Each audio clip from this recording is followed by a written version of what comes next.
Chapter 1 of A Little Princess by Frances Hodgson Burnett. Sara. Once, on a dark winter's day, when the yellow fog hung so thick and heavy in the streets of London that the lamps were lighted and the shop windows blazed with gas as they do at night, an odd-looking little girl sat in a cab with her father, and was driven rather slowly through the big thoroughfares. She sat with her feet tucked under her, and leaned against her father, who held her in his arm, as she stared out of the window at the passing people, with a queer old-fashioned thoughtfulness in her big eyes. She was such a little girl that one did not expect to see such a look on her small face. It would have been an old look for a child of 12, and Sara Crewe was only 7. The fact was, however, that she was always dreaming and thinking odd things, and she could not herself remember any time when she had not been thinking things about grown-up people in the world they belonged to. She felt as if she had lived a long, long time. At this moment she was remembering the voyage she had just made from Bombay with her father, Captain Crewe. She was thinking of the big ship, of the lascars passing silently to and fro on it, of the children playing about on the hot deck, and of some of the young officers' wives who used to try to make her talk to them and laugh at the things she said. Principally she was thinking of what a queer thing it was that at one time one was in India in the blazing sun, and then in the middle of the ocean, and then driving in a strange vehicle through strange streets where the day was as dark as the night. She found this so puzzling that she moved closer to her father. "Papa," she said in a low, mysterious little voice, which was almost a whisper. "Papa." "What is it, darling?" Captain Crewe answered, holding her closer and looking down into her face. "What is Sara thinking of?" "Is this the place?" Sara whispered, cuddling still closer to him. "Is it, papa?" "Yes, little Sara, it is. We have reached it at last." And though she was only 7 years old, she knew that he felt sad when he said it. It seemed to her many years since he had begun to prepare her mind for the place, as she always called it. Her mother had died when she was born, so she had never known or missed her. Her young, handsome, rich, petting father seemed to be the only relation she had in the world. They had always played together and been fond of each other. She only knew he was rich because she had heard people say so when they thought she was not listening, and she had also heard them say that when she grew up she would be rich too. She did not know all that being rich meant. She had always lived in a beautiful bungalow, and had been used to seeing many servants who made salams to her and called her Missy Sahib, and gave her her own way in everything. She had had toys and pets and an ayah who worshipped her, and she had gradually learned that people who were rich had these things. That, however, was all she knew about it. During her short life only one thing had troubled her, and that thing was the place she was to be taken to some day. The climate of India was very bad for children, and as soon as possible they were sent away from it, generally to England and to school. She had seen other children go away, and had heard their fathers and mothers talk about the letters they received from them. She had known that she would be obliged to go also, and though sometimes her father's stories of the voyage and the new country had attracted her, she had been troubled by the thought that he could not stay with her. "Couldn't you go to that place with me, papa?" she had asked when she was 5 years old. "Couldn't you go to school too? I would help you with your lessons." "But you will not have to stay for a very long time, little Sara," he had always said. "You will go to a nice house where there will be a lot of little girls, and you will play together, and I will send you plenty of books, and you will grow so fast that it will seem scarcely a year before you are big enough and clever enough to come back and take care of papa." She had liked to think of that, to keep the house for her father, to ride with him and sit at the head of his table when he had dinner parties, to talk to him and read his books. That would be what she would like most in the world, and if one must go away to the place in England to attain it, she must make up her mind to go. She did not care very much for other little girls, but if she had plenty of books she could console herself. She liked books more than anything else, and was, in fact, always inventing stories of beautiful things and telling them to herself. Sometimes she had told them to her father, and he had liked them as much as she did. "Well, papa," she said softly, "if we are here, I suppose we must be resigned." He laughed at her old-fashioned speech and kissed her. He was really not at all resigned himself, though he knew he must keep that a secret. His quaint little Sara had been a great companion to him, and he felt he would be a lonely fellow when, on his return to India, he went into his bungalow knowing he need not expect to see the small figure in its white frock come forward to meet him. so he held her very closely in his arms as the cab rolled into the big, dull square in which stood the house which was their destination. It was a big, dull brick house, exactly like all the others in its row, but that on the front door there shone a brass plate on which was engraved in black letters, "Miss Minchin, Select Seminary for Young Ladies." "Here we are, Sara," said Captain Crewe, making his voice sound as cheerful as possible. Then he lifted her out of the cab, and they mounted the steps and rang the bell. Sara often thought afterward that the house was somehow exactly like Miss Minchin. It was respectable and well furnished, but everything in it was ugly, and the very armchairs seemed to have hard bones in them. In the hall everything was hard and polished, even the red cheeks of the moon face on the tall clock in the corner had a severe varnished look. The drawing room into which they were ushered was covered by a carpet with a square pattern upon it, the chairs were square, and a heavy marble timepiece stood upon the heavy marble mantel. As she sat down in one of the stiff mahogany chairs, Sara cast one of her quick looks about her. "I don't like it, Papa," she said, "but then I dare say soldiers, even brave ones, don't really like going into battle." Captain Crewe laughed outright at this. He was young and full of fun, and he never tired of hearing Sara's queer speeches. "Oh, little Sara," he said, "what shall I do when I have no one to say solemn things to me? No one else is as solemn as you are." "But why do solemn things make you laugh so?" inquired Sara. "Because you are such fun when you say them," he answered, laughing still more. And then suddenly he swept her into his arms and kissed her very hard, stopping laughing all at once, and looking almost as if tears had come into his eyes. It was just then that Miss Minchin entered the room. She was very like her house, Sara felt, tall and dull and respectable and ugly. She had large, cold, fishy eyes, and a large, cold, fishy smile. It spread itself into a very large smile when she saw Sara and Captain Crewe. She had heard a great many desirable things of the young soldier from the lady who had recommended her school to him. Among other things, she had heard that he was a rich father who was willing to spend a great deal of money on his little daughter. "It will be a great privilege to have charge of such a beautiful and promising child, Captain Crewe," she said, taking Sara's hand and stroking it. "Lady Meredith has told me of her unusual cleverness. A clever child is a great treasure in an establishment like mine." Sara stood quietly, with her eyes fixed upon Miss Minchin's face. She was thinking something odd as usual. "Why does she say I'm a beautiful child?" she was thinking. "I'm not beautiful at all. Colonel Granger's little girl, Isabel, is beautiful. She has dimples and rose-coloured cheeks, and long hair the colour of gold. I have short black hair and green eyes, besides which I am a thin child and not fair in the least. I am one of the ugliest children I ever saw. She is beginning by telling a story." She was mistaken, however, in thinking she was an ugly child. She was not in the least like Isabel Grange, who had been the beauty of the regiment, but she had an odd charm of her own. She was a slim, supple creature, rather tall for her age, and had an intense, attractive little face. Her hair was heavy and quite black, and only curled at the tips.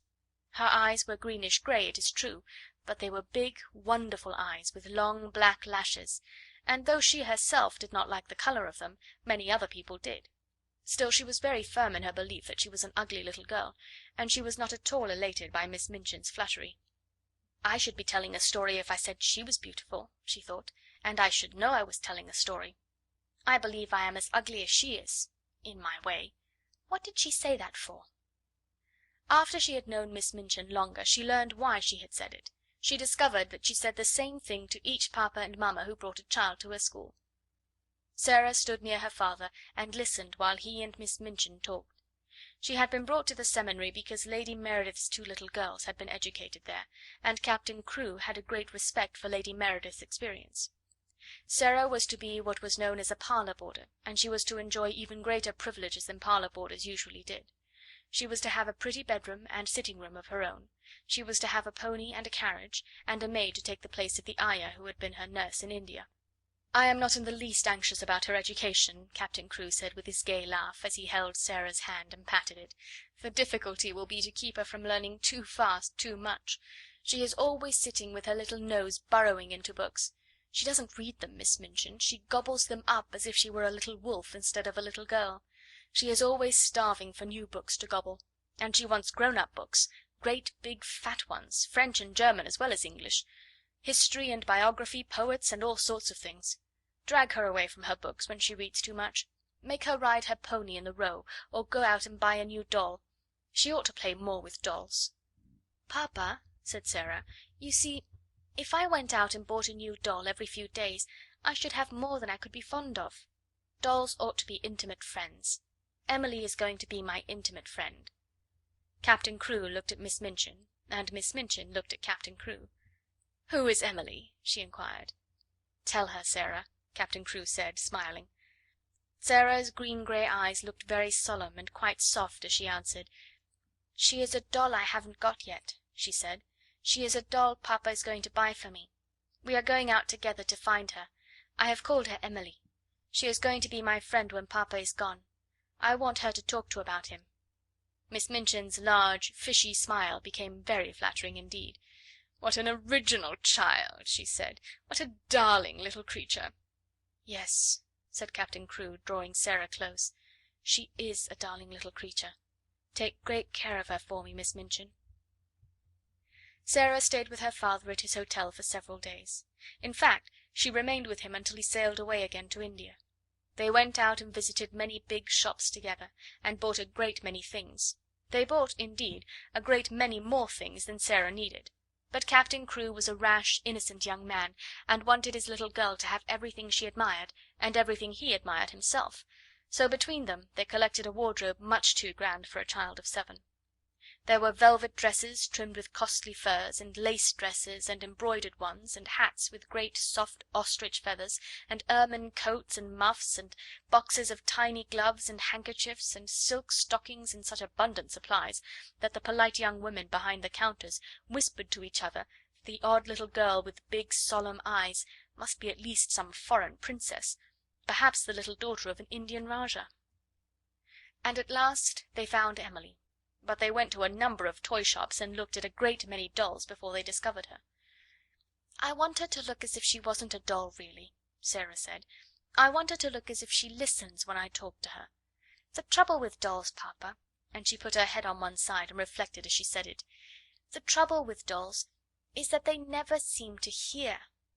So they looked at big ones and little ones, at dolls with black eyes and dolls with blue, at dolls with brown curls and dolls with golden braids, dolls dressed and dolls undressed. "You see," Sara said, when they were examining one who had no clothes, "if, when I find her, she has no frocks, we can take her to a dressmaker and have her things made to fit. They will fit better if they are tried on." After a number of disappointments they decided to walk and look in at the shop windows and let the cab follow them. They had passed 2 or 3 places without even going in, when, as they were approaching a shop which was really not a very large one, Sara suddenly started and clutched her father's arm. "Oh, Papa!" she cried, "there is Emily!" A flush had risen to her face, and there was an expression in her green-grey eyes as if she had just recognized someone she was intimate with and fond of. "She is actually waiting there for us," she said. "Let us go in to her." "Dear me," said Captain Crewe, "I feel as if we ought to have someone to introduce us." "You must introduce me, and I will introduce you," said Sara. "But I knew her the minute I saw her, so perhaps she knew me too." Perhaps she had known her. She had certainly a very intelligent expression in her eyes when Sara took her in her arms. She was a large doll, but not too large to carry about easily. She had naturally curling golden brown hair, which hung like a mantle about her, and her eyes were a deep, clear grey blue, with soft, thick eyelashes, which were real eyelashes, and not mere painted lines. "Of course," said Sara, looking into her face as she held her on her knee. "Of course, Papa, this is Emily." So Emily was bought and actually taken to a children's outfitter's shop and measured for a wardrobe as grand as Sara's own. She had lace frocks too, and velvet and muslin ones, and hats and coats, and beautiful lace-trimmed underclothes, and gloves and handkerchiefs and furs. "I should like her always to look as if she was a child with a good mother," said Sara. "I'm her mother, though I'm going to make a companion of her." Captain Crewe would really have enjoyed the shopping tremendously, but that a sad thought kept tugging at his heart. This all meant that he was going to be separated from his beloved, quaint little comrade. He got out of his bed in the middle of that night, and went and stood looking down at Sara, who lay asleep with Emily in her arms. Her black hair was spread out on the pillow, and Emily's golden brown hair mingled with it. Both of them had lace ruffled nightgowns, and both had long eyelashes which lay and curled up on their cheeks. Emily looked so like a real child that Captain Crewe felt glad she was there. He drew a big sigh and pulled his moustache with a boyish expression. "Hey ho, little Sara," he said to himself. "I don't believe you know how much your daddy will miss you." The next day he took her to Miss Minchin's and left her there. He was to sail away the next morning. He explained to Miss Minchin that his solicitors, Messrs. Barrow and Skipworth, had charge of his affairs in England, and would give her any advice she wanted, and that they would pay the bills she sent him for Sara's expenses. He would write to Sara twice a week, and she was to be given every pleasure she asked for. "She is a sensible little thing, and she never wants anything it isn't safe to give her," he said. Then he went with Sara into a little sitting room, and they bade each other good bye. Sara sat on his knee and held the lapels of his coat in her small hands, and looked long and hard at his face. "Are you learning me by heart, little Sara?" he said, stroking her hair. "No," she answered. "I know you by heart. You are inside my heart." And they put their arms round each other and kissed as if they would never let each other go. When the cab drove away from the door, Sara was sitting on the floor of her sitting room, with her hands under her chin, and her eyes following it until it had turned the corner of the square. Emily was sitting by her, and she looked after it too. When Miss Minchin sent her sister, Miss Amelia, to see what the child was doing, she found she could not open the door. "I have locked it," said a queer, polite little voice from inside. "I want to be quite by myself, if you please." Miss Amelia was fat and dumpy, and stood very much in awe of her sister. She was really the better natured person of the two, but she never disobeyed Miss Minchin. She went downstairs again, looking almost alarmed. "I never saw such a funny old-fashioned child, sister," she said. "She has locked herself in, and she is not making the least particle of noise." "It is much better than if she kicked and screamed, as some of them do," Miss Minchin answered. "I expected that a child as much spoiled as she is would set the whole house in an uproar. If ever a child was given her own way in everything, she is." "I've been opening her trunks and putting her things away," said Miss Amelia. "I never saw anything like them. Sable and ermine on her coats, and real Valenciennes lace on her underclothing. You have seen some of her clothes. What do you think of them?" "I think they are perfectly ridiculous," replied Miss Minchin sharply. "But they will look very well at the head of the line when we take the school children to church on Sunday. She has been provided for as if she were a little princess." And upstairs in the locked room Sara and Emily sat on the floor and stared at the corner round which the cab had disappeared, while Captain Crewe looked backward, waving and kissing his hand as if he could not bear to stop. End of Chapter 1. Chapter 2. A French Lesson.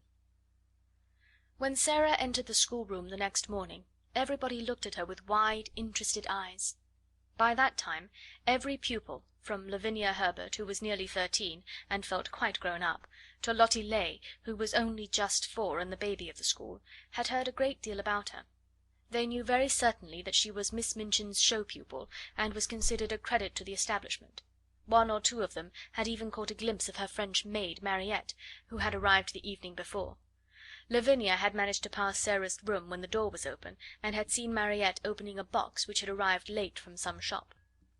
"It was full of petticoats with lace frills on them, frills and frills," she whispered to her friend Jessie as she bent over her geography. "I saw her shaking them out. I heard Miss Minchin say to Miss Amelia that her clothes were so grand that they were ridiculous for a child. My mamma says that children should be dressed simply. She's got one of those petticoats on now. I saw it when she sat down." "She has silk stockings on," whispered Jessie, bending over her geography also. "And what little feet! I never saw such little feet." "Oh," sniffed Lavinia spitefully, "that is the way her slippers are made. My mamma says that even big feet can be made to look small if you have a clever shoemaker. I don't think she is pretty at all. Her eyes are such a queer colour." "She isn't pretty as other pretty people are," said Jessie, stealing a glance across the room, "but she makes you want to look at her again. She has tremendously long eyelashes, but her eyes are almost green." Sara was sitting quietly in her seat, waiting to be told what to do. She had been placed near Miss Minchin's desk. She was not abashed at all by the many pairs of eyes watching her. She was interested, and looked back quietly at the children who looked at her. She wondered what they were thinking of, and if they liked Miss Minchin, and if they cared for their lessons, and if any of them had a papa at all like her own. She had had a long talk with Emily about her papa that morning. "He is on the sea now, Emily," she had said. "We must be very great friends to each other, and tell each other things. Emily, look at me. You have the nicest eyes I ever saw, but I wish you could speak."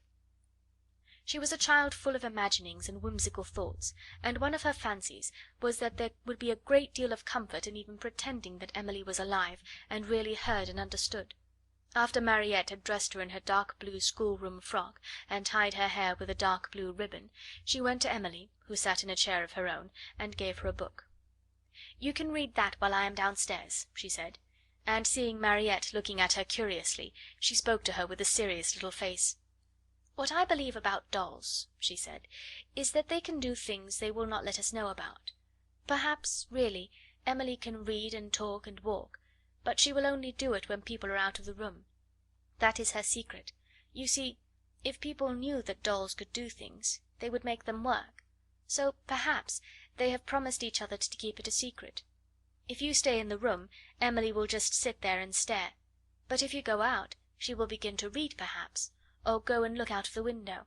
Then, if she heard either of us coming, she would just run back and jump into her chair and pretend she had been there all the time." "Comme elle est drôle," Mariette said to herself, and when she went downstairs she told the head housemaid about it. But she had already begun to like this odd little girl who had such an intelligent small face and such perfect manners. She had taken care of children before who were not so polite. Sara was a very fine little person, and had a gentle, appreciative way of saying, "If you please, Mariette," "Thank you, Mariette," which was very charming. Mariette told the head housemaid that she thanked her as if she were thanking a lady. "Elle a l'air d'une princesse, cette petite," she said. Indeed, she was very much pleased with her new little mistress, and liked her place greatly. After Sara had sat in her seat in the schoolroom for a few minutes, being looked at by the pupils, Miss Minchin rapped in a dignified manner upon her desk. "Young ladies," she said, "I wish to introduce you to your new companion." All the little girls rose in their places, and Sara rose also. "I shall expect you all to be very agreeable to Miss Crewe. She has just come to us from a great distance, in fact, from India. As soon as lessons are over, you must make each other's acquaintance." The pupils bowed ceremoniously, and Sara made a little curtsy, and then they sat down and looked at each other again. "Sara," said Miss Minchin in her schoolroom manner, "come here to me." She had taken a book from the desk, and was turning over its leaves. Sara went to her politely. "As your papa has engaged a French maid for you," she began, "I conclude that he wishes you to make a special study of the French language." Sara felt a little awkward. "I think he engaged her," she said, "because he thought I would like her, Miss Minchin." "I am afraid," said Miss Minchin with a slightly sour smile, "that you have been a very spoiled little girl, and always imagine that things are done because you like them. My impression is that your papa wished you to learn French." If Sara had been older, or less punctilious about being quite polite to people, she could have explained herself in a very few words. But as it was, she felt a flush rising on her cheeks. Miss Minchin was a very severe and imposing person, and she seemed so absolutely sure that Sara knew nothing whatever of French that she felt as if it would be almost rude to correct her. The truth was that Sara could not remember the time when she had not seemed to know French. Her father had often spoken it to her when she had been a baby. Her mother had been a French woman, and Captain Crewe had loved her language, so it happened that Sara had always heard and been familiar with it. I have never really learned French, but she began, trying shyly to make herself clear. One of Miss Minchin's chief secret annoyances was that she did not speak French herself, and was desirous of concealing the irritating fact. She therefore had no intention of discussing the matter, and laying herself open to innocent questioning by a new little pupil. "That is enough," she said with polite tartness. "If you have not learned, you must begin at once. The French master, Monsieur Dufarge, will be here in a few minutes. Take this book and look at it until he arrives."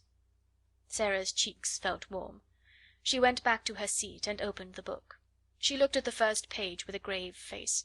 She knew it would be rude to smile, and she was very determined not to be rude, but it was very odd to find herself expected to study a page which told her that le père meant the father, and la mère meant the mother. Miss Minchin glanced toward her scrutinisingly. "You look rather cross, Sarah," she said. "I am sorry you do not like the idea of learning French." "I am very fond of it," answered Sarah, thinking she would try again. "But " "You must not say 'but' when you are told to do things," said Miss Minchin. "Look at your book again." And Sarah did so, and did not smile, even when she found that le fils meant the son, and le frere meant the brother. "When Monsieur Dufarge comes," she thought, "I can make him understand." Monsieur Dufarge arrived very shortly afterward. He was a very nice, intelligent, middle aged Frenchman, and he looked interested when his eyes fell upon Sarah, trying politely to seem absorbed in her little book of phrases. "Is this a new pupil for me, madame?" he said to Miss Minchin. "I hope that is my good fortune. Her papa, Captain Crewe, is very anxious that she should begin the language, but I am afraid she has a childish prejudice against it. She does not seem to wish to learn," said Miss Minchin. "I am sorry of that, mademoiselle," he said kindly to Sarah. "Perhaps when we begin to study together I may show you that it is a charming tongue." Little Sarah rose in her seat. She was beginning to feel rather desperate, as if she were almost in disgrace. She looked up into Monsieur Dufarge's face with her big green grey eyes, and they were quite innocently appealing. She knew that he would understand as soon as she spoke. She began to explain quite simply in pretty and fluent French. Madame had not understood. She had not learned French exactly, not out of books, but her papa and other people had always spoken it to her, and she had read it and written it as she had read and written English. Her papa loved it, and she loved it because he did. Her dear mamma, who had died when she was born, had been French. She would be glad to learn anything monsieur would teach her, but what she had tried to explain to madame was that she already knew the words in this book, and she held out the little book of phrases. When she began to speak, Miss Minchin started quite violently, and sat staring at her over her eyeglasses almost indignantly until she finished. Monsieur Dufarge began to smile, and his smile was one of great pleasure. To hear this pretty childish voice speaking his own language so simply and charmingly made him feel almost as if he were in his native land, which in dark, foggy days in London sometimes seemed worlds away. When she had finished he took the phrase book from her, with a look almost affectionate, but he spoke to Miss Minchin. "Ah, madame," he said, "there is not much I can teach her. She has not learned French. She is French. Her accent is exquisite." "You ought to have told me," exclaimed Miss Minchin, much mortified, turning to Sarah. I tried," said Sarah. I suppose I did not begin right." Miss Minchin knew she had tried, and that it had not been her fault that she was not allowed to explain. And when she saw that the pupils had been listening, and that Lavinia and Jessie were giggling behind their French grammars, she felt infuriated. "Silence, young ladies," she said severely, rapping upon the desk. "Silence at once." And she began from that minute to feel rather a grudge against her show pupil. Chapter 3. Ermengaard. On that first morning, when Sara sat at Miss Minchin's side, aware that the whole schoolroom was devoting itself to observing her, she had noticed very soon one little girl, about her own age, who looked at her very hard, with a pair of light, rather dull blue eyes. She was a fat child, who did not look as if she were in the least clever, but she had a good-naturedly pouting mouth. Her flaxen hair was braided in a tight pigtail, tied with a ribbon, and she had pulled this pigtail round her neck, and was biting the end of the ribbon, resting her elbows on the desk, as she stared wonderingly at the new pupil. When Monsieur Dufarge began to speak to Sara, she looked a little frightened, and when Sara stepped forward and, looking at him with the innocent appealing eyes, answered him, without any warning, in French, the fat little girl gave a startled jump, and grew quite red in her awed amazement. Having wept hopeless tears for weeks in her efforts to remember that la mère meant the mother and le père the father, when one spoke sensible English, it was almost too much for her suddenly to find herself listening to a child her own age, who seemed not only quite familiar with these words, but apparently knew any number of others, and could mix them up with verbs as if they were mere trifles. She stared so hard and bit the ribbon on her pigtail so fast that she attracted the attention of Miss Minchin, who, feeling extremely cross at the moment, immediately pounced upon her. "Miss St. John!" she exclaimed severely, "what do you mean by such conduct? Remove your elbows, take your ribbon out of your mouth, sit up at once." Upon which Miss St. John gave another jump, and when Lavinia and Jessie tittered, she became redder than ever, so red indeed that she almost looked as if tears were coming into her poor dull childish eyes. And Sara saw her, and was so sorry for her that she began rather to like her and to want to be her friend. It was a way of hers to always want to spring into any fray in which someone was made uncomfortable or unhappy. If Sara had been a boy, and lived a few centuries ago, her father used to say, she would have gone about the country with her sword drawn, rescuing and defending everyone in distress. She always wants to fight when she sees people in trouble. So she took rather a fancy to fat, slow little Miss St. John, and kept glancing toward her through the morning. She saw that lessons were no easy matter to her, and that there was no danger of her ever being spoiled by being treated as a show pupil. Her French lesson was a pathetic thing. Her pronunciation made even Monsieur Dufarge smile in spite of himself, and Lavinia and Jessie, and the more fortunate girls, either giggled or looked at her in wondering disdain. But Sara did not laugh. She tried to look as if she did not hear when Miss St. John called le bon pain li bon pain. She had a fine, hot little temper of her own, and it made her feel rather savage when she heard the titters and saw the poor, stupid, distressed child's face. "It isn't funny, really," she said between her teeth, as she bent over her book. "They ought not to laugh." When lessons were over, and the pupils gathered together in groups to talk, Sara looked for Miss St. John, and finding her bundled rather disconsolately in a window seat, she walked over to her and spoke. She only said the kind of thing little girls always say to each other by way of beginning an acquaintance, but there was something friendly about Sara, and people always felt it. "What is your name?" she said. To explain Miss St. John's amazement, one must recall that a new pupil is, for a short time, a somewhat uncertain thing, and of this new pupil the entire school had talked the night before, until it fell asleep quite exhausted by excitement and contradictory stories. A new pupil with a carriage and a pony and a maid and a voyage from India to discuss was not an ordinary acquaintance. "My name's Ermengaard St. John," she answered. "Mine is Sara Crewe," said Sara. "Yours is very pretty. It sounds like a story book." "Do you like it?" fluttered Ermengaard. I like yours." Miss St. John's chief trouble in life was that she had a clever father. Sometimes this seemed to her a dreadful calamity. If you have a father who knows everything, who speaks 7 or 8 languages, and has thousands of volumes which he has apparently learned by heart, he frequently expects you to be familiar with the contents of your lesson books at least, and it is not improbable that he will feel you ought to be able to remember a few incidents of history and to write a French exercise. Ermengarde was a severe trial to Mr. St. John. He could not understand how a child of his could be a notably and unmistakably dull creature who never shone in anything. "Good heavens!" he had said more than once, as he stared at her, "there are times when I think she is as stupid as her Aunt Eliza." If her Aunt Eliza had been slow to learn and quick to forget a thing entirely when she had learned it, Ermengarde was strikingly like her. She was the monumental dunce of the school, and it could not be denied. "She must be made to learn," her father said to Miss Minchin. Consequently, Ermengarde spent the greater part of her life in disgrace or in tears. She learned things and forgot them, or if she remembered them she did not understand them. So it was natural that, having made Sara's acquaintance, she should sit and stare at her with profound admiration. "You can speak French, can't you?" she said respectfully. Sara got onto the window seat, which was a big deep one, and tucking up her feet, sat with her hands clasped around her knees. "I can speak it because I have heard it all my life," she answered. "You could speak it if you had always heard it." "Oh, no, I couldn't," said Ermengarde. "I never could speak it." "Why?" inquired Sara curiously. Ermengarde shook her head so that the pigtail wobbled. "You heard me just now," she said. "I'm always like that. I can't say the words. They're so queer." She paused a moment, and then added with a touch of awe in her voice, "You're clever, aren't you?" Sara looked out of the window into the dingy square, where the sparrows were hopping and twittering on the wet iron railings and the sooty branches of the trees. She reflected a few moments. She had heard it said very often that she was clever, and she wondered if she was, and if she was, how it had happened. "I don't know," she said. "I can't tell." Then, seeing a mournful look on the round chubby face, she gave a little laugh and changed the subject. "Would you like to see Emily?" she inquired. "Who is Emily?" Ermengarde asked, just as Miss Minchin had done. "Come up to my room and see," said Sara, holding out her hand. They jumped down from the window seat together and went upstairs.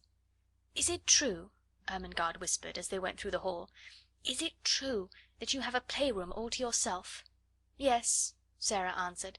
"Papa asked Miss Minchin to let me have one because, well, it was because when I play I make up stories and tell them to myself, and I don't like people to hear me. It spoils it if I think people listen." They had reached the passage leading to Sara's room by this time, and Ermengarde stopped short, staring, and quite losing her breath.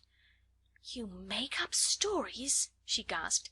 "Can you do that as well as speak French? Can you?" Sara looked at her in simple surprise. "Why, anyone can make up things," she said. "Have you never tried?" She put her hand warningly on Ermengarde's. "Let us go very quietly to the door," she whispered, "and then I will open it quite suddenly, and perhaps we may catch her." She was half laughing, but there was a touch of mysterious hope in her eyes which fascinated Ermengarde, though she had not the remotest idea what it meant, or whom it was she wanted to catch, or why she wanted to catch her. Whatsoever she meant, Ermengarde was sure it was something delightfully exciting, so, quite thrilled with expectation, she followed her on tiptoe along the passage. They made not the least noise until they reached the door. Then Sara suddenly turned the handle and threw it wide open. Its opening revealed the room quite neat and quiet, a fire gently burning in the grate, and a wonderful doll sitting in a chair by it, apparently reading a book. "Oh, she got back to her seat before we could see her," Sara explained. "Of course they always do. They're as quick as lightning."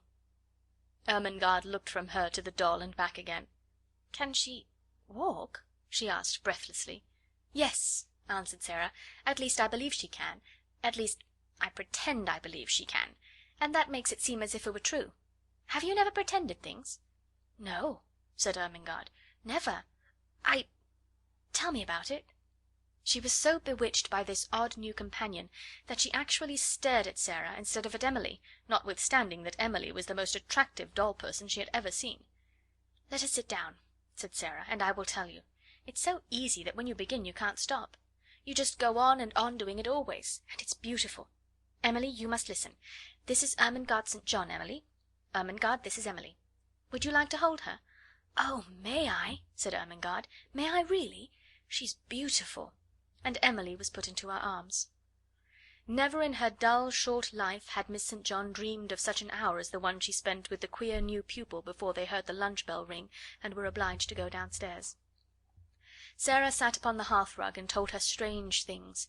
She sat rather huddled up, and her green eyes shone and her cheeks flushed. She told stories of the voyage and stories of India, but what fascinated Ermengarde the most was her fancy about the dolls who walked and talked, and who could do anything they chose when the human beings were out of the room, but who must keep their powers a secret, and so flew back to their places like lightning when people returned to the room. "We couldn't do it," said Sara seriously. "You see, it's a kind of magic." Once, when she was relating the story of the search for Emily, Ermengarde saw her face suddenly change. A cloud seemed to pass over it and put out the light in her shining eyes. She drew her breath in so sharply that it made a funny, sad little sound, and then she shut her lips and held them tightly closed, as if she was determined either to do or not to do something. Ermengarde had an idea that if she had been like any other little girl she might have suddenly burst out sobbing and crying. But she did not. "Have you a pain?" Ermengarde ventured. "Yes," Sara answered after a moment's silence, "but it is not in my body." Then she added something in a low voice, which she tried to keep quite steady, and it was this: "Do you love your father more than anything else in the whole world?" Ermengarde's mouth fell open a little. She knew that it would be far from behaving like a respectable child at a select seminary to say that it had never occurred to you that you could love your father, that you would do anything desperate to avoid being left alone in his society for 10 minutes. She was, indeed, greatly embarrassed. I scarcely ever see him," she stammered. "He is always in the library, reading things." "I love mine more than all the world 10 times over," Sara said. "That is what my pain is. He has gone away." She put her head down quietly on her little huddled up knees, and sat very still for a few minutes. "She's going to cry out loud," thought Ermengarde fearfully. But she did not. Her short black locks tumbled about her ears, and she sat still. Then she spoke without lifting her head. "I promised him I would bear it," she said, "and I will. You have to bear things. Think what soldiers bear. Papa is a soldier. If there was a war he would have to bear marching and thirstiness and perhaps deep wounds, and he would never say a word, not one word." Ermengarde could only gaze at her, but she felt that she was beginning to adore her. She was so wonderful and different from anyone else. Presently she lifted her face and shook back her black locks, with a queer little smile. "If I go on talking and talking," she said, "and telling you things about pretending, I shall bear it better. You don't forget, but you bear it better." Ermengarde did not know why a lump came into her throat, and her eyes felt as if tears were in them. "Lavinia and Jessie are best friends," she said rather huskily. "I wish we could be best friends. Would you have me for yours? You're clever, and I'm the stupidest child in the school, but I do so like you." "I'm glad of that," said Sara. "It makes you thankful when you are liked. Yes, we will be friends. And I'll tell you what," a sudden gleam lighting her face, "I can help you with your French lessons."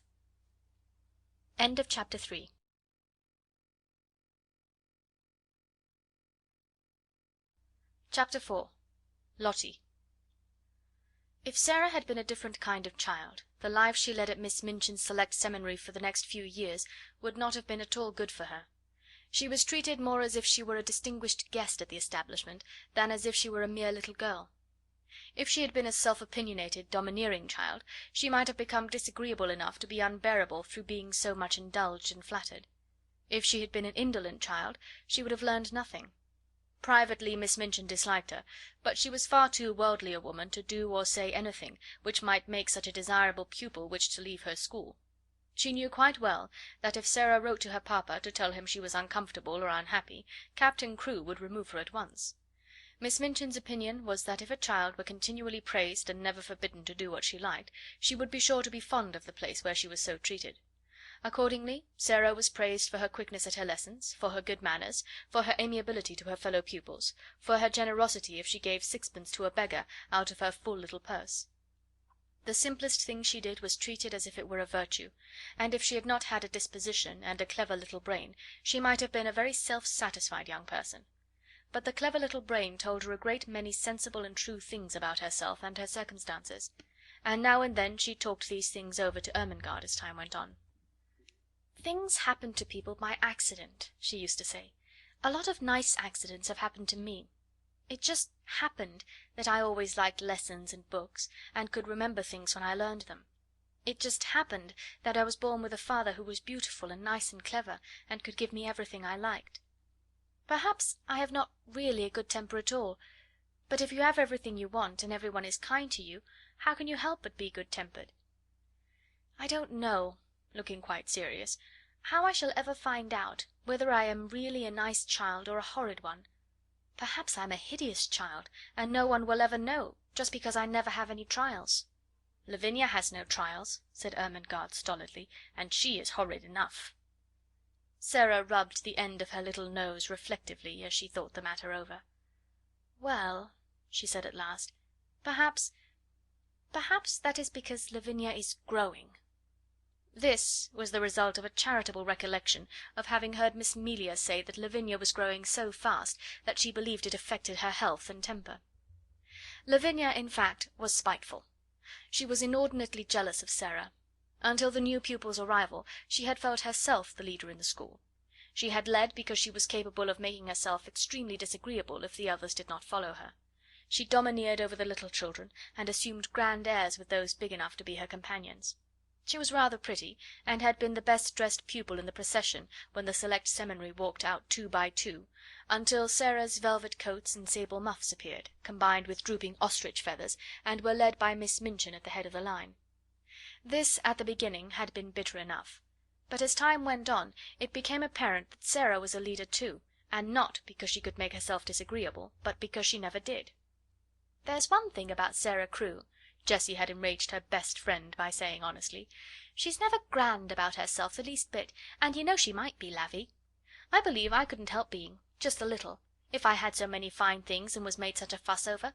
It's disgusting the way Miss Minchin shows her off when parents come."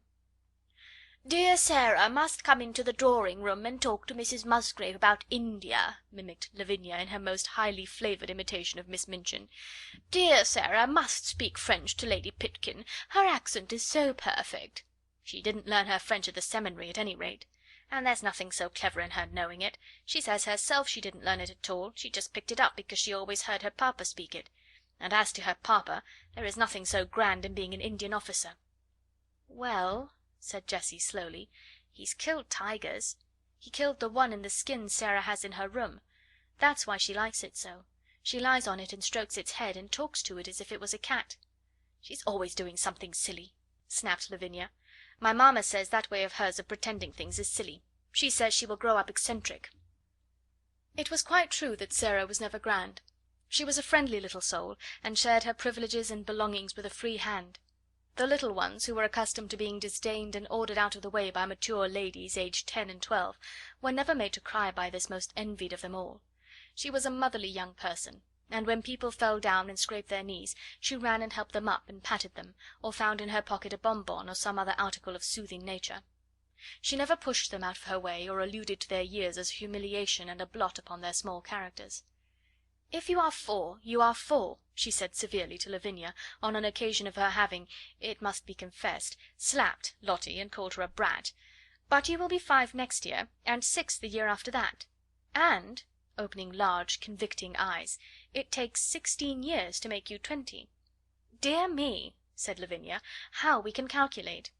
In fact, it was not to be denied that 16 and 4 made 20, and 20 was an age the most daring were scarcely bold enough to dream of. So the younger children adored Sara. More than once she had been known to have a tea party made up of these despised ones in her own room, and Emily had been played with, and Emily's own tea service used, the one with cups which held quite a lot of much sweetened weak tea, and had blue flowers on them. No one had seen such a very real doll's tea set before. From that afternoon Sara was regarded as a goddess and a queen by the entire alphabet class. Lottie Lay worshipped her to such an extent that if Sara had not been a motherly person she would have found her tiresome. Lottie had been sent to school by a rather flighty young papa, who could not imagine what else to do with her. Her young mother had died, and as the child had been treated like a favourite doll, or a very spoiled pet monkey or lap dog ever since the first hour of her life, she was a very appalling little creature. When she wanted anything, or did not want anything, she wept and howled, and as she always wanted the things she could not have, and did not want the things that were best for her, her shrill little voice was usually to be heard uplifted in wails in one part of the house or another. Her strongest weapon was that in some mysterious way she had found out that a very small girl who had lost her mother was a person who ought to be pitied and made much of. She had probably heard some grown-up people talking her over in the early days after her mother's death. So it became her habit to make great use of this knowledge. The first time Sara took her in charge was one morning when, on passing a sitting-room, she heard both Miss Minchin and Miss Amelia trying to suppress the angry wails of some child who, evidently, refused to be silenced. She refused so strenuously, indeed, that Miss Minchin was obliged to almost shout, in a stately and severe manner, to make herself heard. "What is she crying for?" she almost yelled. "Oh, oh, oh!" Sara heard. "Haven't got any ma." "Oh, Lottie!" screamed Miss Amelia, "do stop, darling! Don't cry! Please don't! Oh, oh, oh, oh, oh!" Lottie howled tempestuously. "Haven't got any ma." "She ought to be whipped," Miss Minchin proclaimed. "You shall be whipped, you naughty child!" Lottie wailed more loudly than ever. Miss Amelia began to cry. Miss Minchin's voice rose until it almost thundered. Then suddenly she sprang up from her chair in impotent indignation and flounced out of the room, leaving Miss Amelia to arrange the matter. Sara had paused in the hall, wondering if she ought to go into the room, because she had recently begun a friendly acquaintance with Lottie, and might be able to quiet her. When Miss Minchin came out and saw her, she looked rather annoyed. She realized that her voice, as heard from inside the room, could not have sounded either dignified or amiable. "Oh, Sara!" she exclaimed, endeavouring to produce a suitable smile. "I stopped," explained Sara, "because I knew it was Lottie, and I thought perhaps, just perhaps, I could make her be quiet. May I try, Miss Minchin?" "If you can, you are a clever child," answered Miss Minchin, drawing in her mouth sharply. Then, seeing that Sara looked slightly chilled by her asperity, she changed her manner. "But you are clever in everything," she said in her approving way. "I dare say you can manage her. Go in." And she left her. When Sara entered the room, Lottie was lying upon the floor, screaming and kicking her small fat legs violently, and Miss Amelia was bending over her in consternation and despair, looking quite red and damp with heat. Lottie had always found, when in her own nursery at home, that kicking and screaming would always be quieted by any means she insisted on. Poor plump Miss Amelia was trying first one method and then another. "Poor darling," she said one moment, "I know you haven't any mamma, poor—" Then in quite another tone, "If you don't stop, Lottie, I will shake you. Poor little angel, there! You wicked, bad, detestable child, I will smack you, I will!"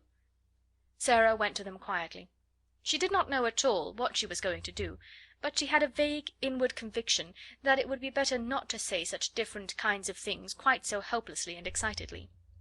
"Miss Amelia," she said in a low voice, "Miss Minchin says I may try to make her stop. May I?" Miss Amelia turned and looked at her hopelessly. "Oh, do you think you can?" she gasped. "I don't know whether I can," answered Sara, still in her half whisper, "but I will try." Miss Amelia stumbled up from her knees with a heavy sigh, and Lottie's fat little legs kicked as hard as ever. "If you will steal out of the room," said Sara, "I will stay with her." "Oh, Sara," almost whispered Miss Amelia, "we never had such a dreadful child before. I don't believe we can keep her." But she crept out of the room, and was very much relieved to find an excuse for doing it. Sara stood by the howling, furious child for a few moments, and looked down at her without saying anything. Then she sat down on the floor beside her and waited. Except for Lottie's angry screams, the room was quite quiet. This was a new state of affairs for little Miss Ley, who was accustomed, when she screamed, to hear other people protest and implore and command and coax by turns. To lie and kick and shriek, and find the only person near you not seeming to mind in the least, attracted her attention. She opened her tight shut streaming eyes to see who this person was, and it was only another little girl. But it was the one who owned Emily and all the nice things, and she was looking at her steadily, and as if she was merely thinking. Having paused for a few seconds to find this out, Lottie thought she must begin again, but the quiet of the room and of Sara's odd, interested face made her first howl rather half-hearted. "I haven't any she announced, but her voice was not so strong. Sara looked at her still more steadily, but with a sort of understanding in her eyes. "Neither have I," she said. This was so unexpected that it was astounding. Lottie actually dropped her legs, gave a wriggle, and lay and stared. A new idea will stop a crying child when nothing else will. Also it was true that while Lottie disliked Miss Minchin, who was cross, and Miss Amelia, who was foolishly indulgent, she rather liked Sara, little as she knew her. She did not want to give up her grievance, but her thoughts were distracted from it, so she wriggled again, and after a sulky sob said, "Where is she?" Sara paused a moment. Because she had been told that her mamma was in heaven, she had thought a great deal about the matter, and her thoughts had not been quite like those of other people. "She went to heaven," she said, "but I am sure she comes out sometimes to see me, though I don't see her. So does yours. Perhaps they can both see us now. Perhaps they are both in this room." Lottie sat bolt upright and looked about her. She was a pretty little curly-headed creature, and her round eyes were like wet forget-me-nots. If her mamma had seen her during the last half hour, she might not have thought her the kind of child who ought to be related to an angel. Sara went on talking. Perhaps some people might think that what she said was rather like a fairy story, but it was all so real to her own imagination that Lottie began to listen in spite of herself. She had been told that her mamma had wings and a crown, and she had been shown pictures of ladies in beautiful white nightgowns who were said to be angels. But Sara seemed to be telling a real story about a lovely country where real people were. "There are fields and fields of flowers," she said, forgetting herself as usual when she began, and talking rather as if she were in a dream. "Fields and fields of lilies, and when the soft wind blows over them it wafts the scent of them into the air, and everybody always breathes it, because the soft wind is always blowing.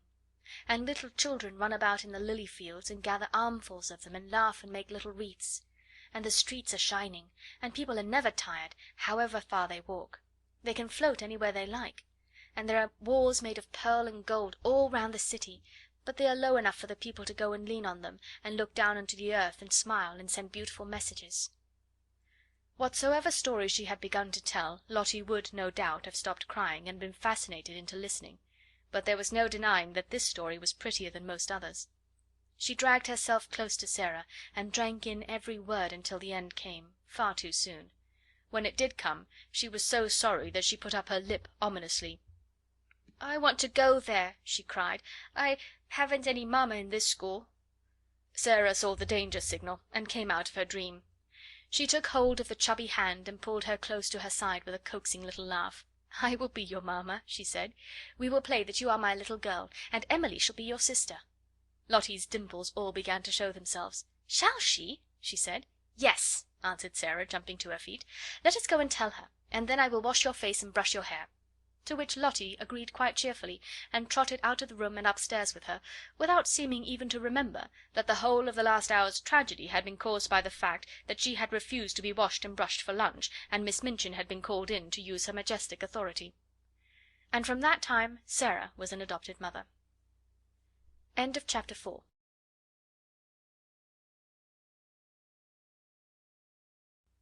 Chapter 5. Becky. Of course, the greatest power Sara possessed, and the one which gained her even more followers than her luxuries and the fact that she was the show pupil, the power that Lavinia and certain other girls were most envious of, and at the same time most fascinated by in spite of themselves, was her power of telling stories, and of making everything she talked about seem like a story, whether it was one or not.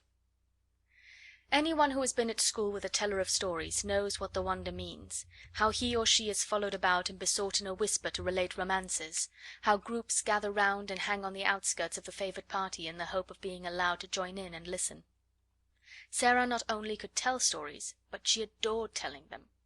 When she sat or stood in the midst of a circle and began to invent wonderful things, her green eyes grew big and shining, her cheeks flushed, and without knowing that she was doing it, she began to act, and made what she told lovely or alarming by the raising or dropping of her voice, the bend and sway of her slim body, and the dramatic movement of her hands.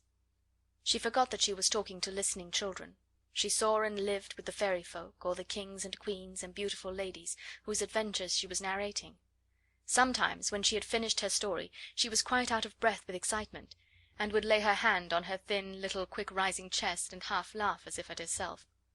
"When I am telling it," she would say, "it doesn't seem as if it was only made up. It seems more real than you are, more real than the schoolroom.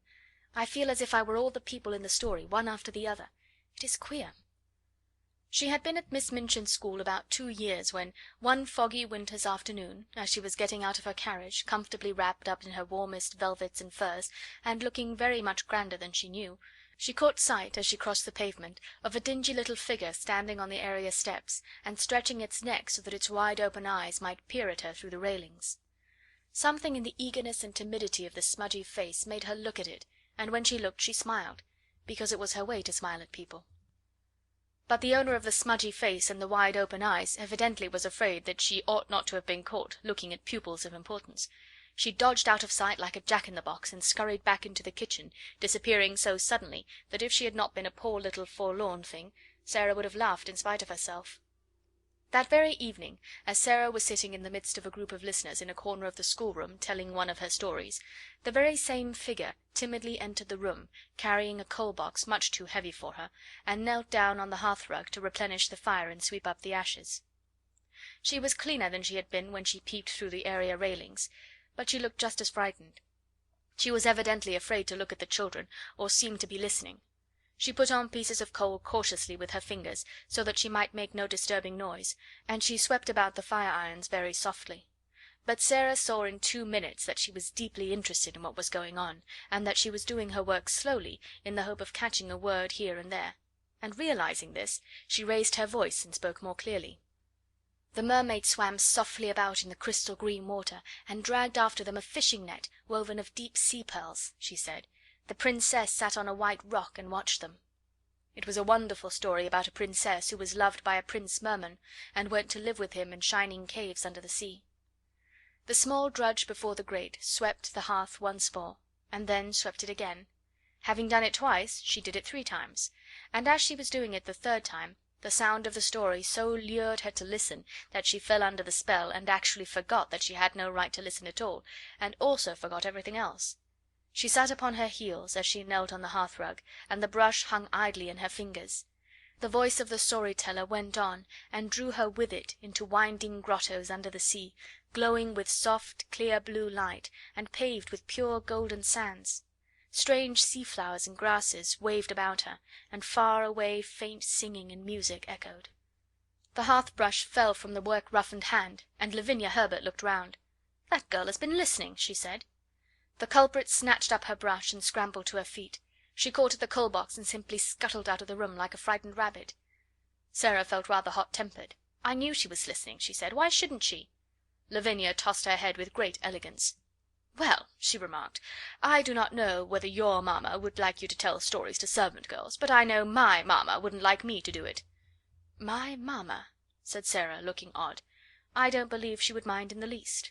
She knows that stories belong to everybody." "I thought," retorted Lavinia in severe recollection, "that your mamma was dead. How can she know things?" "Do you think she doesn't know things?" said Sarah, in her stern little voice. Sometimes she had a rather stern little voice.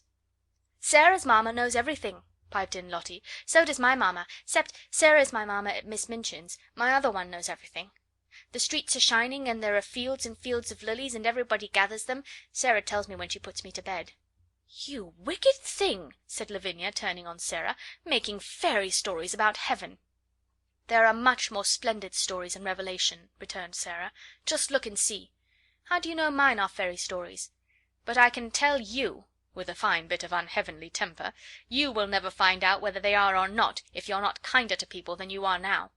Come along, Lottie." And she marched out of the room, rather hoping that she might see the little servant again somewhere. But she found no trace of her when she got into the hall. "Who is that little girl who makes the fires?" she asked Mariette that night. Mariette broke forth into a flow of description. Ah, Mademoiselle Sara might well ask. She was a forlorn little thing who had just taken the place of scullery maid, though as to being scullery maid she was everything else besides. She blacked boots and grates, and carried heavy coal scuttles up and down stairs, and scrubbed floors and cleaned windows, and was ordered about by everybody. She was 14 years old, but was so stunted in growth that she looked about 12. In truth, Mariette was sorry for her.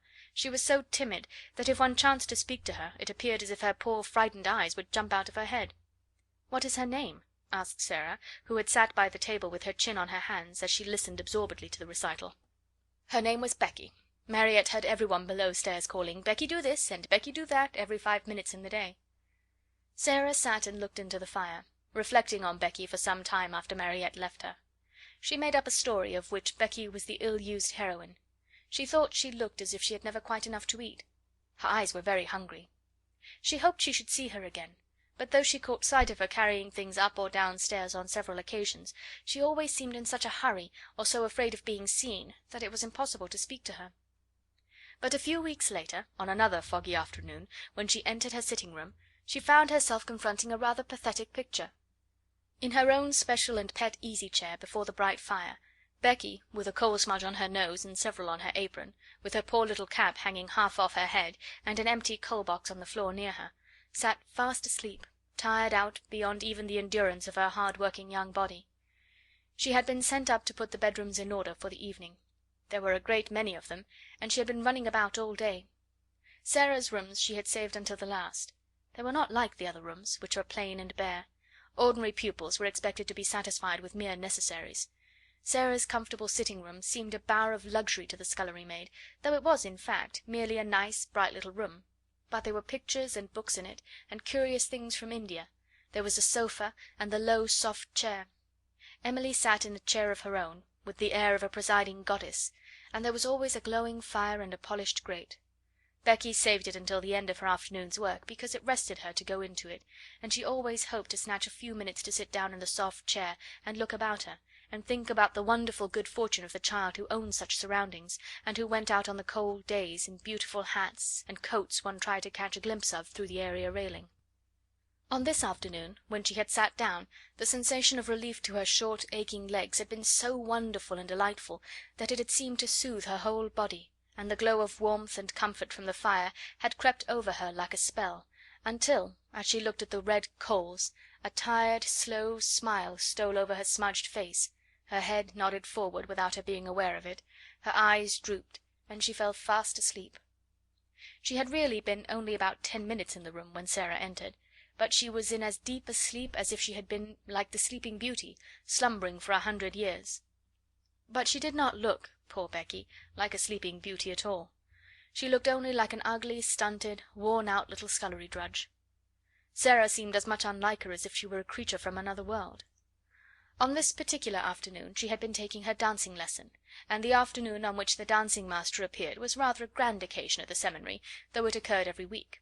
The pupils were attired in their prettiest frocks, and as Sara danced particularly well, she was very much brought forward, and Mariette was requested to make her as diaphanous and fine as possible. To-day a frock the colour of a rose had been put on her, and Mariette had brought some real buds and made her a wreath to wear on her black locks. She had been learning a new delightful dance in which she had been skimming and flying about the room like a large rose-coloured butterfly, and the enjoyment and exercise had brought a brilliant, happy glow into her face. When she entered the room she floated in with a few of the butterfly steps, and there sat Becky, nodding her cap sideways off her head. "Oh!" cried Sara softly when she saw her. "That poor thing!" It did not occur to her to feel cross at finding her pet chair occupied by the small dingy creature. To tell the truth, she was quite glad to find it there. When the ill-used heroine of her story wakened, she could talk to her. She crept toward her quietly and stood looking at her. Becky gave a little snore. "I wish she'd waken herself," Sara said. "I don't like to waken her, but Miss Minchin would be cross if she found out. I'll just wait a few minutes."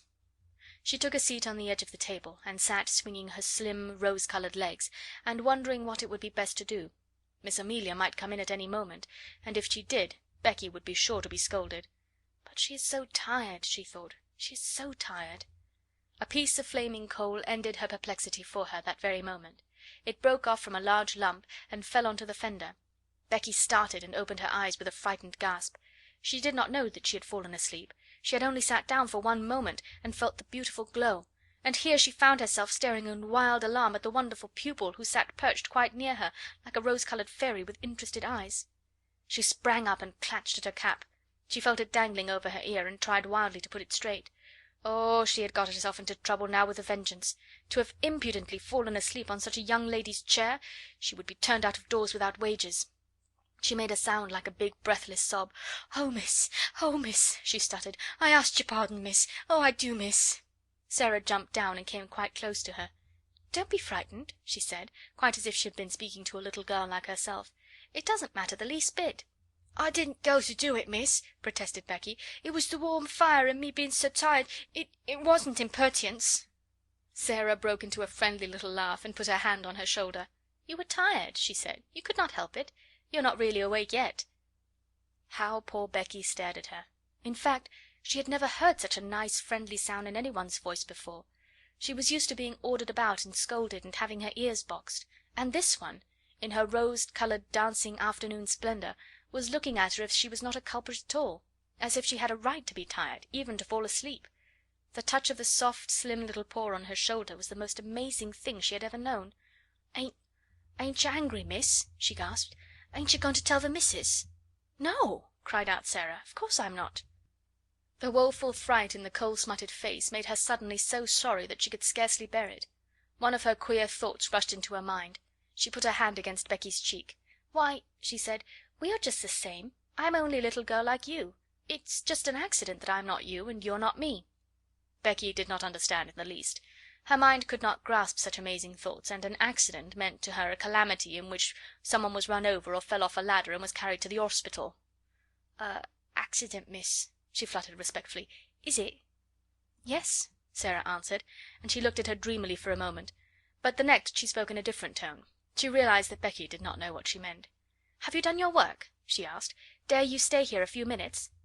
Becky lost her breath again. "Here, miss? Me?" Sara ran to the door and opened it, and looked out and listened. "No one is anywhere about," she explained. "If your bedrooms are finished, perhaps you might stay a tiny while. I thought, perhaps, you might like a piece of cake."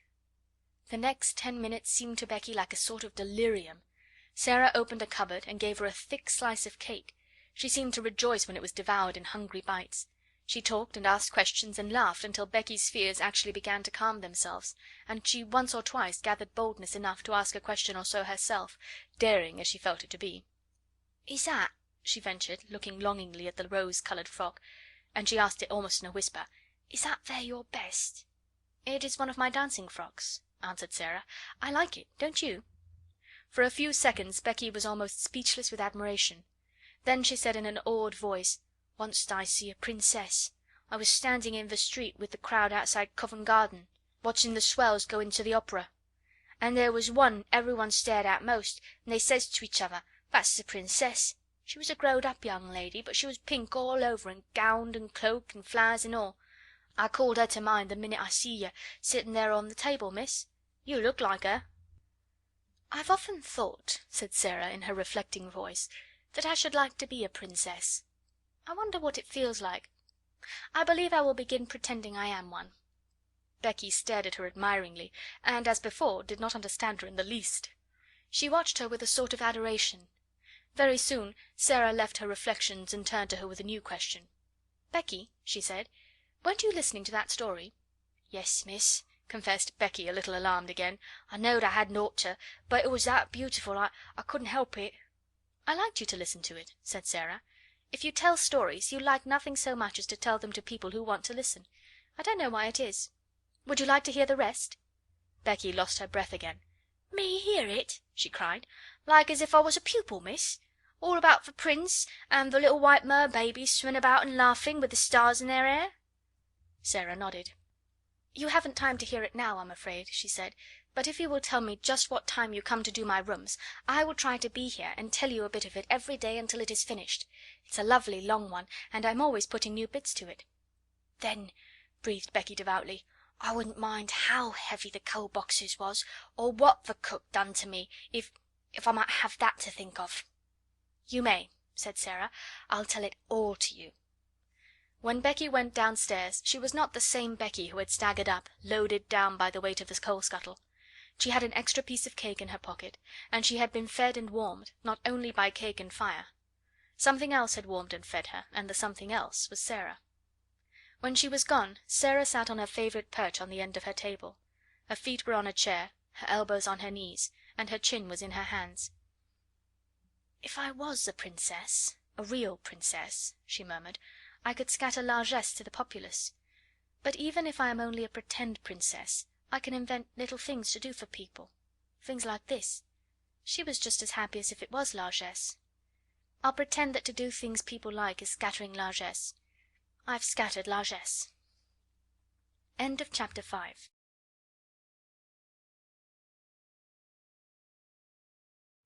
Chapter 6. The Diamond Mines. Not very long after this a very exciting thing happened. Not only Sara but the entire school found it exciting, and made it the chief subject of conversation for weeks after it occurred. In one of his letters Captain Crewe told a most interesting story. A friend who had been at school with him when he was a boy had unexpectedly come to see him in India. He was the owner of a large tract of land, upon which diamonds had been found, and he was engaged in developing the mines. If all went as was confidently expected, he would become possessed of such wealth as made one dizzy to think of; and because he was fond of the friend of his school days, he had given him an opportunity to share in this enormous fortune by becoming a partner in his scheme. This, at least, was what Sara gathered from his letters. It is true that any other business scheme, however magnificent, would have had but small attraction for her or for the schoolroom, but diamond mines sounded so like the Arabian Nights that no one could be indifferent. Sara thought them enchanting in painted pictures for Ermengaard and Lottie, of labyrinthine passages in the bowels of the earth, where sparkling stones studded the walls and roofs and ceilings, and strange dark men dug them out with heavy picks. Ermengaard delighted in the story, and Lottie insisted on its being retold to her every evening. Lavinia was very spiteful about it, and told Jessie that she didn't believe such things as diamond mines existed. "My mamma has a diamond ring which cost £40," she said, "and it is not a big one either. If there were mines full of diamonds, people would be so rich it would be ridiculous." "Perhaps Sara will be so rich she will be ridiculous," giggled Jessie. "She's ridiculous without being rich," Lavinia sniffed. "I believe you hate her," said Jessie. "No, I don't," snapped Lavinia, "but I don't believe in mines full of diamonds." "Well, people have to get them from somewhere," said Jessie. "Lavinia," with a new giggle, "what do you think Gertrude says?" "I don't know, I'm sure, and I don't care if it's something more about that everlasting Sara." "Well, it is. One of her pretends is that she is a princess. She plays it all the time, even in school. She says it makes her learn her lessons better. She wants Ermengaard to be one too, but Ermengaard says she is too fat." "She is too fat," said Lavinia, "and Sara is too thin." Naturally Jessie giggled again. "She says it has nothing to do with what you look like or what you have, it has only to do with what you think of and what you do. "I suppose she thinks she could be a princess if she was a beggar," said Lavinia. "Let us begin to call her your Royal Highness." Lessons for the day were over, and they were sitting before the schoolroom fire, enjoying the time they liked best. It was the time when Miss Minchin and Miss Amelia were taking their tea in the sitting room sacred to themselves. At this hour a great deal of talking was done, and a great many secrets changed hands, particularly if the younger pupils behaved themselves well, and did not squabble or run about noisily, which, it must be confessed, they usually did. When they made an uproar the older girls usually interfered with scolding and shakes. They were expected to keep order, and there was danger that if they did not, Miss Minchin or Miss Amelia would appear and put an end to festivities. Even as Lavinia spoke, the door opened and Sara entered with Lottie, whose habit was to trot everywhere after her like a little dog. "There she is with that horrid child!" exclaimed Lavinia in a whisper. "If she's so fond of her, why doesn't she keep her in her own room? She will begin howling about something in 5 minutes." It happened that Lottie had been seized with a sudden desire to play in the schoolroom, and had begged her adopted parent to come with her. She joined a group of little ones who were playing in a corner. Sara curled herself up in the window seat, opened a book, and began to read. It was a book about the French Revolution, and she was soon lost in a harrowing picture of the prisoners in the Bastille, men who had spent so many years in dungeons that when they were dragged out by those who rescued them, their long grey hair and beards almost hid their faces, and they had forgotten that an outside world existed at all, and they were like beings in a dream. She was so far away from the schoolroom that it was not agreeable to be dragged back suddenly by a howl from Lottie. Never did she find anything so difficult as to keep herself from losing her temper when she was suddenly disturbed while absorbed in a book. People who are fond of books know the feeling of irritation which sweeps over them at such a moment. The temptation to be unreasonable and snappish is one not easy to manage. "It makes me feel as if someone had hit me," Sara had told Ermengaard once in confidence, "and as if I want to hit back. I have to remember things quickly to keep from saying something ill-tempered." She had to remember things quickly when she laid her book down on the window seat and jumped down from a comfortable corner. Lottie had been sliding across the schoolroom floor, and having first irritated Lavinia and Jessie by making a noise, had ended by falling down and hurting her fat knee. She was screaming and dancing up and down in the midst of a group of friends and enemies, who were alternately coaxing and scolding her. "Stop this minute, you cry-baby! Stop this minute!" Lavinia commanded. "I'm not a cry-baby! I'm not!" wailed Lottie. "Sara! Sara!" "If she doesn't stop, Miss Minchin will hear her," cried Jessie. "Lottie, darling, I'll give you a penny." "I don't want your penny," sobbed Lottie, and she looked down at the fat knee, and seeing a drop of blood on it, burst forth again. Sara flew across the room, and kneeling down, put her arms around her. "Now, Lottie," she said. "Now, Lottie, you promised Sara." "She said I was a cry-baby," wept Lottie. Sara patted her, but spoke in the steady voice Lottie knew. "But if you cry you will be one, Lottie pet. You promised." Lottie remembered that she had promised, but she preferred to lift up her voice. "I haven't any mamma," she proclaimed. "I haven't a bit of mamma." "Yes, you have," said Sara cheerfully. "Have you forgotten? Don't you know that Sara is your mamma? Don't you want Sara for your mamma?" Lottie cuddled up to her with a consoled sniff. "Come and sit in the window seat with me," Sara went on, "and I'll whisper a story to you." "Will you?" whimpered Lottie. "Will you tell me about the diamond mines?" "The diamond mines!" broke out Lavinia. "Nasty little spoiled thing! I should like to slap her." Sara got up quickly on her feet. It must be remembered that she had been very deeply absorbed in the book about the Bastille, and she had had to recall several things rapidly when she realised that she must go and take care of her adopted child. She was not an angel, and she was not fond of Lavinia. "Well," she said with some fire, "I should like to slap you, but I don't want to slap you," restraining herself. "At least, I both want to slap you, and I should like to slap you, but I won't slap you. We are not little gutter children. We are both old enough to know better." Here was Lavinia's opportunity. "Ah, yes, your Royal Highness," she said. "We are princesses, I believe. At least one of us is. The school ought to be very fashionable now Miss Minchin has a princess for a pupil." Sara started toward her. She looked as if she were going to box her ears. Perhaps she was. Her trick of pretending things was the joy of her life. She never spoke of it to girls she was not fond of. Her new pretend about being a princess was very near to her heart, and she was shy and sensitive about it. She had meant it to be rather a secret, and here was Lavinia deriding it before nearly all the school. She felt the blood rush up into her face and tingle in her ears. She only just saved herself. If you were a princess you did not fly into rages. Her hand dropped, and she stood quite still a moment. When she spoke it was in a quiet, steady voice. She held her head up, and everybody listened to her. "It's true," she said. "Sometimes I do pretend I am a princess. I pretend I am a princess so that I can try and behave like one." Lavinia could not think of exactly the right thing to say. Several times she had found that she could not think of a satisfactory reply when she was dealing with Sara.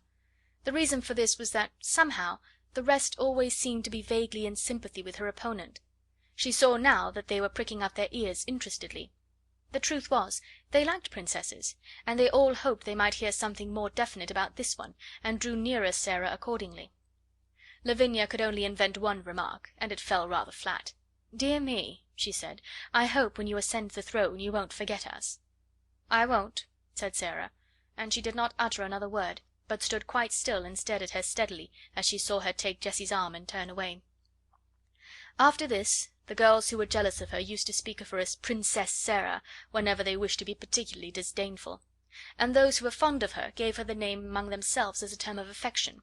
No one called her Princess instead of Sara, but her adorers were much pleased with the picturesqueness and grandeur of the title, and Miss Minchin, hearing of it, mentioned it more than once to visiting parents, feeling that it rather suggested a sort of royal boarding school. To Becky it seemed the most appropriate thing in the world. The acquaintance begun on the foggy afternoon when she had jumped up terrified from her sleep in the comfortable chair had ripened and grown, though it must be confessed that Miss Minchin and Miss Amelia knew very little about it. They were aware that Sara was kind to the scullery maid, but they knew nothing of certain delightful moments snatched perilously when, the upstairs rooms being set in order with lightning rapidity, Sara's sitting room was reached and the heavy coal box set down with a sigh of joy. At such times stories were told by instalments, things of a satisfying nature were either produced and eaten, or hastily tucked into pockets to be disposed of at night, when Becky went upstairs to her attic to bed. "But I has to eat 'em careful, miss," she said once, "'cause if I leaves crumbs the rats comes out to get them." "Rats!" exclaimed Sara in horror. "Are there rats there?" "Lots of 'em, miss," Becky answered in quite a matter-of-fact manner. "There mostly is rats and mice in attics. You gets used to the noise they make scuttling about. I've got so I don't mind 'em as long as they don't run over my pillar." "Ugh!" said Sara. "You gets used to anything after a bit," said Becky. "You have to, miss, if you're born a scullery maid. I'd rather have rats than cockroaches." "So would I," said Sara. "I suppose you might make friends with a rat in time, but I don't believe I should like to make friends with a cockroach." Sometimes Becky did not dare to spend more than a few minutes in the bright, warm room, and when this was the case perhaps only a few words could be exchanged, and a small purchase slipped into the old-fashioned pocket Becky carried under her dress skirt, tied round her waist with a band of tape. The search for and discovery of satisfying things to eat which could be packed into small compass added a new interest to Sara's existence. When she drove or walked out she used to look into shop windows eagerly. The first time it occurred to her to bring home 2 or 3 little meat pies, she felt that she had hit upon a discovery. When she exhibited them, Becky's eyes quite sparkled. "Oh, miss," she murmured, "them will be nice and filling. It's fillingness that's best. Sponge cake's a heavenly thing, but it melts away like, if you understand, miss. These'll just stay in your stomach." "Well," hesitated Sara, "I don't think it would be good if they stayed always, but I do believe they will be satisfying." They were satisfying, and so were beef sandwiches bought at a cook shop, and so were rolls and Bologna sausage. In time Becky began to lose her hungry, tired feeling, and the coal box did not seem so unbearably heavy. However heavy it was, and whatsoever the temper of the cook and the hardness of the work heaped upon her shoulders, she had always the chance of the afternoon to look forward to, the chance that Miss Sara would be able to be in her sitting room. In fact, the mere seeing of Miss Sara would have been enough without meat pies. If there was time only for a few words, they were always friendly, merry words that put heart into one, and if there was time for more, then there was an instalment of a story to be told, or some other thing one remembered afterwards, and sometimes lay awake in one's bed in the attic to think over. Sara, who was only doing what she unconsciously liked better than anything else, nature having made her for a giver, had not the least idea what she meant to poor Becky, and how wonderful a benefactor she seemed. If nature has made you for a giver, your hands are borne open, and so is your heart, and though there may be times when your hands are empty, your heart is always full, and you can give things out of that, warm things, kind things, sweet things, help and comfort and laughter, and sometimes gay, kind laughter is the best help of all. Becky had scarcely known what laughter was all through her poor, little, hard-driven life. Sara made her laugh, and laughed with her, and though neither of them quite knew it, the laughter was as fillin' as the meat pies. A few weeks before Sara's 11th birthday a letter came to her from her father which did not seem to be written in such boyish high spirits as usual. He was not very well, and was evidently overweighted by the business connected with the diamond mines. "You see, little Sara," he wrote, "your Daddy is not a businessman at all, and figures and documents bother him. He does not really understand them, and all this seems so enormous. Perhaps if I was not feverish I should not be awake, tossing about one half of the night, and spend the other half in troublesome dreams. If my little missus were here, I dare say she would give me some solemn good advice. You would, wouldn't you, little missus?" One of his many jokes had been to call her his little missus, because she had such an old-fashioned air.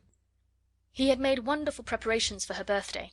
Among other things, a new doll had been ordered in Paris, and her wardrobe was to be indeed a marvel of splendid perfection. When she had replied to the letter asking her if the doll would be an acceptable present, Sara had been very quaint. "I am getting very old," she wrote. "You see, I shall never live to have another doll given me. This will be my last doll. There is something solemn about it. If I could write poetry, I am sure a poem about a last doll would be very nice, but I cannot write poetry. I have tried, and it made me laugh. It did not sound like Watts or Coleridge or Shakespeare at all. No one could ever take Emily's place, but I should respect the last doll very much, and I am sure the school would love it. They all like dolls, though some of the big ones, the almost 15 ones, pretend they are too grown up." Captain Crewe had a splitting headache when he read this letter in his bungalow in India. The table before him was heaped with papers and letters which were alarming him and filling him with anxious dread, but he laughed as he had not laughed for weeks. "Oh," he said, "she's better fun every year she lives. God grant this business may right itself and leave me free to run home and see her. What wouldn't I give to have her little arms round my neck this minute? What wouldn't I give?" The birthday was to be celebrated by great festivities. The schoolroom was to be decorated, and there was to be a party. The boxes containing the presents were to be opened with great ceremony, and there was to be a glittering feast spread in Miss Minchin's sacred room. When the day arrived, the whole house was in a whirl of excitement. How the morning passed nobody quite knew, because there seemed such preparations to be made. The schoolroom was being decked with garlands of holly, the desks had been moved away, and red covers had been put on the forms which were arrayed around the room against the wall. When Sara went into her sitting room in the morning, she found on the table a small dumpy package tied up in a piece of brown paper. She knew it was a present, and she thought she could guess whom it came from. She opened it quite tenderly. It was a square pincushion, made of not quite clean red flannel, and black pins had been stuck carefully into it to form the words, "Many happy returns." "Oh," cried Sara, with a warm feeling in her heart, "what pains she has taken! I like it so, it makes me feel sorrowful." But the next moment she was mystified. On the under side of the pincushion was secured a card bearing in neat letters the name Miss Amelia Minchin. Sara turned it over and over. "Miss Amelia?" she said to herself. "How can it be?" And just at that very moment she heard the door being cautiously pushed open and saw Becky peeping round it. There was an affectionate, happy grin on her face, and she shuffled forward and stood nervously pulling at her fingers. "D'ye like it, Miss Sara?" she said. "Do ye?" "Like it?" cried Sara. "You darling Becky, you made it all yourself." Becky gave a hysteric but joyful sniff, and her eyes looked quite moist with delight. "It ain't nothing but flannin, and the flannin ain't new, but I wanted to give you something, and I made it of nights. I knew you could pretend it was satin with diamond pins in. I tried to when I was making it. The card, miss," rather doubtfully, "'twa'n't wrong of me to pick it out of the dustbin, was it? Miss 'Melia throwed it away. I hadn't no card of my own, and I knowed it wouldn't be a proper present if I didn't pin a card on, so I pinned Miss 'Melia's." Sara flew at her and hugged her. She could not have told herself or anyone else why there was a lump in her throat. "Oh, Becky," she cried out with a queer little laugh, "I love you, Becky, I do, I do." "Oh, miss," breathed Becky, "thank you, miss, kindly. It ain't good enough for that. The flannin wasn't new." End of chapter 6.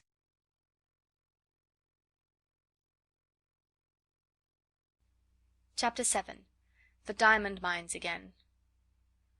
When Sara entered the holly-hung schoolroom in the afternoon, she did so as the head of a sort of procession. Miss Minchin, in her grandest silk dress, led her by the hand. A manservant followed, carrying the box containing the last doll. A housemaid carried a second box, and Becky brought up the rear, carrying a third, and wearing a clean apron and a new cap. Sara would much have preferred to enter in the usual way, but Miss Minchin had sent for her, and after an interview in her private sitting room had expressed her wishes. "This is not an ordinary occasion," she said. "I do not desire that it should be treated as one." So Sara was led grandly in, and felt shy when, on her entry, the big girls stared at her and touched each other's elbows, and the little ones began to squirm joyously in their seats. "Silence, young ladies," said Miss Minchin, at the murmur which arose. "James, place the box on the table and remove the lid. Emma, put yours upon a chair. Becky!" suddenly and severely. Becky had quite forgotten herself in her excitement, and was grinning at Lottie, who was wriggling with rapturous expectation. She almost dropped her box, the disapproving voice so startled her, and her frightened bobbing curtsy of apology was so funny that Lavinia and Jessie tittered. "It is not your place to look at the young ladies," said Miss Minchin. "You forget yourself. Put your box down." Becky obeyed with alarmed haste, and hastily backed toward the door. "You may leave us," Miss Minchin announced to the servants with a wave of her hand. Becky stepped aside respectfully to allow the superior servants to pass out first. She could not help casting a longing glance at the box on the table. Something made of blue satin was peeping from between the folds of tissue paper. "If you please, Miss Minchin," said Sara suddenly, "mayn't Becky stay?" It was a bold thing to do. Miss Minchin was betrayed into something like a slight jump. Then she put her eyeglass up and gazed at her show pupil disturbedly. "Becky!" she exclaimed. "My dearest Sara!" Sara advanced a step toward her. "I want her because I know she will like to see the presents," she explained. "She is a little girl too, you know." Miss Minchin was scandalized. She glanced from one figure to the other. "My dear Sara," she said, "Becky is the scullery maid. Scullery maids are not little girls." It really had not occurred to her to think of them in that light. Scullery maids were machines who carried coal scuttles and made fires. "But Becky is," said Sara, "and I know that she would enjoy herself. Please let her stay, because it is my birthday." Miss Minchin replied with much dignity: "As you ask it as a birthday favour, she may stay. Rebecca, thank Miss Sara for her great kindness." Becky had been backing into the corner, twisting the hem of her apron in delighted suspense. She came forward, bobbing curtsies, but between Sara's eyes and her own there passed a gleam of friendly understanding, while her words tumbled over each other. "Oh, if it please, miss, I'm that grateful, miss. I did want to see the doll, miss, that I did. Thank you, miss, and thank you, ma'am," turning and making an alarmed bob to Miss Minchin, "for letting me take the liberty." Miss Minchin waved her hand again. This time it was in the direction of the corner near the door. "Go and stand there," she commanded, "not too near the young ladies." Becky went to her place grinning. She did not care where she was sent, so that she might have the luck of being inside the room instead of being downstairs in the scullery while these delights were going on. She did not even mind when Miss Minchin cleared her throat ominously and spoke again. "Now, young ladies, I have a few words to say to you," she announced. "She's going to make a speech," whispered one of the girls. "I wish it was over." Sara felt rather uncomfortable. As this was her party, it was probable that the speech was about her. It is not agreeable to stand in a schoolroom and have a speech made about you. "You are aware, young ladies," the speech began, for it was a speech, "that dear Sara is 11 years old today." "Dear Sara," murmured Lavinia. "Several of you here have also been 11 years old, but Sara's birthdays are rather different from other little girls' birthdays. When she is older she will be heiress to a large fortune, which it will be her duty to spend in a meritorious manner." "The diamond mines," giggled Jessie in a whisper. Sara did not hear her, but as she stood with her green grey eyes fixed steadily on Miss Minchin, she felt herself growing rather hot. When Miss Minchin talked about money, she felt somehow that she always hated her, and of course it was disrespectful to hate grown-up people. "When her dear papa, Captain Crewe, brought her from India and gave her into my care," the speech proceeded, "he said to me in a jesting way, 'I am afraid she will be very rich, Miss Minchin.' My reply was, 'Her education at my seminary, Captain Crewe, shall be such as will adorn the largest fortune.'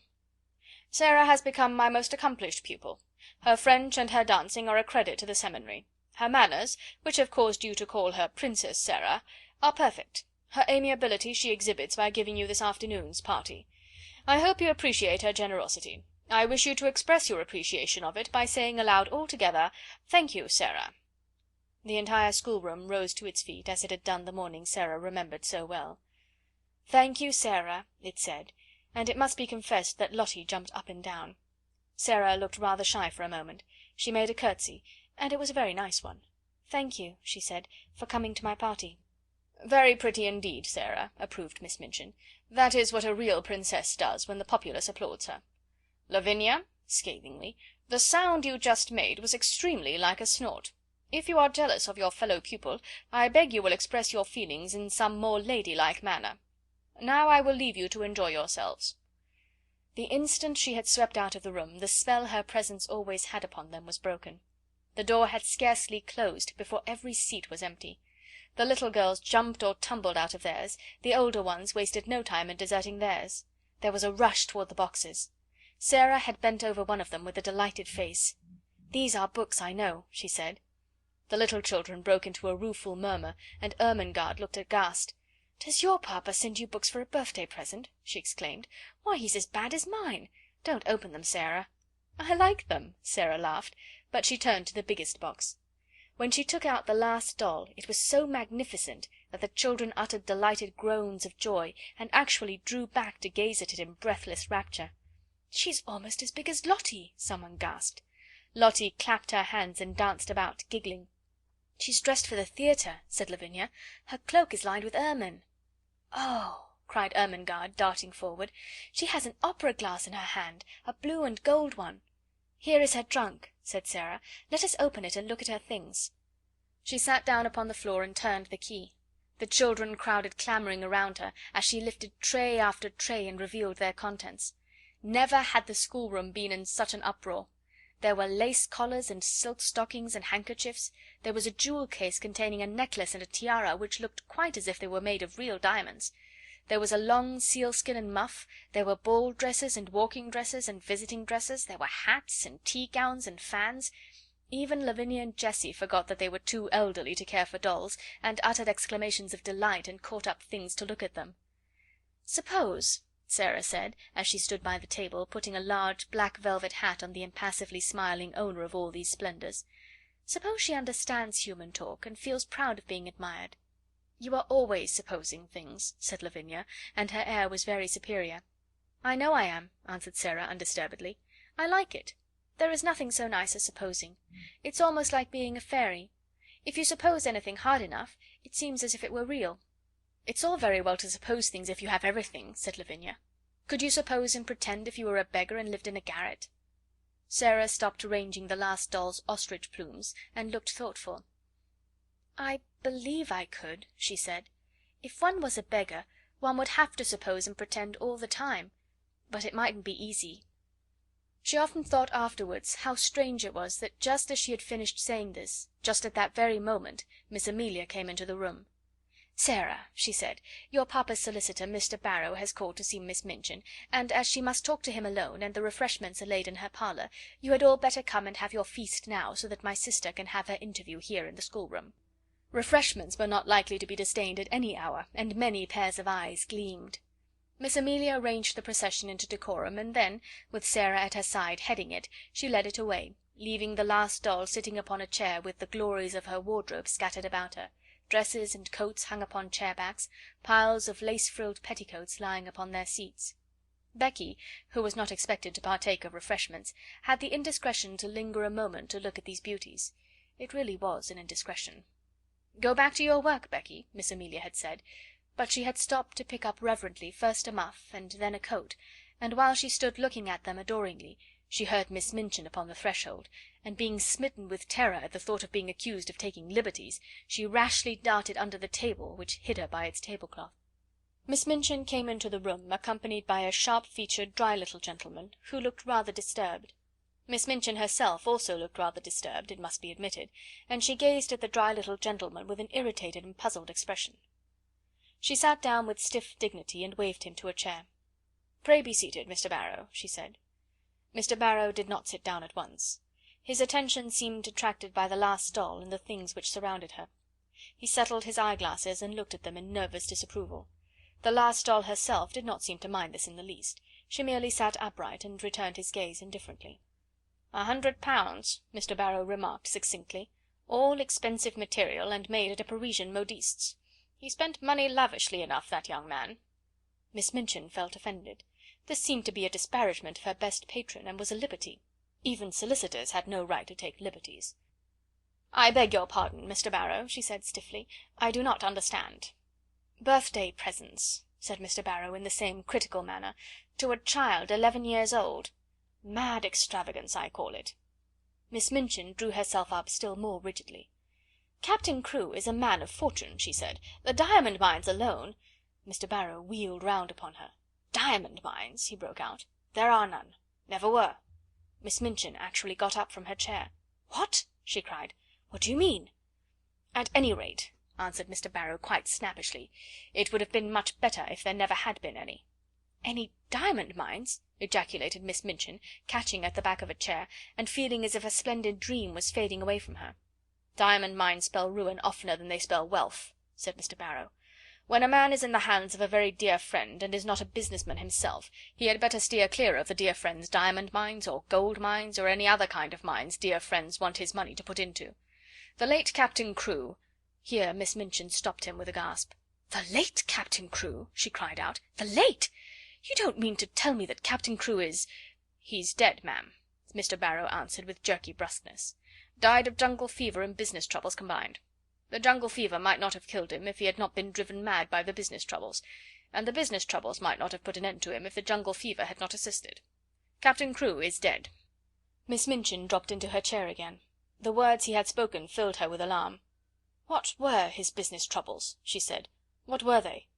"Diamond mines," answered Mr. Barrow, "and dear friends, and ruin." Miss Minchin lost her breath. "Ruin!" she gasped out. "Lost every penny. That young man had too much money. The dear friend was mad on the subject of the diamond mine. He put all his own money into it, and all Captain Crewe's. Then the dear friend ran away. Captain Crewe was already stricken with fever when the news came. The shock was too much for him. He died delirious, raving about his little girl, and didn't leave a penny." Now Miss Minchin understood, and never had she received such a blow in her life. Her show pupil, her show patron, swept away from the select seminary at one blow. She felt as if she had been outraged and robbed, and that Captain Crewe and Sara and Mr. Barrow were equally to blame. "Do you mean to tell me," she cried out, "that he left nothing? That Sara will have no fortune? That the child is a beggar? That she is left on my hands a little pauper instead of an heiress?" Mr. Barrow was a shrewd businessman, and felt it as well to make his own freedom from responsibility quite clear without any delay. "She is certainly left a beggar," he replied, "and she is certainly left on your hands, ma'am, as she hasn't a relation in the world that we know of." Miss Minchin started forward. She looked as if she was going to open the door and rush out of the room to stop the festivities going on joyfully and rather noisily that moment over the refreshments. "It is monstrous," she said. "She is sitting in my sitting room at this moment, dressed in silk gauze and lace petticoats, giving a party at my expense." "She is giving it at your expense, madam, if she's giving it," said Mr. Barrow calmly. "Barrow and Skipworth are not responsible for anything. There never was a cleaner sweep made of a man's fortune. Captain Crewe died without paying our last bill, and it was a big one." Miss Minchin turned back from the door in increased indignation. This was worse than anyone could have dreamed of its being. "That is what has happened to me," she cried. "I was always so sure of his payments that I went to all sorts of ridiculous expenses for the child. I paid the bills for that ridiculous doll and her ridiculous fantastic wardrobe. The child was to have anything she wanted. She has a carriage and a pony and a maid, and I've paid for all of them since the last cheque came." Mr. Barrow evidently did not intend to remain to listen to the story of Miss Minchin's grievances after he had made the position of his firm clear and related the mere dry facts. He did not feel any particular sympathy for irate keepers of boarding schools. "You had better not pay for anything more, ma'am," he remarked, "unless you want to make presents to the young lady. No one will remember you. She hasn't a brass farthing to call her own." "But what am I to do?" demanded Miss Minchin, as if she felt it entirely his duty to make the matter right. "What am I to do?" "There isn't anything to do," said Mr. Barrow, folding up his eyeglasses and slipping them into his pocket. "Captain Crewe is dead. The child is left a pauper. Nobody is responsible for her but you." "I am not responsible for her, and I refuse to be made responsible." Miss Minchin became quite white with rage. Mr. Barrow turned to go. "I have nothing to do with that, madam," he said uninterestedly. "Barrow and Skipworth are not responsible. Very sorry the thing has happened, of course." "If you think she is to be foisted off on me, you are greatly mistaken," Miss Minchin gasped. "I have been robbed and cheated. I will turn her into the street." If she had not been so furious, she would have been too discreet to say quite so much. She saw herself burdened with an extravagantly brought up child whom she had always resented, and she lost all self-control. Mr. Barrow undisturbedly moved toward the door. "I wouldn't do that, madam," he commented. "It wouldn't look well. Unpleasant story to get about in connection with the establishment. Pupil bundled out penniless and without friends." He was a clever businessman, and he knew what he was saying. He also knew that Miss Minchin was a business woman, and would be shrewd enough to see the truth. She could not afford to do a thing which would make people speak of her as cruel and hard-hearted. "Better keep her and make use of her," he added. "She's a clever child, I believe. You can get a good deal out of her as she grows older." "I will get a good deal out of her before she grows older," exclaimed Miss Minchin. "I am sure you will, ma'am," said Mr. Barrow with a little sinister smile. "I am sure you will. Good morning." End of Chapter 7, Part 1.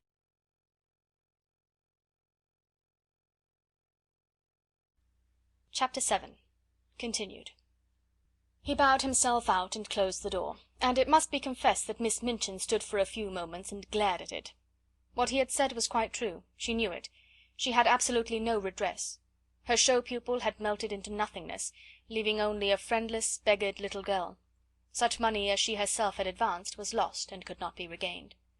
And as she stood there breathless under her sense of injury, there fell upon her ears a burst of gay voices from her own sacred room, which had actually been given up to the feast. She could at least stop this. But as she started toward the door, it was opened by Miss Amelia, who, when she caught sight of the changed, angry face, fell back a step in alarm. "What is the matter, sister?" she ejaculated. Miss Minchin's voice was almost fierce when she answered, "Where is Sara Crewe?" Miss Amelia was bewildered. "Sara?" she stammered. "Why, she's with the children in your room, of course." "Has she a black frock in her sumptuous wardrobe?" in bitter irony. "A black frock?" Miss Amelia stammered again. "A black one?" "She has frocks of every other colour. Has she a black one?" Miss Amelia began to turn pale. "No, yes," she said, "but it is too short for her. She has only the old black velvet, and she has outgrown it." "Go and tell her to take off that preposterous pink silk gauze, and put the black one on, whether it is too short or not. She has done with finery." Then Miss Amelia began to wring her fat hands and cry. "Oh, sister!" she sniffed. "Oh, sister, what can have happened?" Miss Minchin wasted no words. "Captain Crewe is dead," she said. "He has died without a penny. That spoiled, pampered, fanciful child is left a pauper on my hands." Miss Amelia sat down quite heavily in the nearest chair. "Hundreds of pounds have I spent on nonsense for her, and I shall never see a penny of it. Put a stop to this ridiculous party of hers. Go and make her change her frock at once." "I?" panted Miss Amelia. "Must I go and tell her now?" "This moment," was the fierce answer. "Don't sit staring like a goose. Go!" Poor Miss Amelia was accustomed to being called a goose. She knew, in fact, that she was rather a goose, and that it was left to geese to do a great many disagreeable things. It was a somewhat embarrassing thing to go into the midst of a room full of delighted children and tell the giver of the feast that she had suddenly been transformed into a little beggar, and must go upstairs and put on an old black frock which was too small for her. But the thing must be done. This was evidently not the time when questions might be asked. She rubbed her eyes with her handkerchief until they looked quite red, after which she got up and went out of the room without venturing to say another word. When her older sister looked and spoke as she had done just now, the wisest course to pursue was to obey orders without any comment. Miss Minchin walked across the room. She spoke to herself aloud without knowing that she was doing it. During the last year the story of the diamond mines had suggested all sorts of possibilities to her. Even proprietors of seminaries might make fortunes in stocks, with the aid of owners of mines. And now, instead of looking forward to gains, she was left to look back upon losses. "The Princess Sara, indeed," she said. "The child has been pampered as if she were a queen." She was sweeping angrily past the corner table as she said it, and the next moment she started at the sound of a loud sobbing sniff which issued from under the cover. "What is that?" she exclaimed angrily. The loud sobbing sniff was heard again, and she stooped and raised the hanging folds of the table cover. "How dare you?" she cried out. "How dare you? Come out immediately." It was poor Becky who crawled out, and her cap was knocked on one side, and her face was red with repressed crying. "If you please, it's me, mum," she explained. "I know I hadn't ought to, but I was looking at the door, mum, and I was frightened when you came in, and slipped under the table." "You have been there all the time, listening," said Miss Minchin. "No, mum, Becky protested, bobbing curtsies. "Not listening. I thought I could slip out without you noticing, but I couldn't, and I had to stay. But I didn't listen, Mum. I wouldn't for nothing. But I couldn't help hearing." Suddenly it seemed almost as if she lost all fear of the awful lady before her. She burst into fresh tears. "Oh, please, she said, "I dare say you'll give me a warning, Mum, but I'm so sorry for poor Miss Sara. I'm so sorry." "Leave the room," ordered Miss Minchin.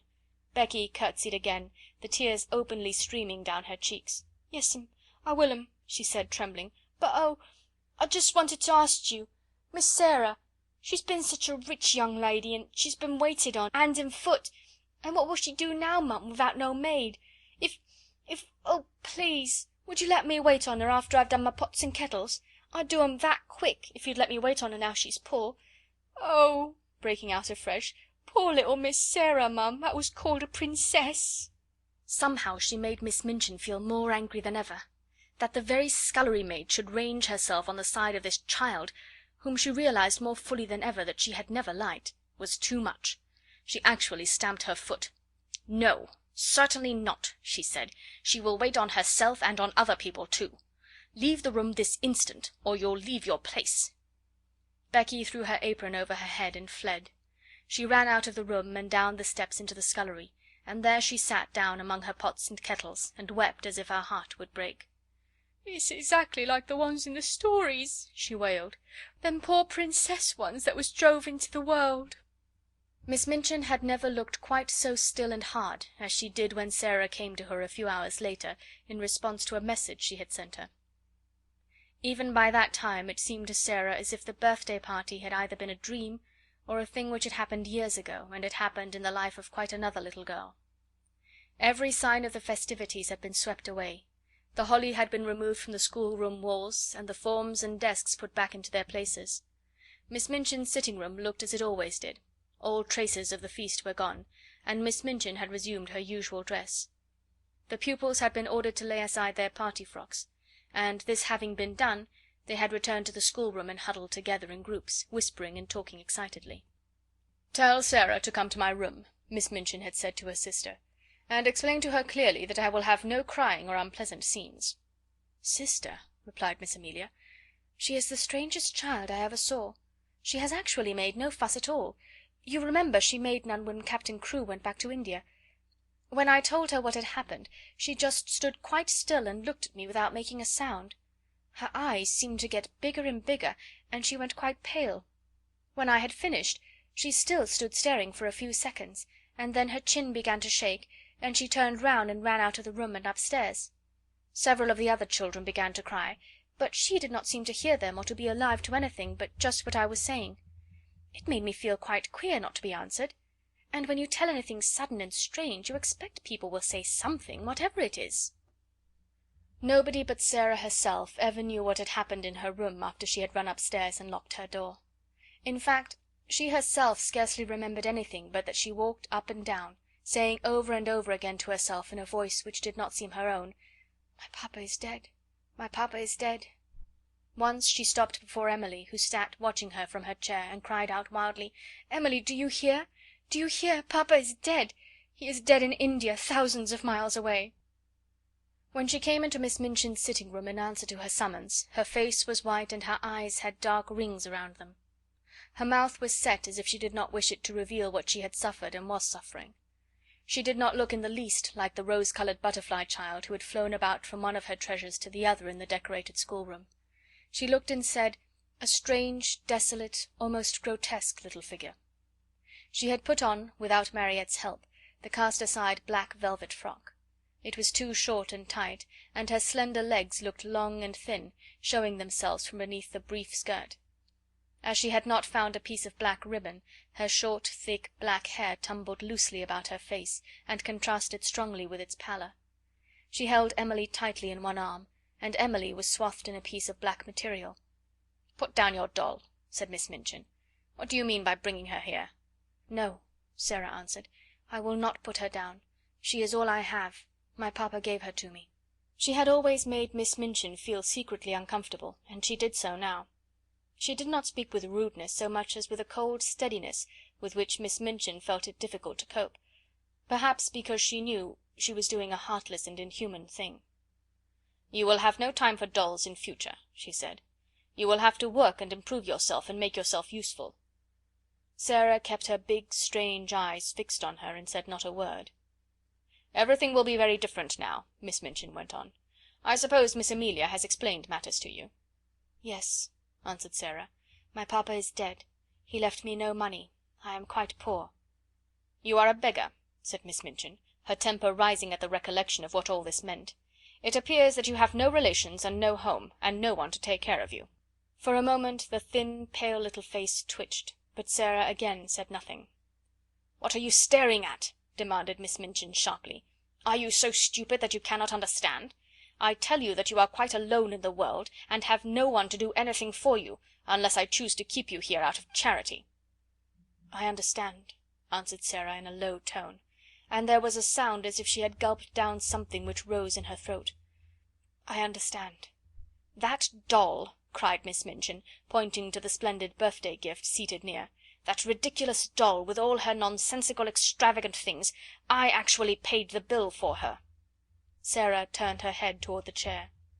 "The last doll," she said. "The last doll." And her little mournful voice had an odd sound. "The last doll indeed," said Miss Minchin, "and she is mine, not yours. Everything you own is mine." "Please take it away from me, then," said Sara. "I do not want it." If she had cried and sobbed and seemed frightened, Miss Minchin might almost have had more patience with her. She was a woman who liked to domineer and feel her power, and as she looked at Sara's pale little steadfast face and heard her proud little voice, she quite felt as if her might was being set at naught.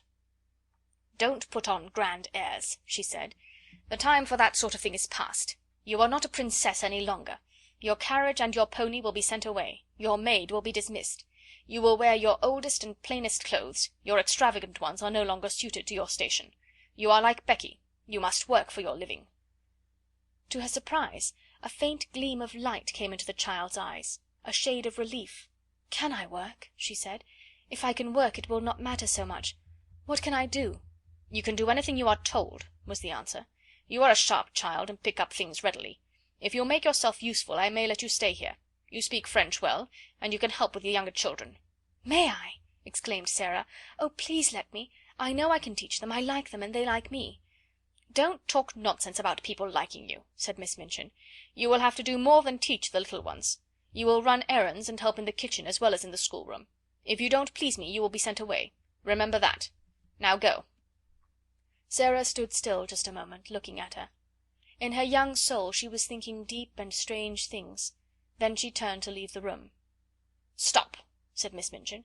"Don't you intend to thank me?" Sara paused, and all the deep strange thoughts surged up in her breast. "What for?" she said. "For my kindness to you," replied Miss Minchin. "For my kindness in giving you a home." Sara made 2 or 3 steps toward her. Her thin little chest heaved up and down, and she spoke in a strange, unchildishly fierce way. "You are not kind," she said. "You are not kind, and it is not a home." And she had turned and run out of the room before Miss Minchin could stop her, or do anything but stare after her with stony anger. She went up the stairs slowly, but panting for breath, and she held Emily tightly against her side. "I wish she could talk," she said to herself. "If she could speak, if she could speak." She meant to go to her room and lie down on the tiger skin, with her cheek upon the great cat's head, and look into the fire and think and think and think. But just before she reached the landing Miss Amelia came out of the door and closed it behind her, and stood before it looking nervous and awkward. The truth was that she felt secretly ashamed of the thing she had been ordered to do. You are not to go in there," she said. "Not go in?" exclaimed Sara, and she fell back a pace. "That is not your room now," Miss Amelia answered, reddening a little. Somehow, all at once, Sara understood. She realized that this was the beginning of the change Miss Minchin had spoken of. "Where is my room?" she asked, hoping very much that her voice did not shake. "You are to sleep in the attic next to Becky." Sara knew where it was. Becky had told her about it. She turned and mounted up 2 flights of stairs. The last one was narrow, and covered with shabby strips of old carpet. She felt as if she were walking away and leaving far behind her the world in which that other child, who no longer seemed herself, had lived. This child, in her short, tight old frock, climbing the stairs to the attic, was quite a different creature. When she reached the attic door and opened it, her heart gave a dreary little thump. Then she shut the door and stood against it and looked about her. Yes, this was another world. The room had a slanting roof and was whitewashed. The whitewash was dingy and had fallen off in places. There was a rusty grate, an old iron bedstead, and a hard bed covered with a faded coverlet. Some pieces of furniture too much worn to be used downstairs had been sent up. Under the skylight in the roof, which showed nothing but an oblong piece of dull grey sky, there stood an old battered red footstool. Sara went to it and sat down. She seldom cried. She did not cry now. She laid Emily across her knees, and put her face down upon her and her arms around her, and sat there, her little black head resting on the black draperies, not saying one word, not making one sound. And as she sat in this silence there came a low tap at the door, such a low, humble one that she did not at first hear it, and indeed was not roused until the door was timidly pushed open, and a poor tear-smeared face appeared peeping round it. It was Becky's face, and Becky had been crying furtively for hours, and rubbing her eyes with her kitchen apron, until she looked strange indeed. "Oh, miss," she said under her breath, would you allow me just to come in?" Sara lifted her head and looked at her. She tried to begin a smile, and somehow she could not. Suddenly, and it was all through the loving mournfulness of Becky's streaming eyes, her face looked more like a child's, not so much too old for her years. She held out her hand and gave a little sob. "Oh, Becky," she said, "I told you we were just the same, only two little girls, just two little girls. You see how true it is. There's no difference now. I'm not a princess any more." Becky ran to her and caught her hand, and hugged it to her breast, kneeling beside her and sobbing with love and pain. "Yes, miss, you are," she cried, and her words were all broken. "Whatever happens to you, whatever, you'd be a princess all the same, and nothin' couldn't make you nothin' different." End of chapter 7.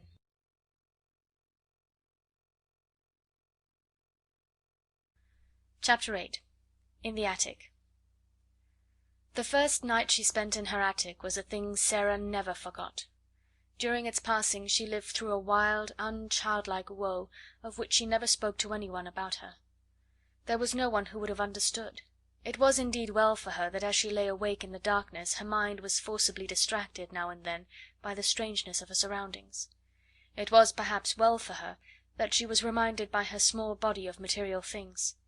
If this had not been so, the anguish of her young mind might have been too great for a child to bear.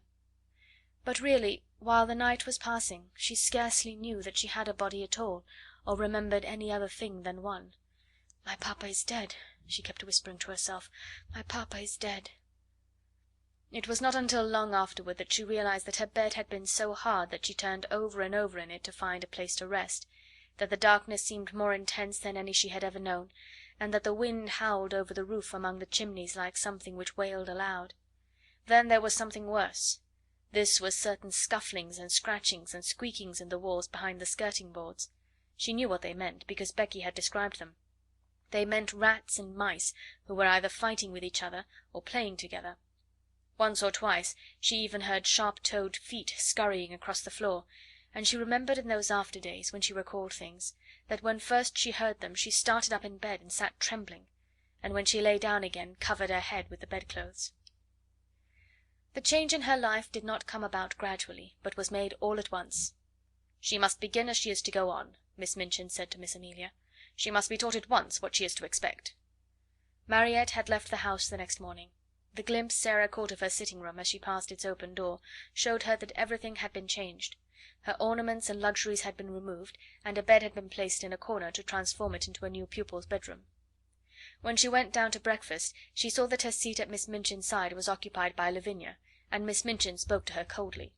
"You will begin your new duties, Sara," she said, "by taking your seat with the younger children at a smaller table. You must keep them quiet, and see that they behave well and do not waste their food. You ought to have been down earlier. Lottie has already upset her tea." That was the beginning, and from day to day the duties given to her were added to. She taught the younger children French and heard their other lessons, and these were the least of her labours. it was found that she could be made use of in numberless directions. She could be sent on errands at any time and in all weathers. She could be told to do things other people neglected. The cook and the housemaids took their tone from Miss Minchin, and rather enjoyed ordering about the young one who had been made so much fuss over for so long. They were not servants of the best class, and had neither good manners nor good tempers, and it was frequently convenient to have at hand someone on whom blame could be laid.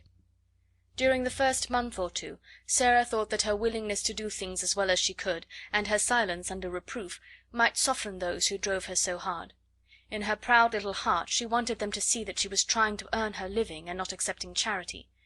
But the time came when she saw that no one was softened at all, and the more willing she was to do as she was told, the more domineering and exacting careless housemaids became, and the more ready a scolding cook was to blame her.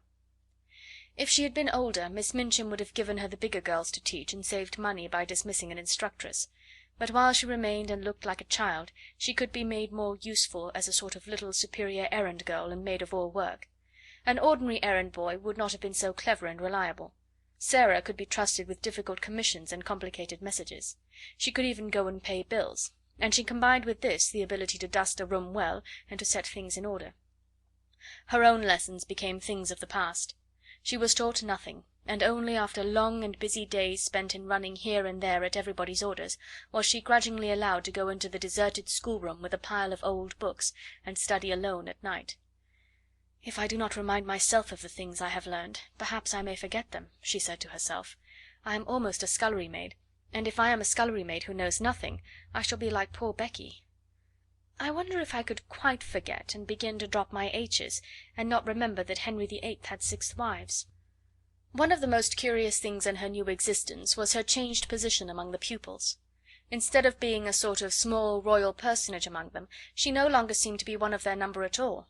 She was kept so constantly at work that she scarcely ever had an opportunity of speaking to any of them, and she could not avoid seeing that Miss Minchin preferred that she should live a life apart from that of the occupants of the schoolroom. "I will not have her forming intimacies and talking to the other children," that lady said. "Girls like a grievance, and if she begins to tell romantic stories about herself, she will become an ill-used heroine, and parents will be given a wrong impression. It is better that she should live a separate life, one suited to her circumstances. I am giving her a home, and that is more than she has any right to expect from me." Sara did not expect much, and was far too proud to try to continue to be intimate with girls who, evidently, felt rather awkward and uncertain about her.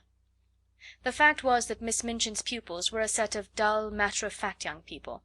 They were accustomed to being rich and comfortable, and as Sara's frocks grew shorter and shabbier and queerer looking, and it became an established fact that she wore shoes with holes in them, and was sent out to buy groceries and carry them through the streets in a basket on her arm when the cook wanted them in a hurry, they felt rather as if, when they spoke to her, they were addressing an under-servant. "To think that she was the girl with the diamond mines," Lavinia commented. "She does look an object. And she's queerer than ever. I never liked her much, but I can't bear that way she has now of looking at people without speaking, just as if she was finding them out." "I am," said Sara promptly, when she heard of this. "That's what I look at some people for. I like to know about them. I think them over afterward." The truth was that she had saved herself annoyance several times by keeping her eye on Lavinia, who was quite ready to make mischief, and would have been rather pleased to have made it for the ex-show pupil. Sara never made any mischief herself, or interfered with anyone. She worked like a drudge. She tramped through the wet streets, carrying parcels and baskets. She laboured with the childish inattention of the little ones' French lessons. As she became shabbier and more forlorn-looking, she was told that she had better take her meals downstairs. She was treated as if she was nobody's concern, and her heart grew proud and sore, but she never told anyone what she felt. "Soldiers don't complain," she would say between her small shut teeth. "I am not going to do it. I will pretend this is part of a war." But there were hours when her child heart might almost have broken with loneliness, but for 3 people. The first, it must be owned, was Becky. Just Becky. Throughout all that first night spent in the garret, she had felt a vague comfort in knowing that on the other side of the wall, in which the rats scuffled and squeaked, there was another young human creature, and during the nights that followed the sense of comfort grew. They had little chance to speak to each other during the day. Each had her own tasks to perform, and any attempt at conversation would have been regarded as a tendency to loiter and lose time. "Don't mind me, miss," whispered Becky during the first morning, "if I don't say nothing polite." Some one 'ud be down on us if I did. I means please and thank you and beg pardon, but I dasn't take time to say it." But before daybreak she used to slip into Sarah's attic and button her dress and give her such help as she required before she went downstairs to light the kitchen fire. And when night came Sarah always heard the humble knock at her door, which meant that her handmaid was ready to help her again if she was needed. During the first weeks of her grief Sarah felt as if she were too stupefied to talk, so it happened that some time passed before they saw each other much or exchanged visits. Becky's heart told her that it was best that people in trouble should be left alone. The second of the trio of comforters was Ermengaard, but odd things happened before Ermengaard found her place. When Sarah's mind seemed to awaken again to the life about her, she realized that she had forgotten that an Ermengaard lived in the world. The two had always been friends, but Sarah had felt as if she were years the older.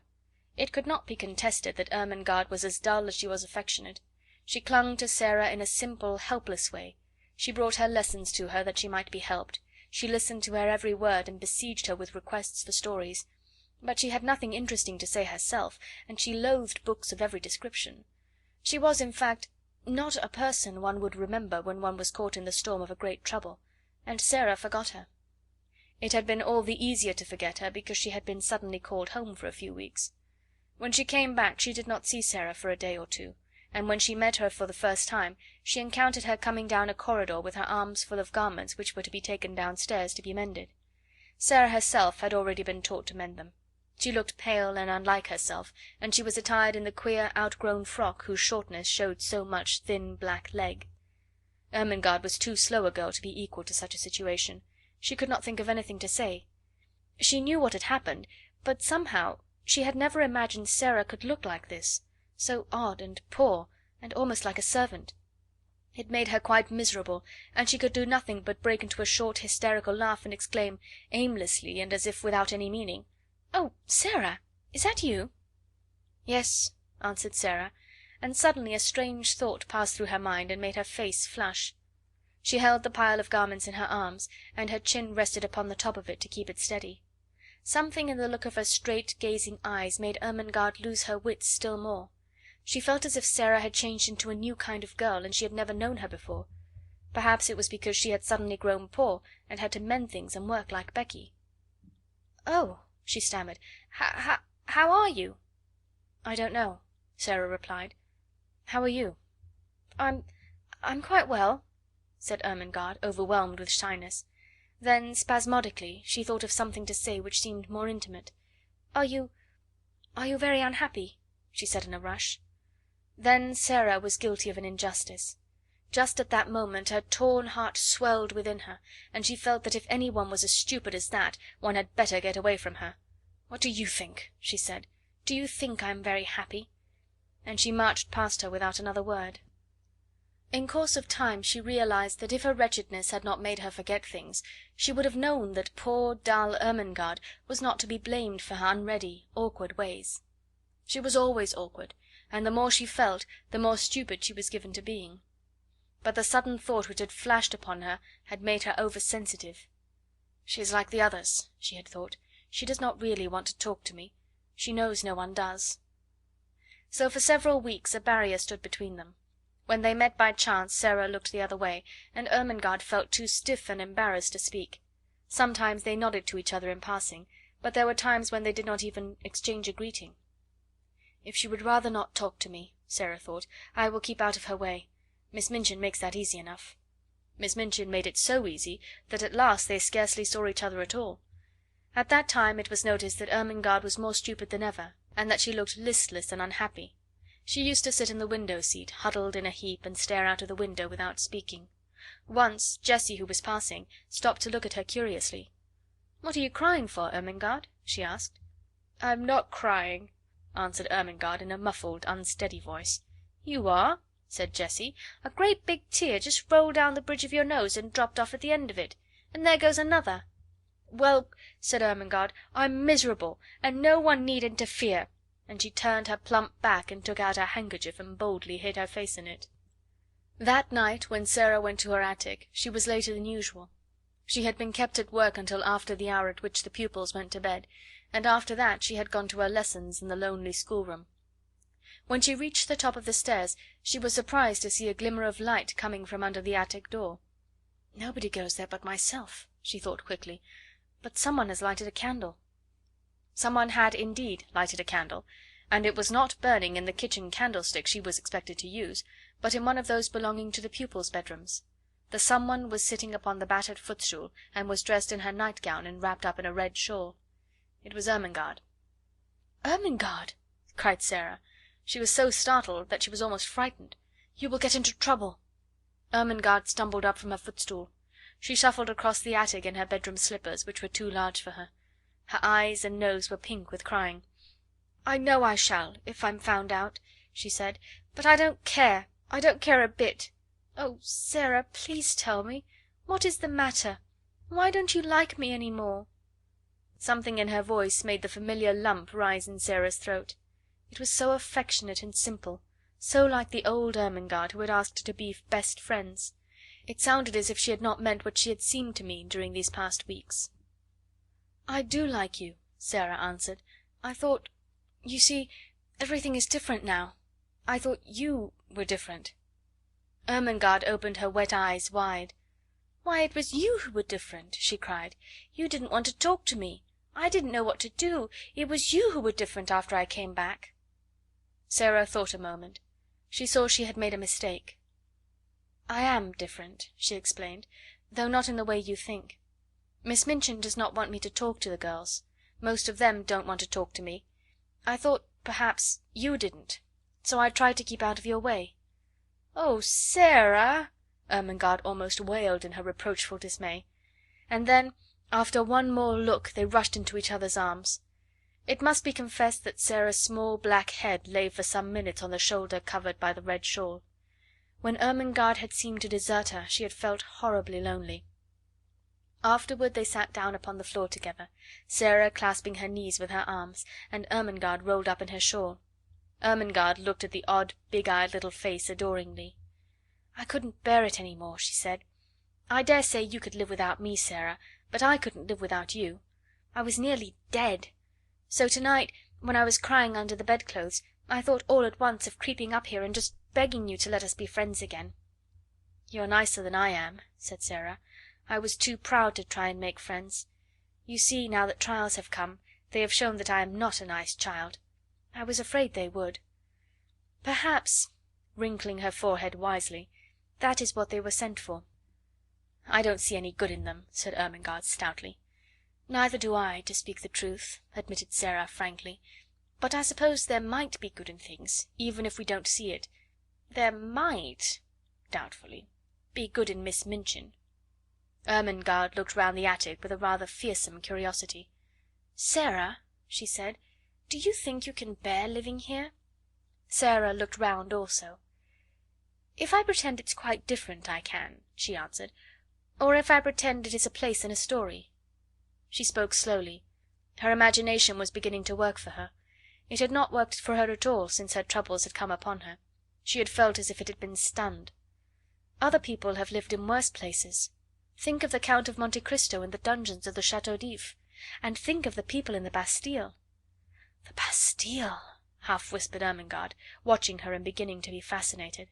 She remembered stories of the French Revolution which Sara had been able to fix in her mind by her dramatic relation of them. No one but Sara could have done it. A well-known glow came into Sara's eyes. "Yes," she said, hugging her knees, "that will be a good place to pretend about. I am a prisoner in the Bastille.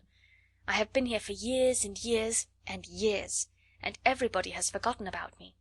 Miss Minchin is the jailer, and Becky," a sudden light adding itself to the glow in her eyes, "Becky is the prisoner in the next cell." She turned to Ermengarde, looking quite like the old Sara. "I shall pretend that," she said, "and it will be a great comfort." Ermengarde was at once enraptured and awed. "And will you tell me all about it?" she said. "May I creep up here at night whenever it is safe and hear the things you have made up in the day? It will seem as if we were more best friends than ever." "Yes," answered Sara, nodding. "Adversity tries people, and mine has tried you and proved how nice you are." End of chapter 8.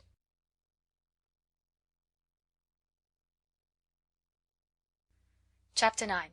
Melchisedec. The third person in the trio was Lottie. She was a small thing, and did not know what adversity meant, and was much bewildered by the alteration she saw in her young adopted mother.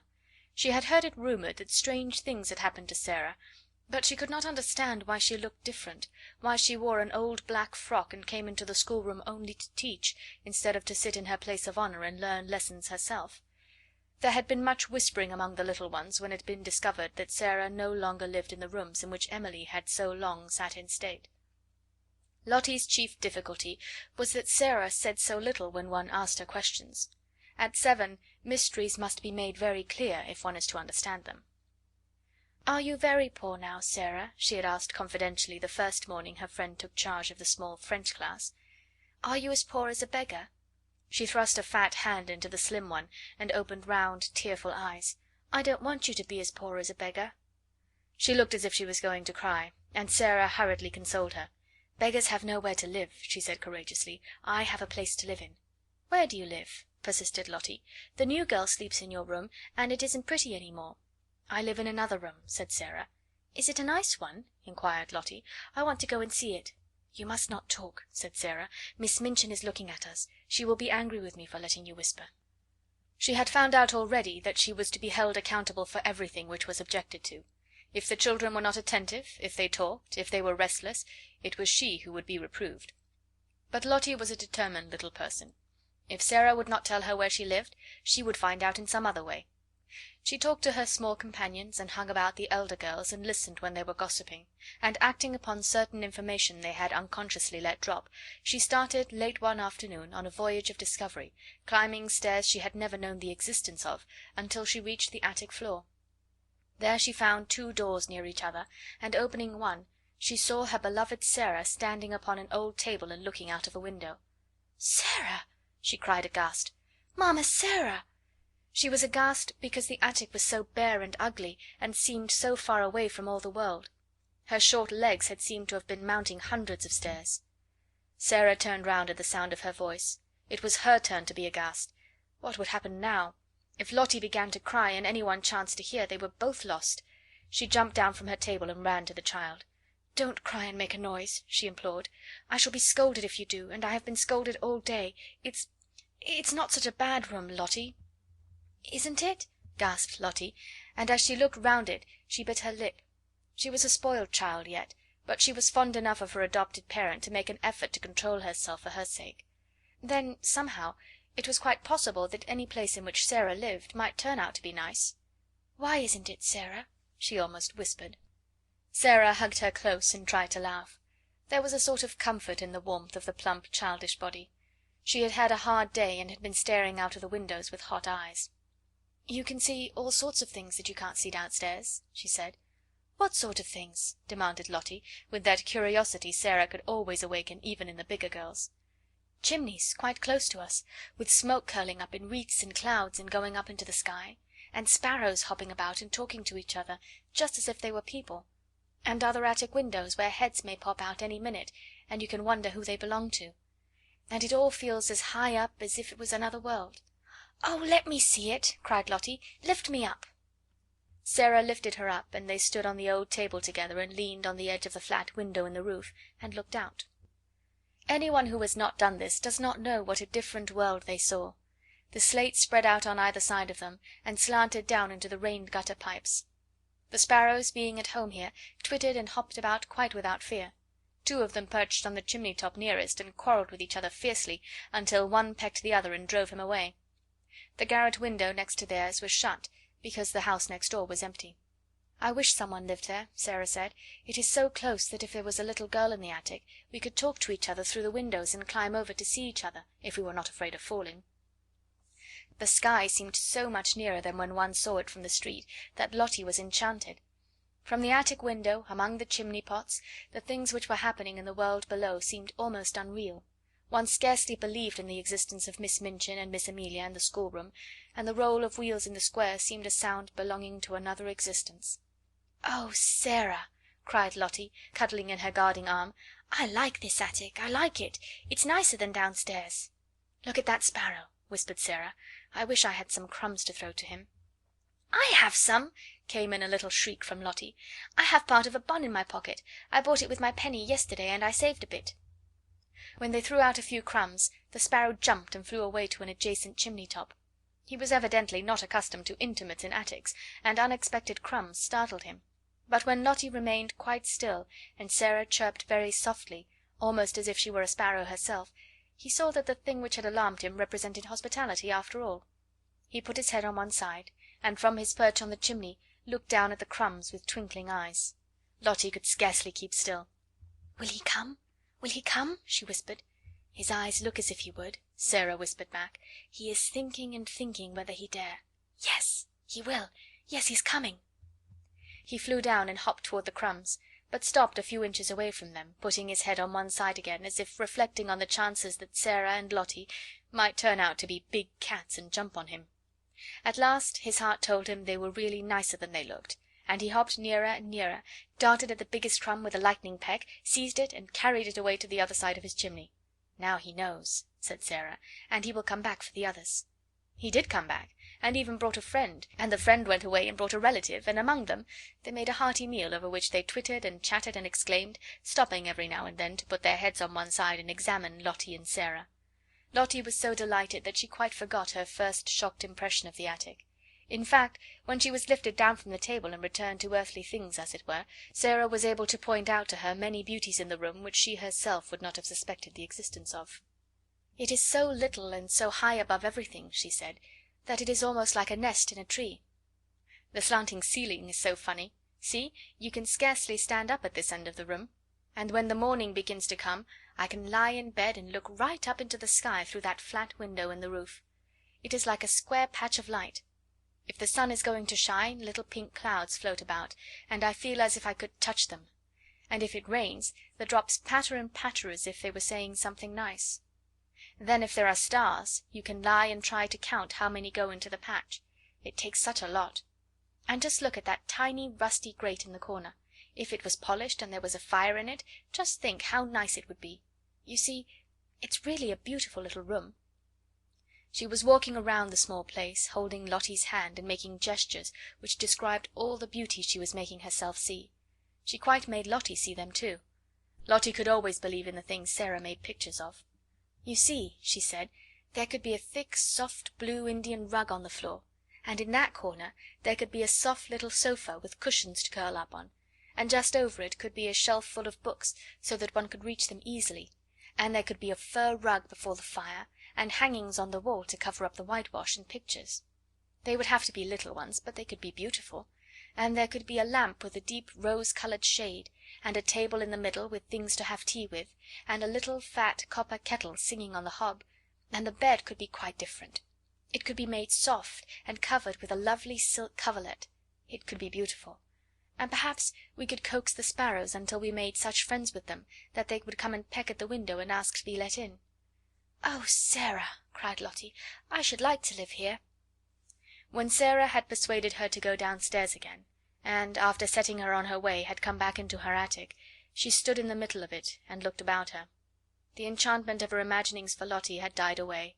The bed was hard and covered with its dingy quilt. The whitewashed wall showed its broken patches. The floor was cold and bare, the grate was broken and rusty, and the battered footstool tilted sideways on its injured leg, the only seat in the room. She sat down on it for a few minutes and let her head drop in her hands. The mere fact that Lottie had come and gone away again made things seem a little worse, just as perhaps prisoners feel a little more desolate after visitors come and go, leaving them behind. "It's a lonely place," she said. "Sometimes it's the loneliest place in the world." She was sitting in this way when her attention was attracted by a slight sound near her. She lifted her head to see where it came from, and if she had been a nervous child she would have left her seat on the battered footstool in a great hurry.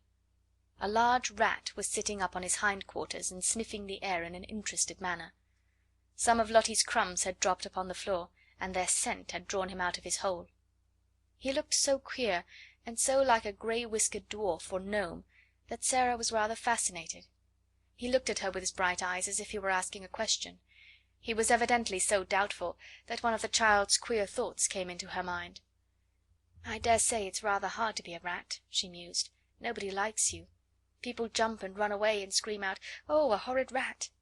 I shouldn't like people to scream and jump and say, 'Oh, a horrid Sara,' the moment they saw me, and set traps for me and pretend they were dinner. It's so different to be a sparrow. But nobody asked this rat if he wanted to be a rat when he was made. Nobody said, 'Wouldn't you rather be a sparrow?'" She had sat so quietly that the rat had begun to take courage.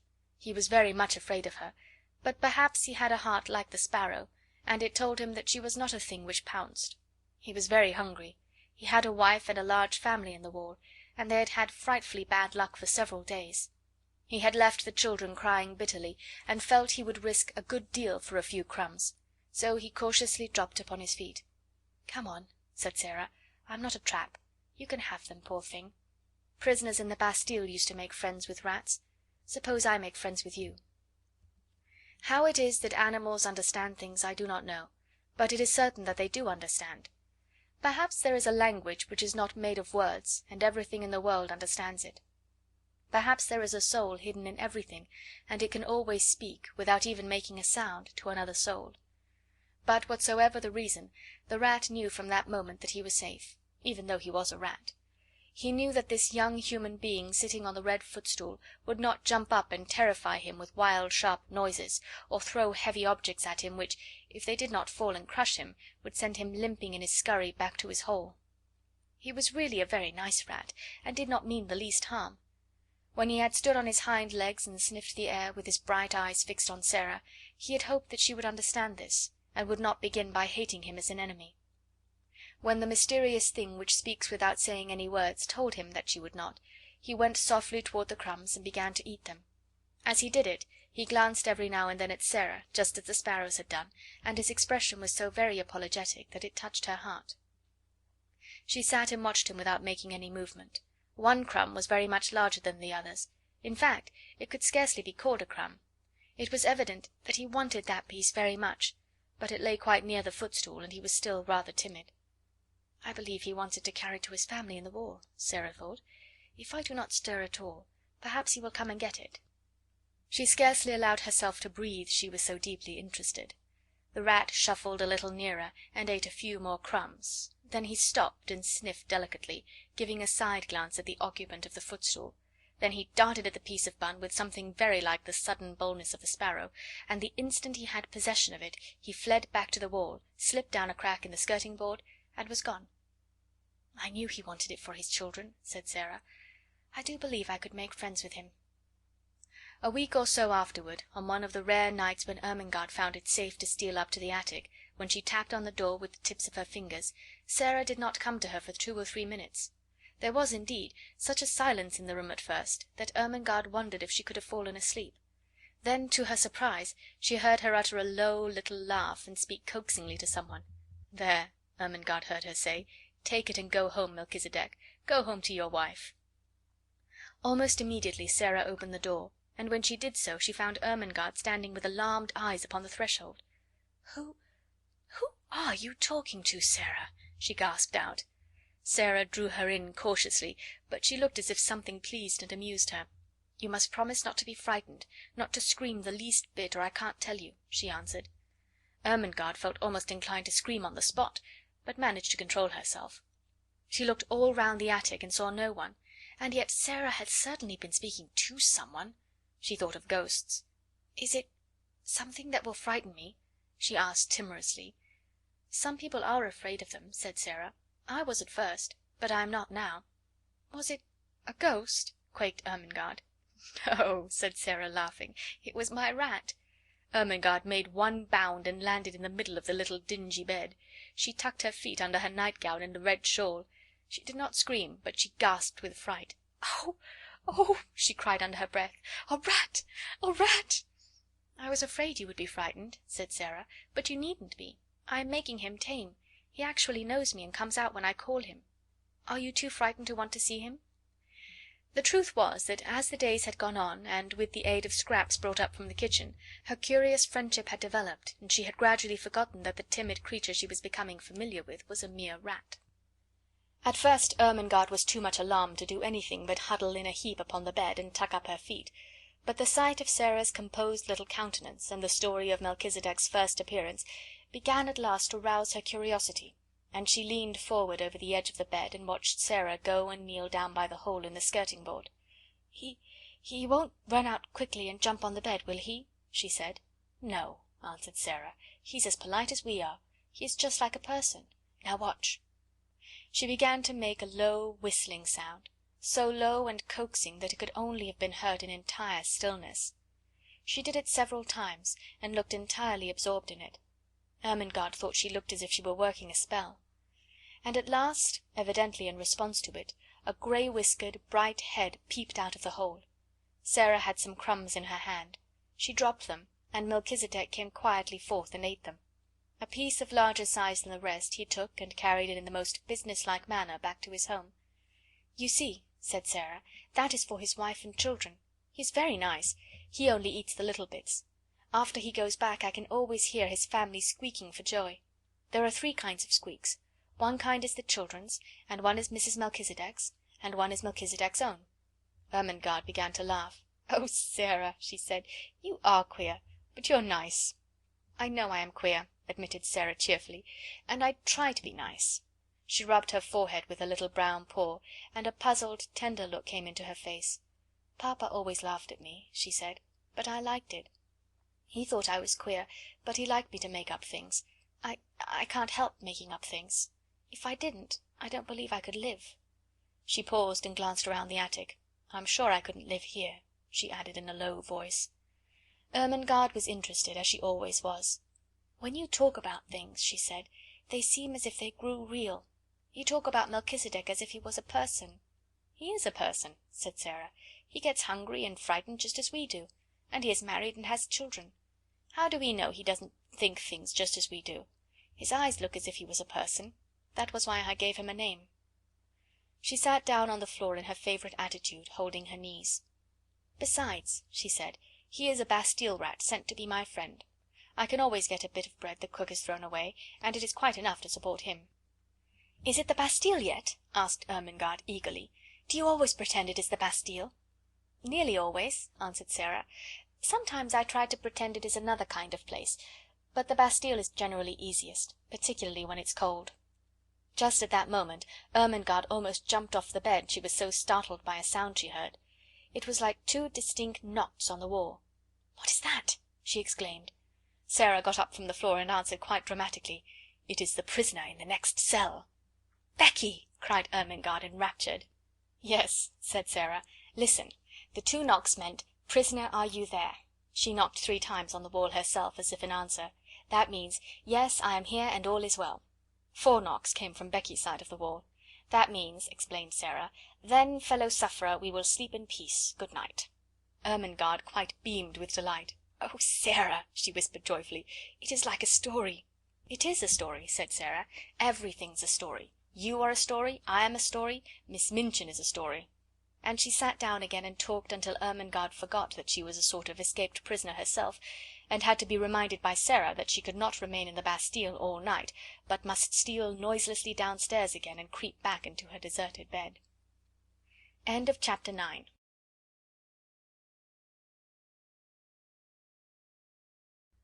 Chapter 10. The Indian Gentleman. But it was a perilous thing for Ermengarde and Lottie to make pilgrimages to the attic. They could never be quite sure when Sara would be there, and they could scarcely ever be certain that Miss Amelia would not make a tour of inspection through the bedrooms after the pupils were supposed to be asleep. So their visits were rare ones, and Sara lived a strange and lonely life. It was a lonelier life when she was downstairs than she was in her attic. She had no one to talk to, and when she was sent out on errands and walked through the streets, a forlorn little figure carrying a basket or a parcel, trying to hold her hat on when the wind was blowing, and feeling the water soak through her shoes when it was raining, she felt as if the crowds hurrying past her made her loneliness greater. When she had been the Princess Sara, driving through the streets in her brougham, or walking attended by Mariette, the sight of her bright, eager little face and picturesque coats and hats had often caused people to look after her. A happy, beautifully cared for little girl naturally attracts attention.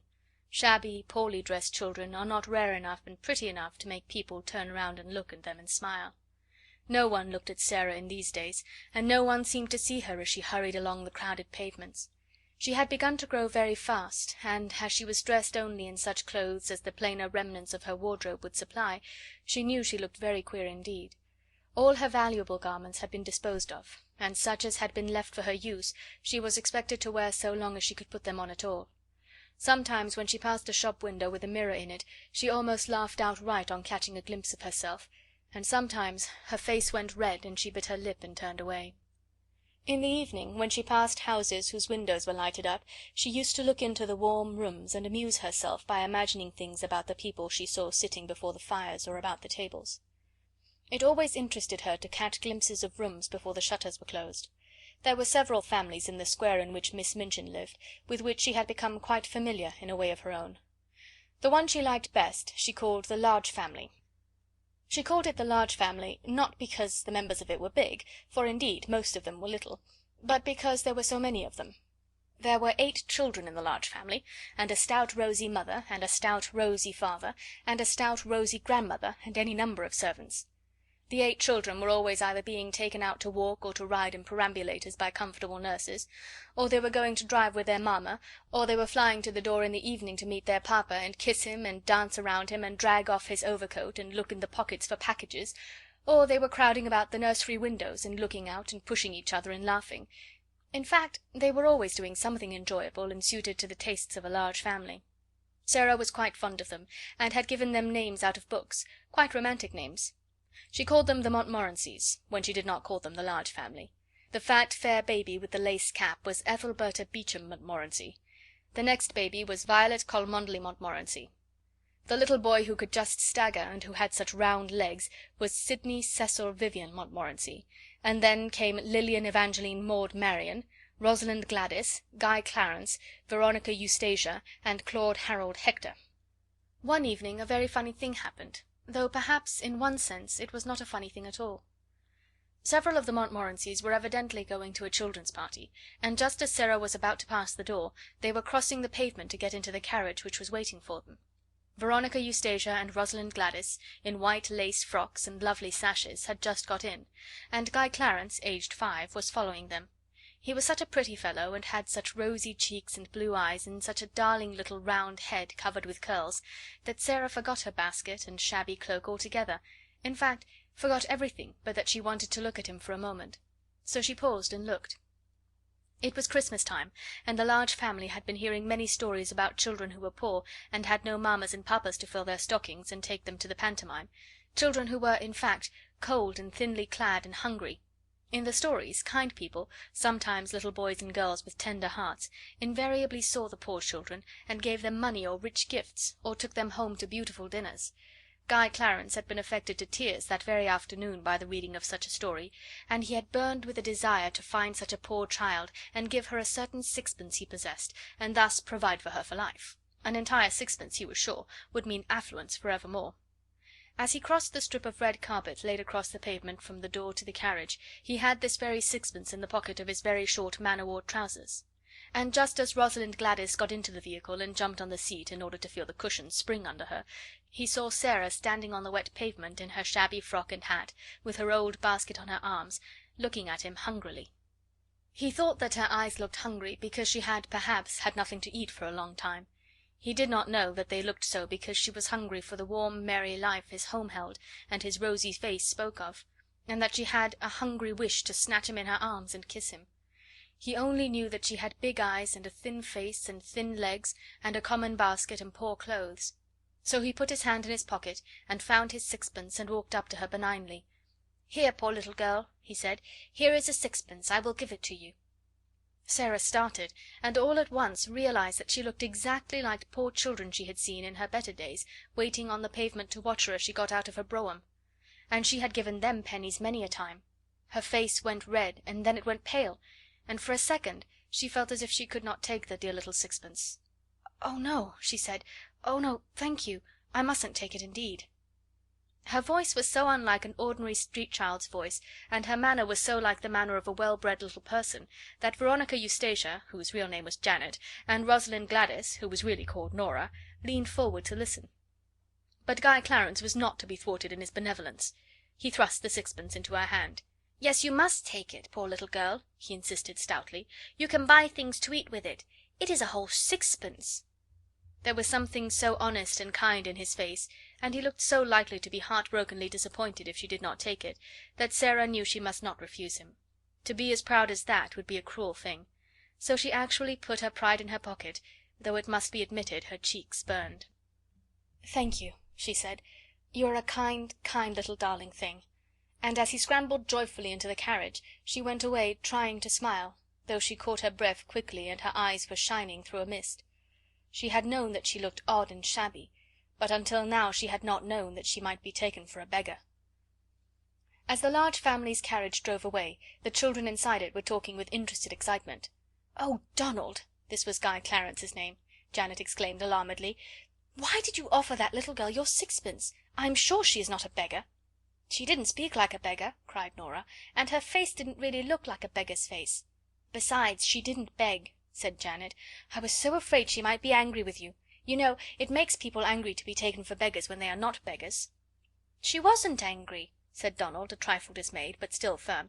"She laughed a little, and said I was a kind, kind little darling thing, and I was," stoutly. "It was my whole sixpence." Janet and Nora exchanged glances. "A beggar girl would never have said that," decided Janet. "She would have said, 'Thank you kindly, little gentleman, thank you, sir,' and perhaps she would have bobbed a curtsy."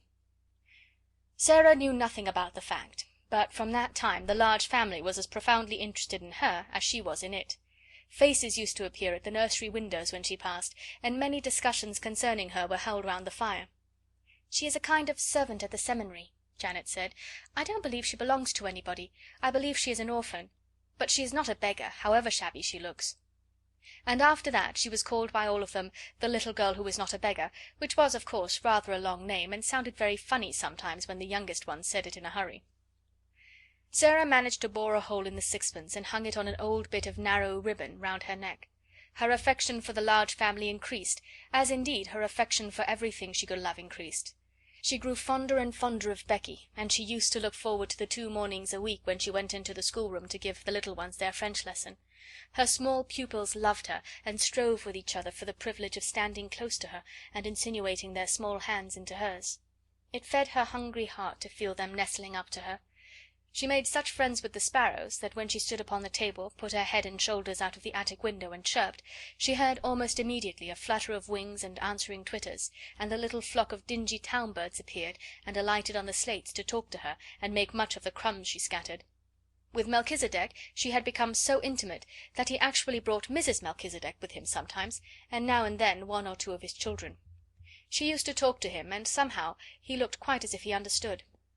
There had grown in her mind a rather strange feeling about Emily, who always sat and looked on at everything. It arose in one of her moments of great desolateness. She would have liked to believe, or pretend to believe, that Emily understood and sympathized with her. She did not like to own to herself that her only companion could feel and hear nothing. She used to put her in a chair sometimes and sit opposite to her, on the old red footstool, and stare and pretend about her until her own eyes would grow large with something which was almost like fear, particularly at night when everything was so still, when the only sound in the attic was the occasional sudden scurry and squeak of Melchisedec's family in the wall. One of her pretends was that Emily was a kind of good witch who could protect her. Sometimes, after she had stared at her until she was wrought up to the highest pitch of fancifulness, she would ask her questions, and find herself almost feeling as if she would presently answer, but she never did. "As to answering, though," said Sara, trying to console herself, "I don't answer very often. I never answer when I can help it. When people are insulting you, there is nothing so good for them as to not say a word, just to look at them and think. Miss Minchin turns pale with rage when I do it, Miss Amelia looks frightened, and so do the girls. When you will not fly into a passion, people know you are stronger than they are, because you are strong enough to hold in your rage, and they are not, and they say stupid things they wish they hadn't said afterward. There's nothing so strong as rage, except what makes you hold it in. That's stronger. It's a good thing not to answer your enemies. I scarcely ever do. Perhaps Emily is more like me than I am like myself. Perhaps she would rather not answer her friends even. She keeps it all in her heart." But though she tried to satisfy herself with these arguments, she did not find it easy. When, after a long hard day, in which she had been sent here and there, sometimes on long errands through wind and cold and rain, she came in wet and hungry, and was sent out again because nobody chose to remember that she was only a child, and that her slim legs might be tired and her small body might be chilled; when she had been given only harsh words and cold slighting looks for thanks, when the cook had been vulgar and insolent, when Miss Minchin had been in her worst mood, and when she had seen the girls sneering among themselves at her shabbiness, then she was not always able to comfort her sore, proud, desolate heart with fancies, when Emily merely sat upright in her old chair and stared.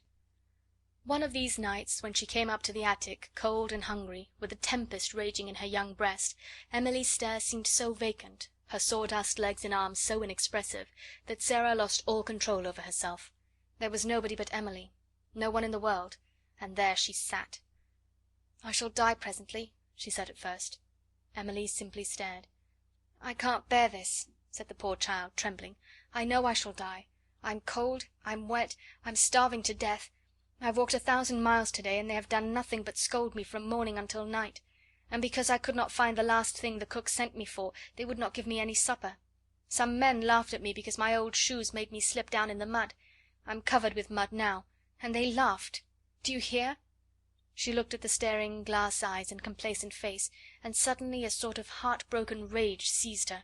She lifted her little savage hand and knocked Emily off the chair, bursting into a passion of sobbing. Sara, who never cried. "You are nothing but a doll," she cried, "nothing but a doll, doll, doll! You care for nothing, you're stuffed with sawdust, you never had a heart, nothing could ever make you feel, you're a doll!" Emily lay on the floor, with her legs ignominiously doubled up over her head, and a new flat place on the end of her nose, but she was calm, even dignified. Sara hid her face in her arms. The rats in the wall began to fight and bite each other and squeak and scramble. Melchisedec was chastising some of his family. Sara's sobs gradually quieted themselves. It was so unlike her to break down that she was surprised at herself. After a while she raised her face and looked at Emily, who seemed to be gazing at her round the side of one angle, and somehow, by this time, actually with a kind of glassy-eyed sympathy. Sara bent and picked her up. Remorse overtook her. She even smiled at herself, a very little smile. "You can't help being a doll," she said with a resigned sigh, "any more than Lavinia and Jessie can help not having any sense. We are not all made alike. Perhaps you do your sawdust best." And she kissed her, and shook her clothes straight, and put her back upon her chair. She had wished very much that some one would take the empty house next door. She wished it because of the attic window which was so near hers. It seemed as if it would be so nice to see it propped open some day, and a head and shoulders rising out of the square aperture. If it looked a nice head, she thought, I might begin by saying good morning, and all sorts of things might happen. But of course it's not really likely that anyone but under-servants would sleep there. One morning, on turning the corner of the square after a visit to the grocer's, the butcher's, and the baker's, she saw to her great delight that during her rather prolonged absence a van full of furniture had stopped before the next house, the front doors were thrown open, and men in shirt-sleeves were going in and out carrying heavy packages and pieces of furniture. "It's taken," she said. "It really is taken. Oh, I do hope a nice head will look out of the attic window." She would almost have liked to join the group of loiterers who had stopped on the pavement to watch the things carried in. She had an idea that if she could see some of the furniture she could guess something about the people it belonged to. "Miss Minchin's tables and chairs are just like her," she thought. "I remember thinking that the first minute I saw her, even though I was so little. I told Papa afterward, and he laughed and said it was true.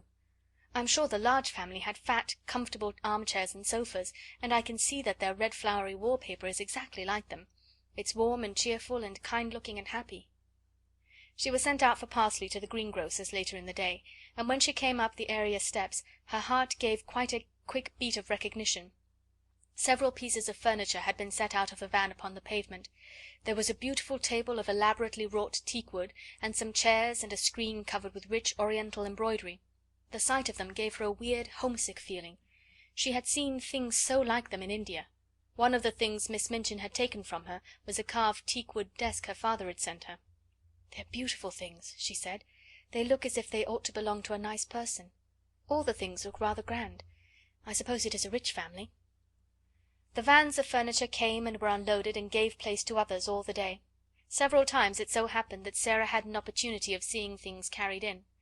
It became plain that she had been right in guessing that the newcomers were people of large means. All the furniture was rich and beautiful, and a great deal of it was Oriental.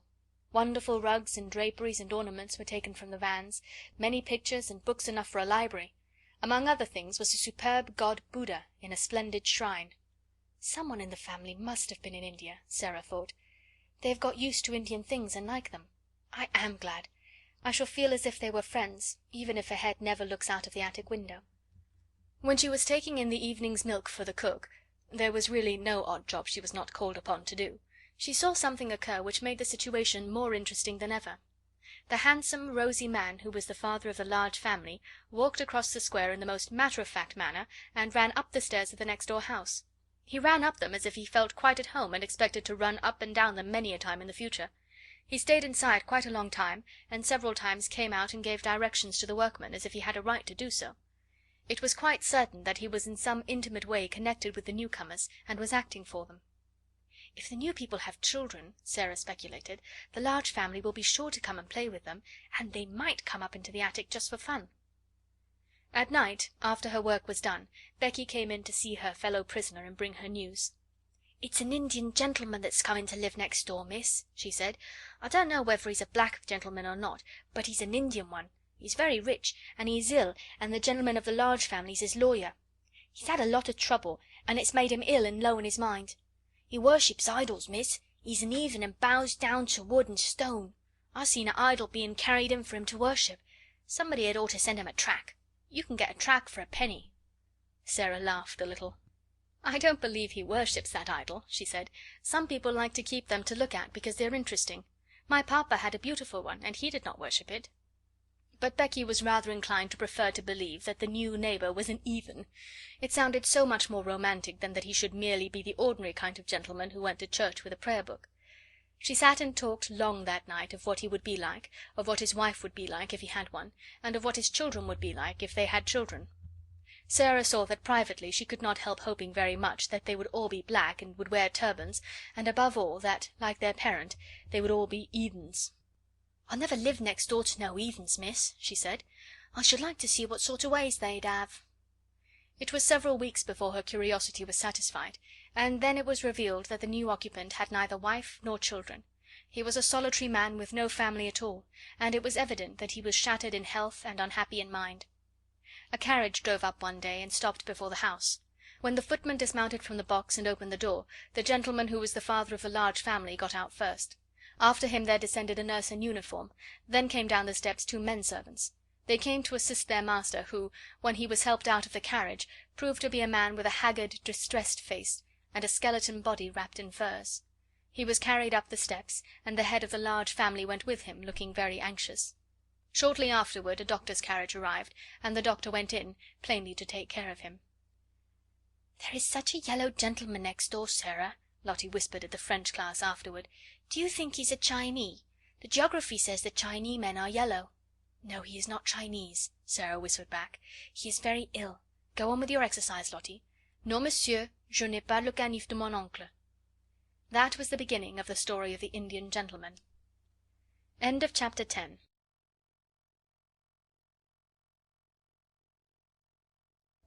Chapter 11. Ramdas. There were fine sunsets even in the square sometimes. One could only see parts of them, however, between the chimneys and over the roofs. From the kitchen windows one could not see them at all, and could only guess that they were going on because the bricks looked warm and the air rosy or yellow for a while, or perhaps one saw a blazing glow strike a particular pane of glass somewhere. There was, however, one place from which one could see all the splendour of them, the piles of red or gold clouds in the west, or the purple ones edged with dazzling brightness, or the little fleecy floating ones tinged with rose colour, and looking like flights of pink doves scurrying across the blue in a great hurry if there was a wind. The place where one could see all this, and seem at the same time to breathe a purer air, was, of course, the attic window. When the square suddenly seemed to begin to glow in an enchanted way, and look wonderful in spite of its sooty trees and railings, Sara knew something was going on in the sky, and when it was at all possible to leave the kitchen without being missed or called back, she invariably stole away and crept up the flights of stairs, and, climbing on the old table, got her head and body as far out of the window as possible. When she had accomplished this, she always drew a long breath and looked all around her. It used to seem as if she had all the sky and the world to herself. No one else ever looked out of the other attics. Generally the skylights were closed, but even if they were propped open to admit air, no one seemed to come near them.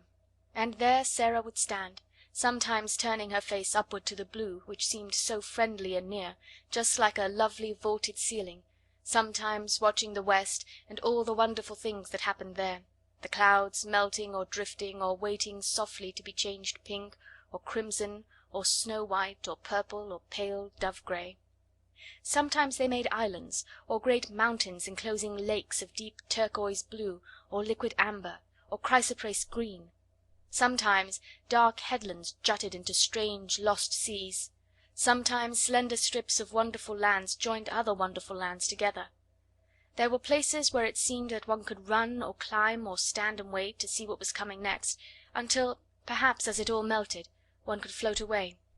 At least it seemed so to Sara, and nothing had ever been quite so beautiful to her as the thing she saw as she stood on the table, her body half out of the skylight, the sparrows twittering with sunset softness on the slates. The sparrows always seemed to her to twitter with a sort of subdued softness just when these marvels were going on. There was such a sunset as this a few days after the Indian gentleman was brought to his new home, and as it fortunately happened that the afternoon's work was done in the kitchen, and nobody had ordered her to go anywhere or perform any task, Sara found it easier than usual to slip away and go upstairs. She mounted her table and stood looking out. It was a wonderful moment. There were floods of molten gold covering the west, as if a glorious tide was sweeping over the world. A deep, rich yellow light filled the air. The birds flying across the tops of the houses showed quite black against it. "It's a splendid one," said Sara softly to herself. "It makes me feel almost afraid, as if something strange was just going to happen. The splendid ones always make me feel like that." She suddenly turned her head because she heard a sound a few yards away from her. It was an odd sound, like a queer little squeaky chattering. It came from the window of the next attic. Someone had come to look at the sunset as she had. There was a head and a part of a body emerging from the skylight, but it was not the head or body of a little girl or a housemaid. It was the picturesque, white swathed form and dark-faced, gleaming-eyed, white-turbaned head of a native Indian manservant. "Alaska," Sara said to herself quickly, and the sound she had heard came from a small monkey he held in his arms, as if he were fond of it, and which was snuggling and chattering against his breast. As Sara looked toward him, he looked toward her. The first thing she thought was that his dark face looked sorrowful and homesick. She felt absolutely sure that he had come up to look at the sun, because he had seen it so seldom in England that he longed for a sight of it. She looked at him interestedly for a second, and then smiled across the slates. She had learned to know how comforting a smile, even from a stranger, may be. Hers was evidently a pleasure to him. His whole expression altered, and he showed such gleaming white teeth as he smiled back that it was as if a light had been illuminated in his dusky face. The friendly look in Sara's eyes was always very effective when people felt tired or dull. It was perhaps in making his salute to her that he loosened his hold on the monkey. He was an impish monkey and always ready for adventure, and it is probable that the sight of a little girl excited him. He suddenly broke loose, jumped onto the slates, ran across them chattering, and actually leapt onto Sara's shoulder, and from there down into her attic room. It made her laugh and delighted her, but she knew he must be restored to his master, if the Lascar was his master, and she wondered how this was to be done. Would he let her catch him, or would he be naughty and refuse to be caught, and perhaps get away and run off over the roofs and be lost? That would not do at all. Perhaps he belonged to the Indian gentleman, and the poor man was fond of him. She turned to the Lascar, feeling glad that she remembered still some of the Hindustani she had learned when she lived with her father. She could make the man understand. She spoke to him in the language he knew.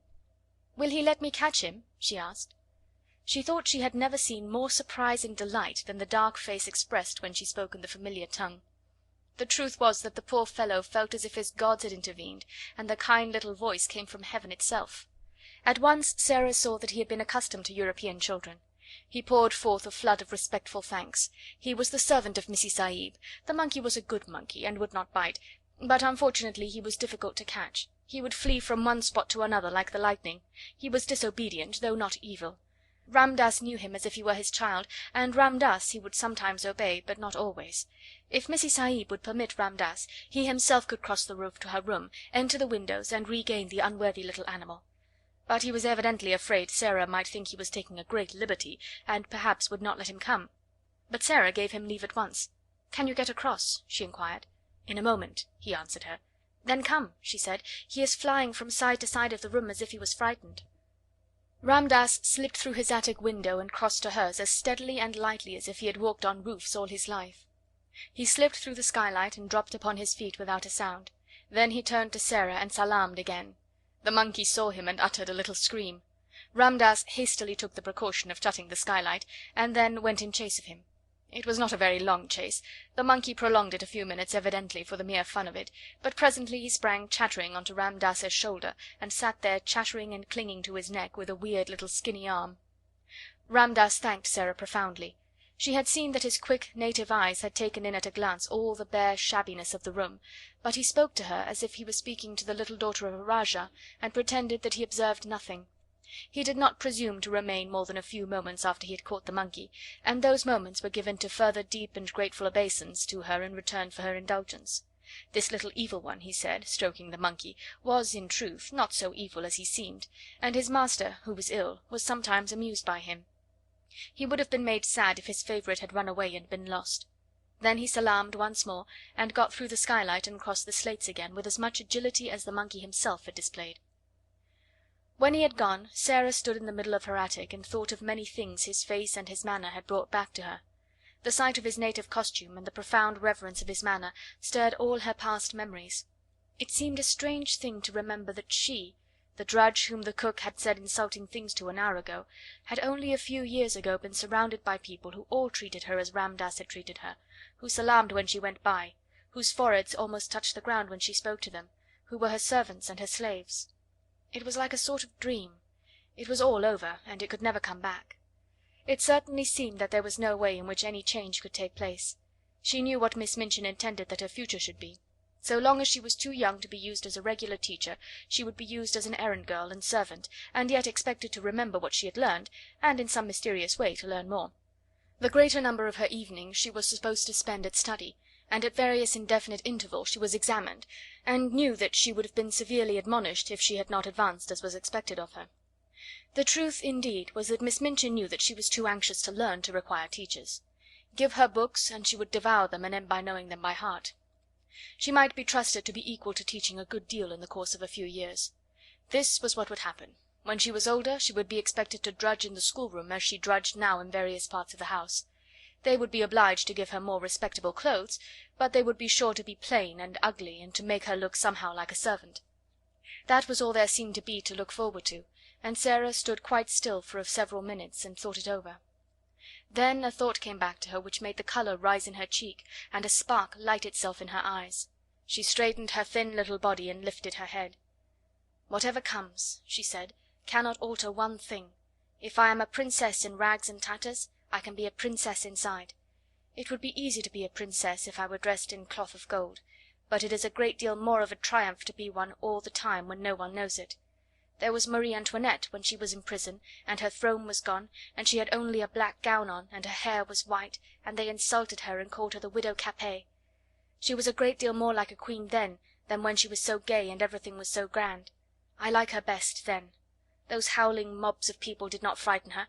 She was stronger than they were, even when they cut her head off." This was not a new thought, but quite an old one by this time. It had consoled her through many a bitter day, and she had gone about the house with an expression in her face which Miss Minchin could not understand, and which was a source of great annoyance to her, as it seemed as if the child were mentally living a life which held her above the rest of the world. It was as if she scarcely heard the rude and acid things said to her, or if she heard them, she did not care for them at all. Sometimes, when she was in the midst of some harsh, domineering speech, Miss Minchin would find the still, unchildish eyes fixed upon her with something like a proud smile in them.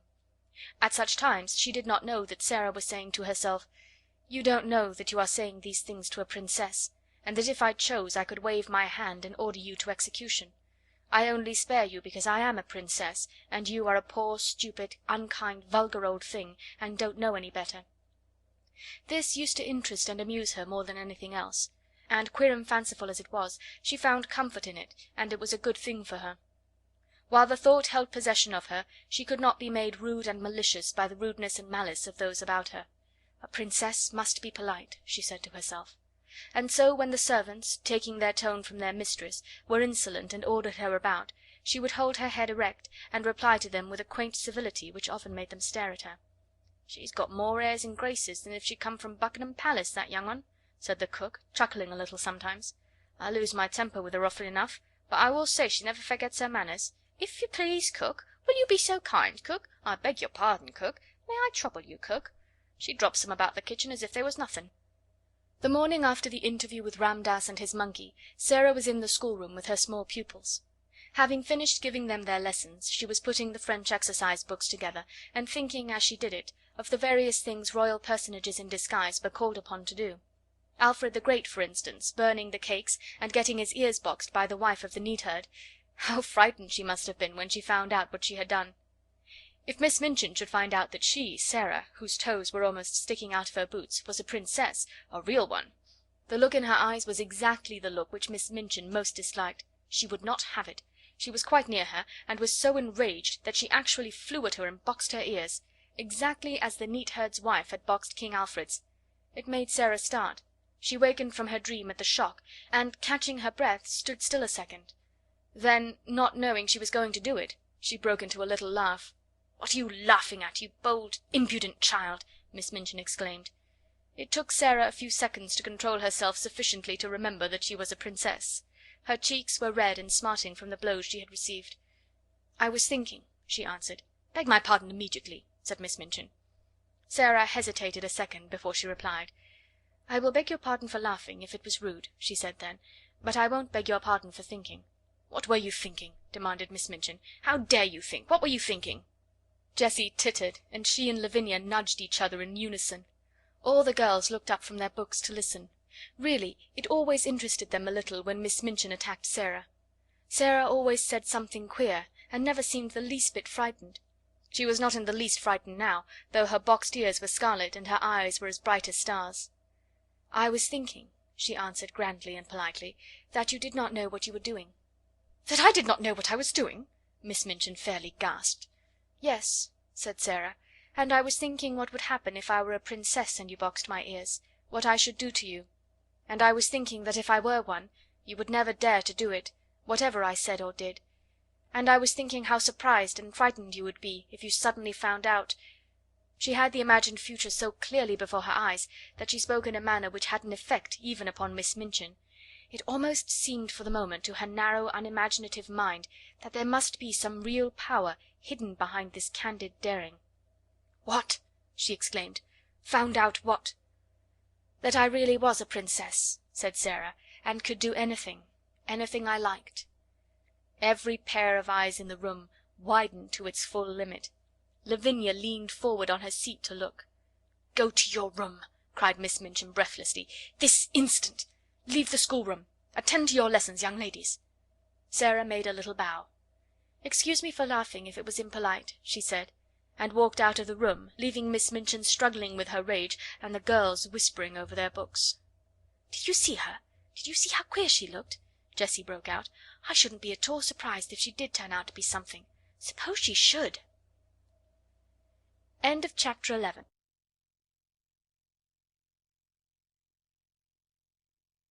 Chapter 12. The Other Side of the Wall. When one lives in a row of houses, it is interesting to think of the things which are being done and said on the other side of the wall of the very rooms one is living in. Sara was fond of amusing herself by trying to imagine the things hidden by the wall which divided the select seminary from the Indian gentleman's house. She knew that the schoolroom was next to the Indian gentleman's study, and she hoped that the wall was thick, so that the noise made sometimes after lesson hours would not disturb him. "I'm growing quite fond of him," she said to Ermengaard. "I should not like him to be disturbed. I have adopted him for a friend. You can do that with people you never speak to at all. You can just watch them, and think about them, and be sorry for them, until they seem almost like relations. I'm quite anxious sometimes when I see the doctor call twice a day." "I have very few relations," said Ermengaard reflectively, "and I'm very glad of it. I don't like those I have. My two aunts are always saying, 'Dear me, Ermengaard, you are very fat, you shouldn't eat sweets,' and my uncle is always asking me things like, When did Edward III ascend the throne, and who died of a surfeit of lampreys?" Sarah laughed. "People you never speak to can't ask you questions like that," she said, "and I'm sure the Indian gentleman wouldn't, even if he was quite intimate with you. I am fond of him." She had grown fond of the Large Family because they looked happy, but she had become fond of the Indian gentleman because he looked unhappy. He had evidently not fully recovered from some very severe illness. In the kitchen, where, of course, the servants, through some mysterious means, knew everything, there was much discussion of his case. He was not an Indian gentleman really, but an Englishman who had lived in India. He had met with great misfortunes, which had for a time so imperilled his whole fortune that he had thought himself ruined and disgraced for ever. The shock had been so great that he had almost died of brain fever, and ever since he had been shattered in health, though his fortunes had changed, and all his possessions had been restored to him. His trouble and peril had been connected with mines. "And mines with diamonds in 'em," said the cook. "No savings of mine never goes into no mines, particularly diamond ones," with a side glance at Sara. "We all know something of them." He felt as my papa felt, Sarah thought. He was ill as my papa was, but he did not die. So her heart was more drawn to him than before. When she was sent out at night she used sometimes to feel quite glad, because there was always a chance that the curtains of the house next door might not yet be closed, and she could look into the warm room and see her adopted friend. When no one was about, she used sometimes to stop, and holding to the iron railings, wish him good night, as if he could hear her. Perhaps you can feel if you can't hear, was her fancy. Perhaps kind thoughts reach people somehow, even through windows and doors and walls. Perhaps you feel a little warm and comforted, and don't know why, when I am standing here in the cold and hoping you will get well and happy again. I am so sorry for you, she would whisper in an intense little voice. I wish you had a little missus who could pet you as I used to pet papa when he had a headache. I should like to be your little missus myself, poor dear. Good night. Good night. God bless you. She would go away feeling quite comforted, and a little warmer herself.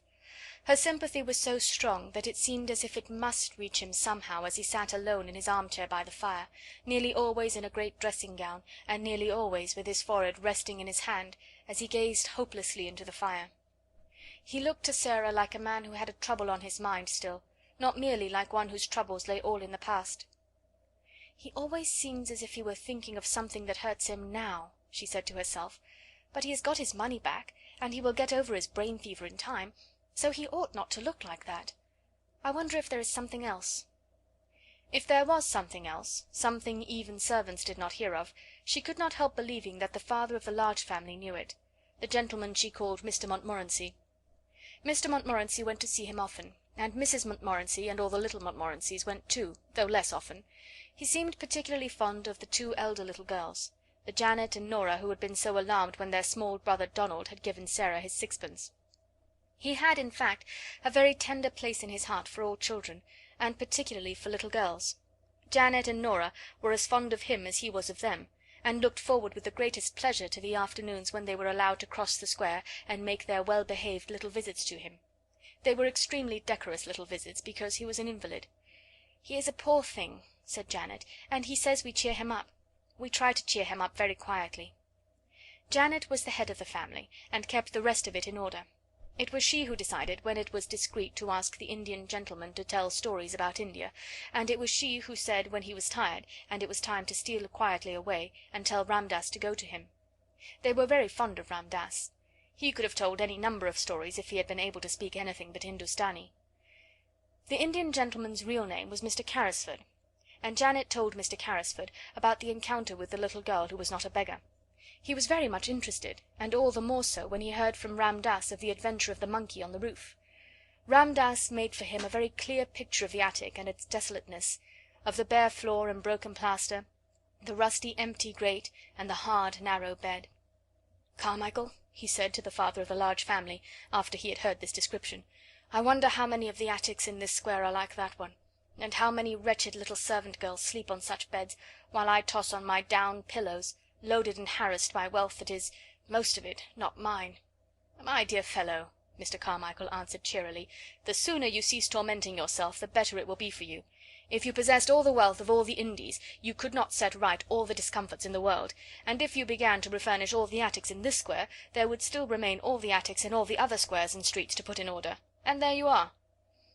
Mr. Carrisford sat and bit his nails as he looked into the glowing bed of coals in the grate. "Do you suppose," he said slowly, after a pause, "do you think it is possible that the other child, the child I never cease thinking of, I believe, could possibly be reduced to any such condition as the poor little soul next door?" Mr. Carmichael looked at him uneasily. He knew that the worst thing the man could do for himself, for his reason and his health, was to begin to think in that particular way of this particular subject.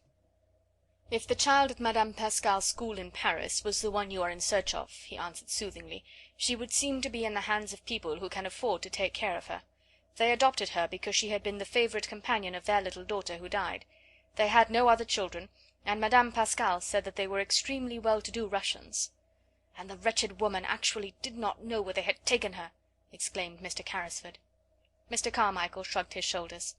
She was a shrewd, worldly Frenchwoman, and was evidently only too glad to get the child so comfortably off her hands when the father's death left her totally unprovided for. Women of her type do not trouble themselves about the futures of children who might prove burdens. The adopted parents apparently disappeared and left no trace. "But you say 'if' the child was the one I am in search of. You say 'if.' We are not sure. There was a difference in the name." Madame Pascal pronounced it as if it were Carew instead of Crewe, but that might be merely a matter of pronunciation. The circumstances were curiously similar. An English officer in India had placed his motherless little girl at the school. He had died suddenly after losing his fortune. Mr. Carmichael paused a moment, as if a new thought had occurred to him. "Are you sure the child was left at a school in Paris? Are you sure it was Paris?" "My dear fellow," broke forth Carrisford with restless bitterness, "I am sure of nothing. I never saw either the child or her mother. Ralph Crewe and I loved each other as boys, but we had not met since our school days, until we met in India. I was absorbed in the magnificent promise of the mines. He became absorbed too. The whole thing was so huge and glittering that we half lost our heads. When we met we scarcely spoke of anything else. I only know that the child had been sent to school somewhere. I do not even remember now how I knew it." He was beginning to be excited. He always became excited when his still weakened brain was stirred by memories of the catastrophes of the past.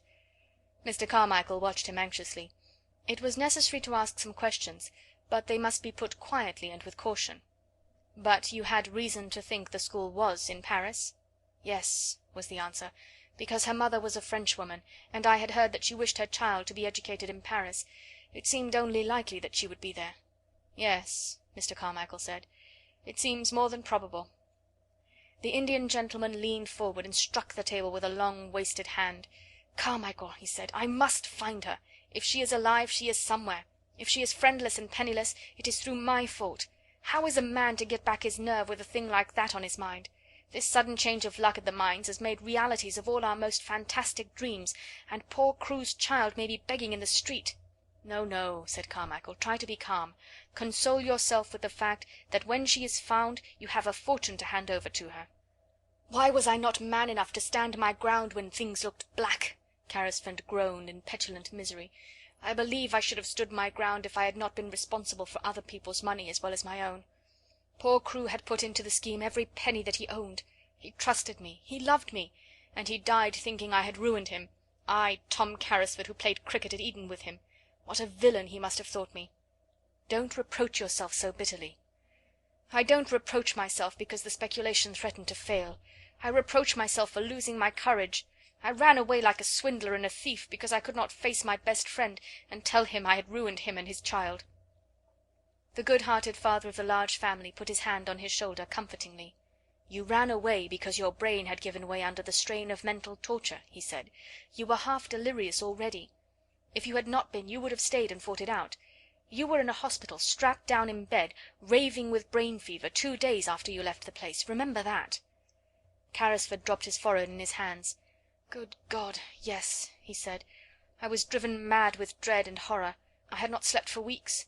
The night I staggered out of my house all the air seemed full of hideous things mocking and mouthing at me." "That is explanation enough in itself," said Mr. Carmichael. "How could a man on the verge of brain fever judge sanely?" Carrisford shook his drooping head. "And when I returned to consciousness poor Crewe was dead and buried, and I seemed to remember nothing. I did not remember the child for months and months. Even when I began to recall her existence, everything seemed in a sort of haze." He stopped a moment and rubbed his forehead. It sometimes seems so now when I try to remember. Surely I must sometime have heard Crewe speak of the school she was sent to. Don't you think so?" "He might not have spoken of it definitely. You never even seem to have heard her real name." "He used to call her by an odd pet name he had invented. He called her his little missus. But the wretched mines drove everything else out of our heads. We talked of nothing else. If he spoke of the school I forgot, and now I shall never remember." "Come, come," said Carmichael, "we shall find her yet. We will continue to search for Madame Pascal's good-natured Russians. She seemed to have a vague idea that they lived in Moscow. We will take that as a clue. I will go to Moscow." "If I were able to travel I would go with you," said Carrisford, "but I can only sit here wrapped in furs and stare at the fire. And when I look into it I seem to see Crewe's gay young face gazing back at me. He looks as if he were asking me a question. Sometimes I dream of him at night, and he always stands before me and asks the same question in words. Can you guess what he says, Carmichael?" Mr. Carmichael answered him in a rather low voice. "Not exactly," he said. "He says, 'Tom, old man, Tom, where is the little missus?'" He caught at Carmichael's hand and clung to it. "I must be able to answer him, I must," he said. "Help me to find her. Help me." On the other side of the wall Sara was sitting in her garret talking to Melchisedec, who had come out for his evening meal.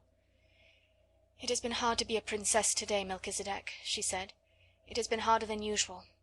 It gets harder as the weather grows colder and the streets get more sloppy. When Lavinia laughed at my muddy skirt as I passed her in the hall, I thought of something to say all in a flash, and I only just stopped myself in time. You can't sneer back at people like that if you're a princess. But you have to bite your tongue to hold yourself in. I bit mine. It was a cold afternoon, Melchisedec, and it's a cold night." Quite suddenly she put her black head down in her arms, as she often did when she was alone. "Oh, papa," she whispered, "what a long time it seems since I was your little missus." This was what happened that day on both sides of the wall. End of chapter 12.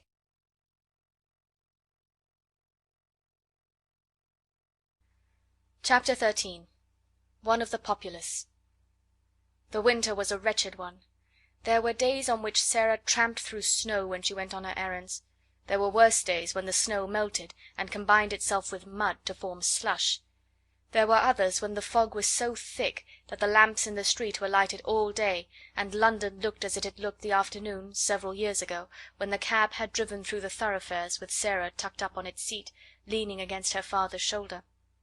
On such days the windows of the house of the Large family always looked delightfully cosy and alluring, and the study in which the Indian gentleman sat glowed with warmth and rich colour.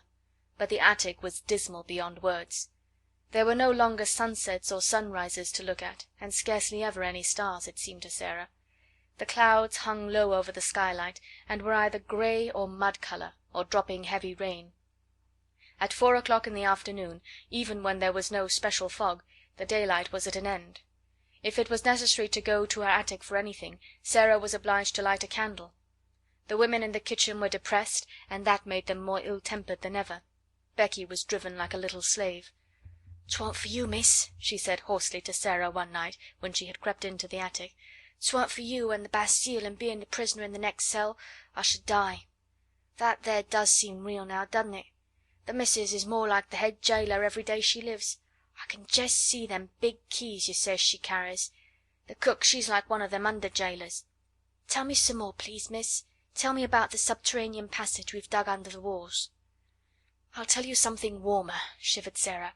"Get your coverlet and wrap it around you, and I'll get mine, and we will huddle close together on the bed, and I'll tell you about the tropical forest where the Indian gentleman's monkey used to live. When I see him sitting on the table near the window and looking out into the street with that mournful expression, I always feel sure that he is thinking about the tropical forest where he used to swing by his tail from coconut trees. I wonder who caught him, and if he left a family behind who had depended on him for coconuts." "That is warmer, miss," said Becky gratefully, "but some ways even the Bastille is sort of heatin' when you gets to tellin' about it." "That is because it makes you think of something else," said Sara, wrapping the coverlet round her until only her small dark face was to be seen looking out of it. "I've noticed this. What you have to do with your mind when your body is miserable is to make it think of something else." "Can you do it, miss?" faltered Becky, regarding her with admiring eyes. Sara knitted her brows a moment. "Sometimes I can, and sometimes I can't," she said stoutly. "But when I can I'm all right, and what I believe is that we always could if we practised enough. I've been practising a good deal lately, and it's beginning to be easier than it used to be. When things are horrible, just horrible, I think as hard as ever I can of being a princess. I say to myself, I am a princess, and I am a fairy one, and because I am a fairy nothing can hurt me or make me uncomfortable. You don't know how that makes you forget," with a laugh. She had many opportunities of making her mind think of something else, and many opportunities of proving to herself whether or not she was a princess. But one of the strongest tests she was ever put to came on a certain dreadful day which, she often thought afterward, would never quite fade out of her memory, even in the years to come. For several days it had rained continuously. The streets were chilly and sloppy and full of dreary cold mist. There was mud everywhere, sticky London mud, and over everything the pall of drizzle and fog. Of course there were several long and tiresome errands to be done. There always were on days like this, and Sara was sent out again and again, until her shabby clothes were damp through. The absurd old feathers on her forlorn hat were more draggled and absurd than ever, and her down-trodden shoes were so wet that they could not hold any more water. Added to this, she had been deprived of her dinner because Miss Minchin had chosen to punish her. She was so cold and hungry and tired that her face began to have a pinched look, and now and then some kind-hearted person passing her in the street glanced at her with sudden sympathy. But she did not know that. She hurried on, trying to make her mind think of something else. It was really very necessary. Her way of doing it was to pretend and suppose with all the strength that was left in her. But really this time it was harder than she had ever found it, and once or twice she thought it almost made her more cold and hungry instead of less so. But she persevered obstinately, and as the muddy water squelched through her broken shoes, and the wind seemed to be trying to drag her thin jacket from her, she talked to herself as she walked, though she did not speak aloud or even move her lips. "Suppose I had dry clothes on," she thought. "Suppose I had good shoes, and a long thick coat, and merino stockings, and a whole umbrella, and suppose, just when I was near a baker's where they sold hot buns, I should find sixpence, which belonged to nobody. Suppose, if I did, I should go into the shop and buy 6 of the hottest buns and eat them all without stopping." Some very odd things happen in this world sometimes. It certainly was an odd thing that happened to Sara. She had to cross the street just when she was saying this to herself. The mud was dreadful, she almost had to wade. She picked her way as carefully as she could, but she could not save herself much. Only in picking her way she had to look down at her feet in the mud, and in looking down, just as she reached the pavement, she saw something shining in the gutter. It was actually a piece of silver, a tiny piece trodden upon by many feet, but still with spirit enough left to shine a little. Not quite a sixpence, but the next thing to it, a 4-penny piece. In 1 second it was in her cold little red and blue hand. "Oh," she gasped, "it's true, it is true!" And then, if you will believe me, she looked straight at the shop directly facing her, and it was a baker's shop, and a cheerful, stout, motherly woman with rosy cheeks was putting into the window a tray of delicious newly baked buns, fresh from the oven, large, plump, shiny buns with currants in them. It almost made Sara feel faint for a few seconds, the shock and the sight of the buns, and the delightful odours of warm bread floating up through the baker's cellar window. She knew she need not hesitate to use the little piece of money. It had evidently been lying in the mud for some time, and its owner was completely lost in the stream of passing people who crowded and jostled each other all day long.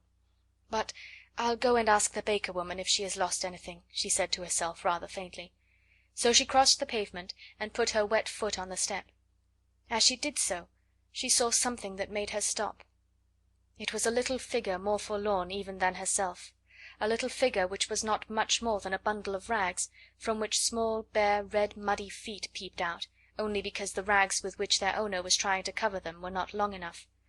Above the rags appeared a shock head of tangled hair, and a dirty face with big, hollow, hungry eyes. Sara knew they were hungry eyes the moment she saw them, and she felt a sudden sympathy. "This," she said to herself with a little sigh, "is one of the populace, and she is hungrier than I am."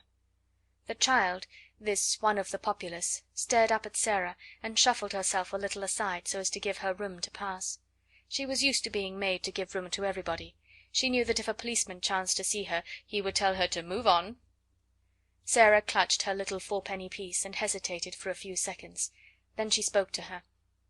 "Are you hungry?" she asked. The child shuffled herself and her rags a little more.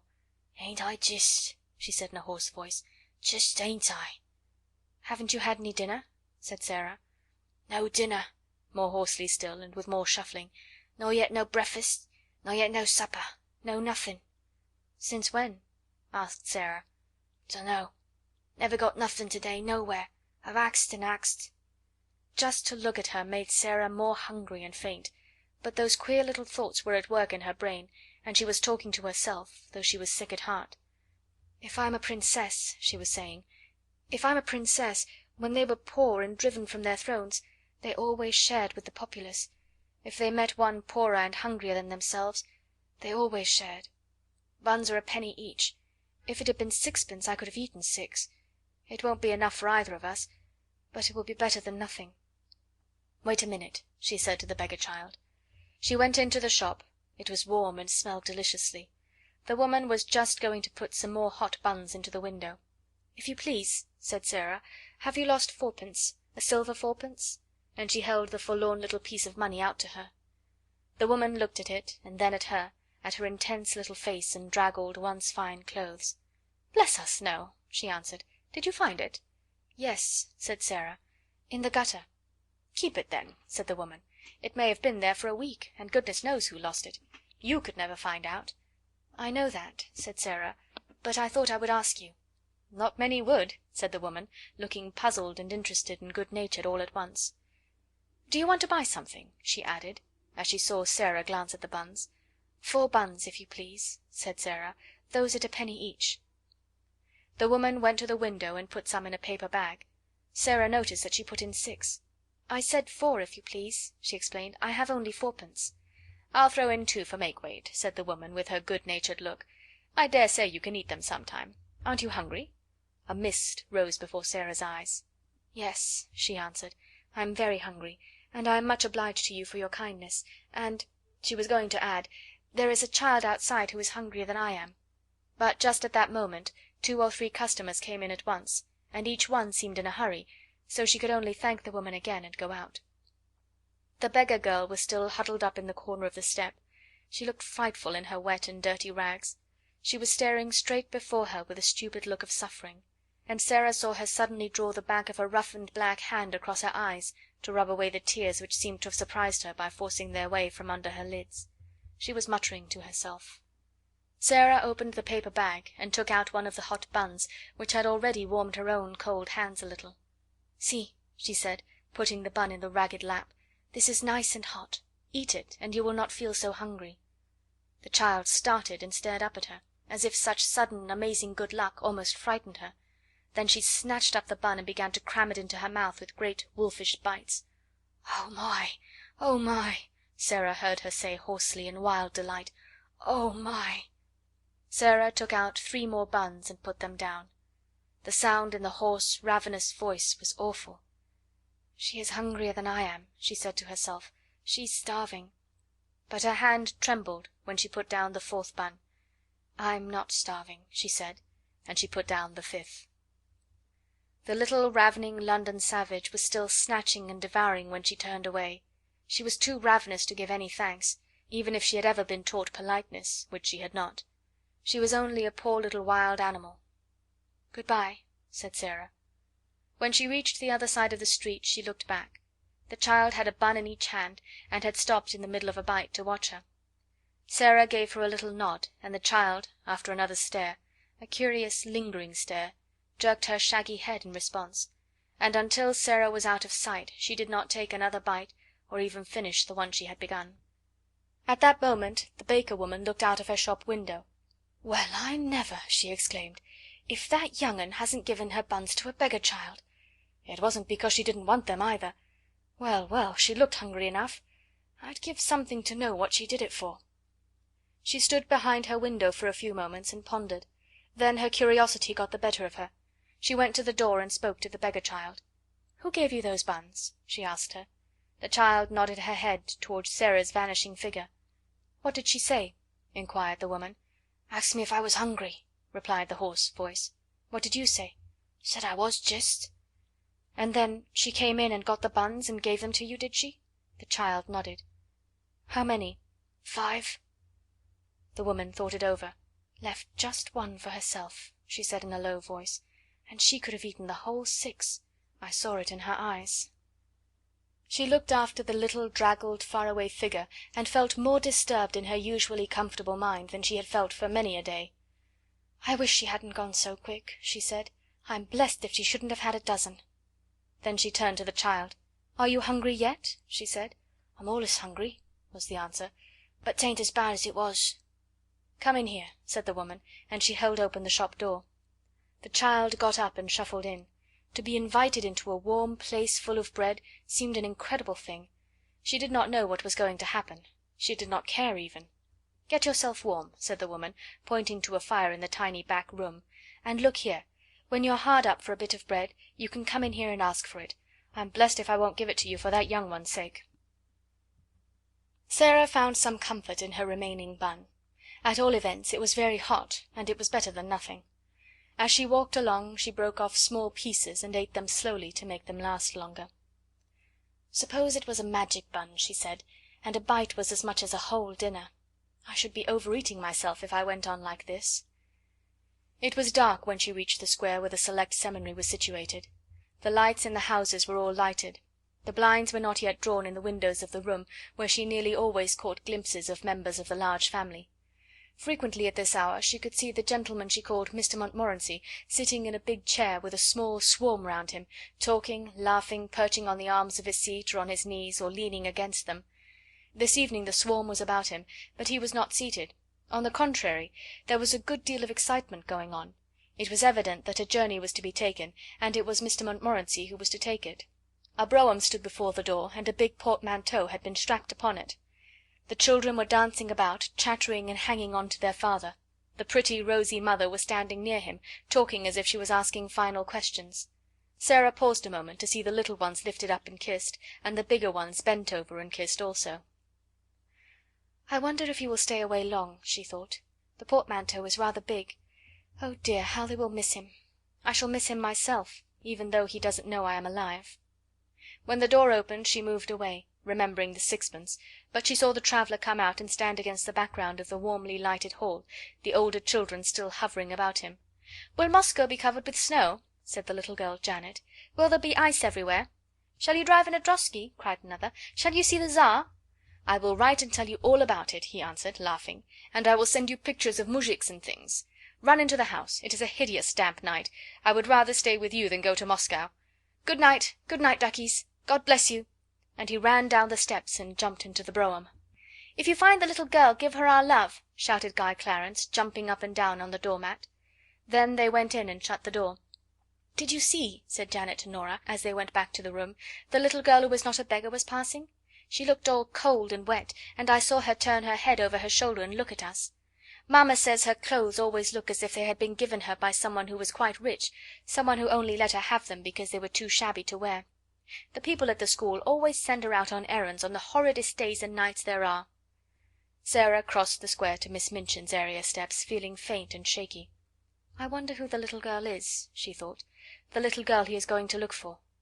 And she went down the area steps, lugging her basket, and finding it very heavy indeed, as the father of the large family drove quickly on his way to the station to take the train which was to carry him to Moscow, where he was to make his best efforts to search for the lost little daughter of Captain Crewe. End of chapter 13.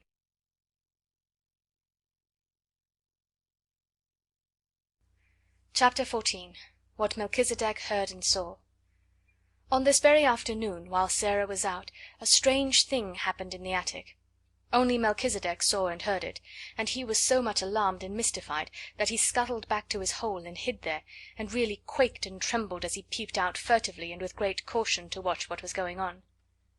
The attic had been very still all the day after Sara had left it in the early morning. The stillness had only been broken by the pattering of the rain upon the slates and the skylight. Melchizedek had, in fact, found it rather dull, and when the rain ceased to patter and perfect silence reigned, he decided to come out and reconnoitre, though experience taught him that Sara would not return for some time.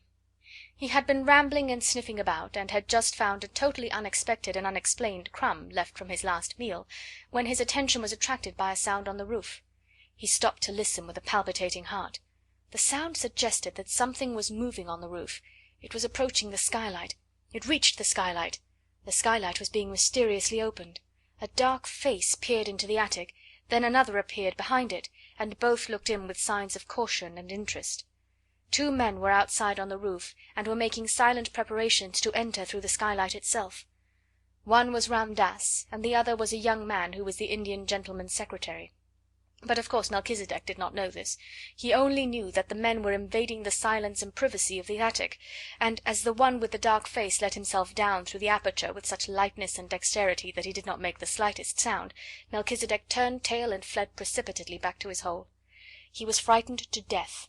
He had ceased to be timid with Sara, and knew she would never throw anything but crumbs, and would never make any sound other than the soft, low, coaxing whistle, but strange men were dangerous things to remain near.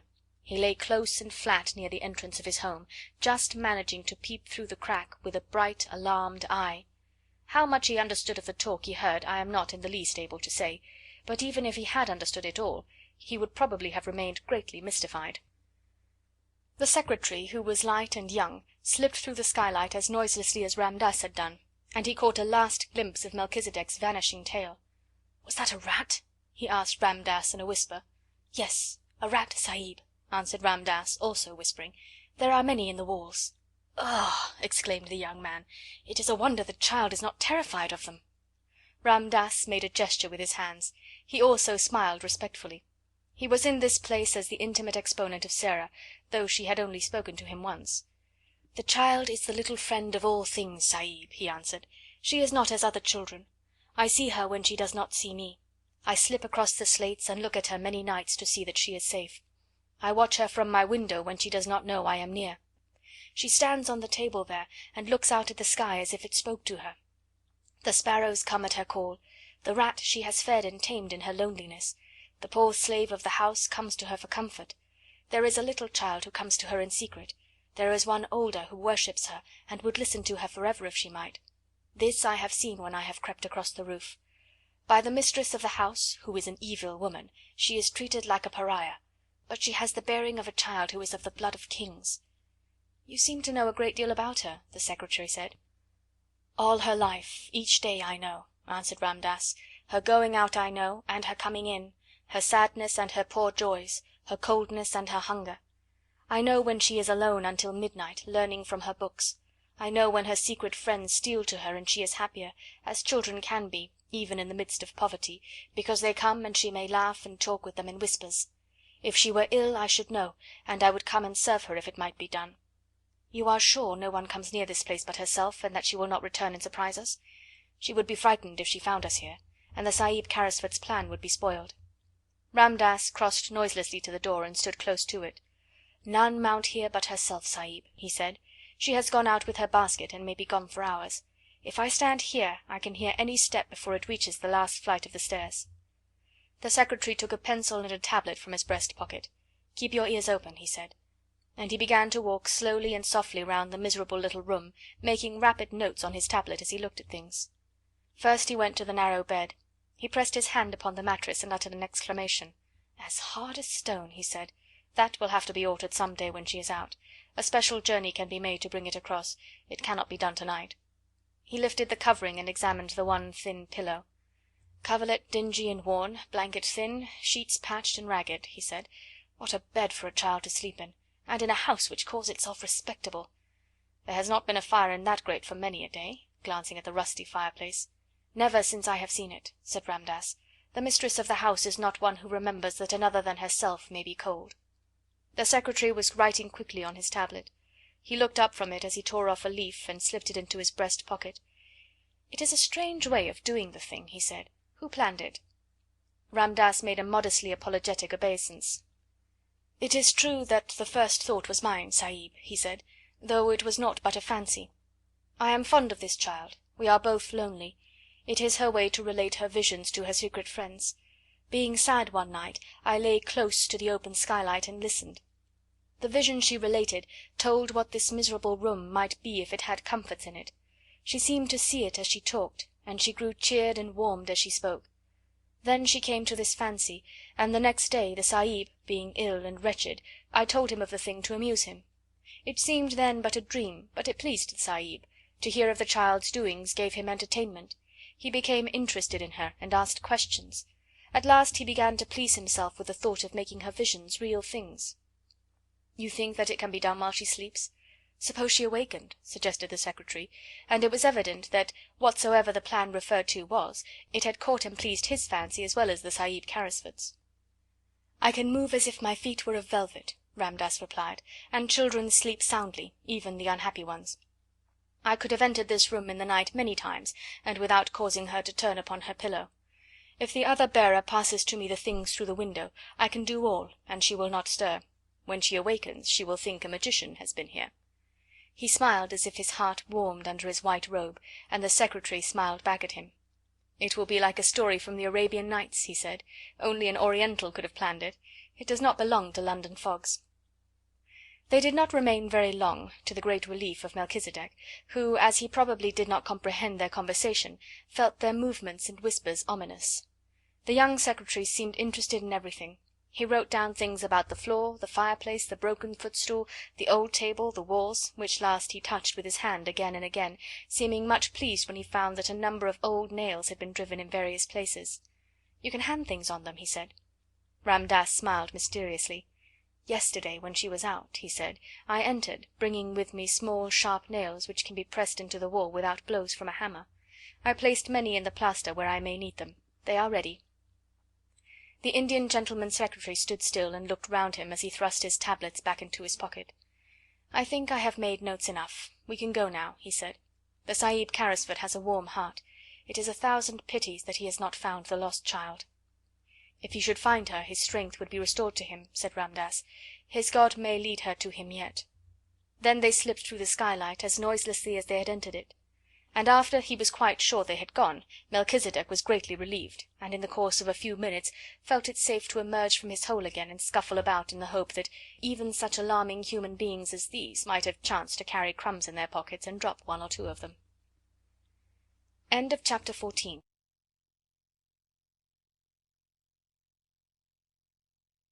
Chapter 15. The Magic. When Sara had passed the house next door, she had seen Ramdass closing the shutters, and caught her glimpse of this room also. "It is a long time since I saw a nice place from the inside," was the thought which crossed her mind. There was the usual bright fire glowing in the grate, and the Indian gentleman was sitting before it. His head was resting in his hand, and he looked as lonely and unhappy as ever. "Poor man," said Sara. "I wonder what you're supposing." And this was what he was supposing at that very moment. "Suppose," he was thinking, "suppose even if Carmichael traces the people to Moscow, the little girl they took from Madame Pascal's school in Paris is not the one we're in search of. Suppose she proves to be quite a different child. What steps shall I take next?" When Sara went into the house, she met Miss Minchin, who had come downstairs to scold the cook. "Where have you wasted your time?" she demanded. "You have been out for hours." "It was so wet and muddy," Sara answered. "It was hard to walk because my shoes were so bad and slipped about." "Make no excuses," said Miss Minchin, "and tell no falsehoods." Sara went in to the cook. The cook had received a severe lecture and was in a fearful temper as a result. She was only too rejoiced to have someone to vent her rage on, and Sara was a convenience as usual. "Why didn't you stay out all night?" she snapped. Sara laid her purchases on the table. "Here are the things," she said. The cook looked them over, grumbling. She was in a very savage humour indeed. "May I have something to eat?" Sara asked, rather faintly. "Tea's over and done with," was the answer. "Did you expect me to keep it hot for you?" Sara stood silent for a second. "I had no dinner," she said next, and her voice was quite low. She made it low because she was afraid it would tremble.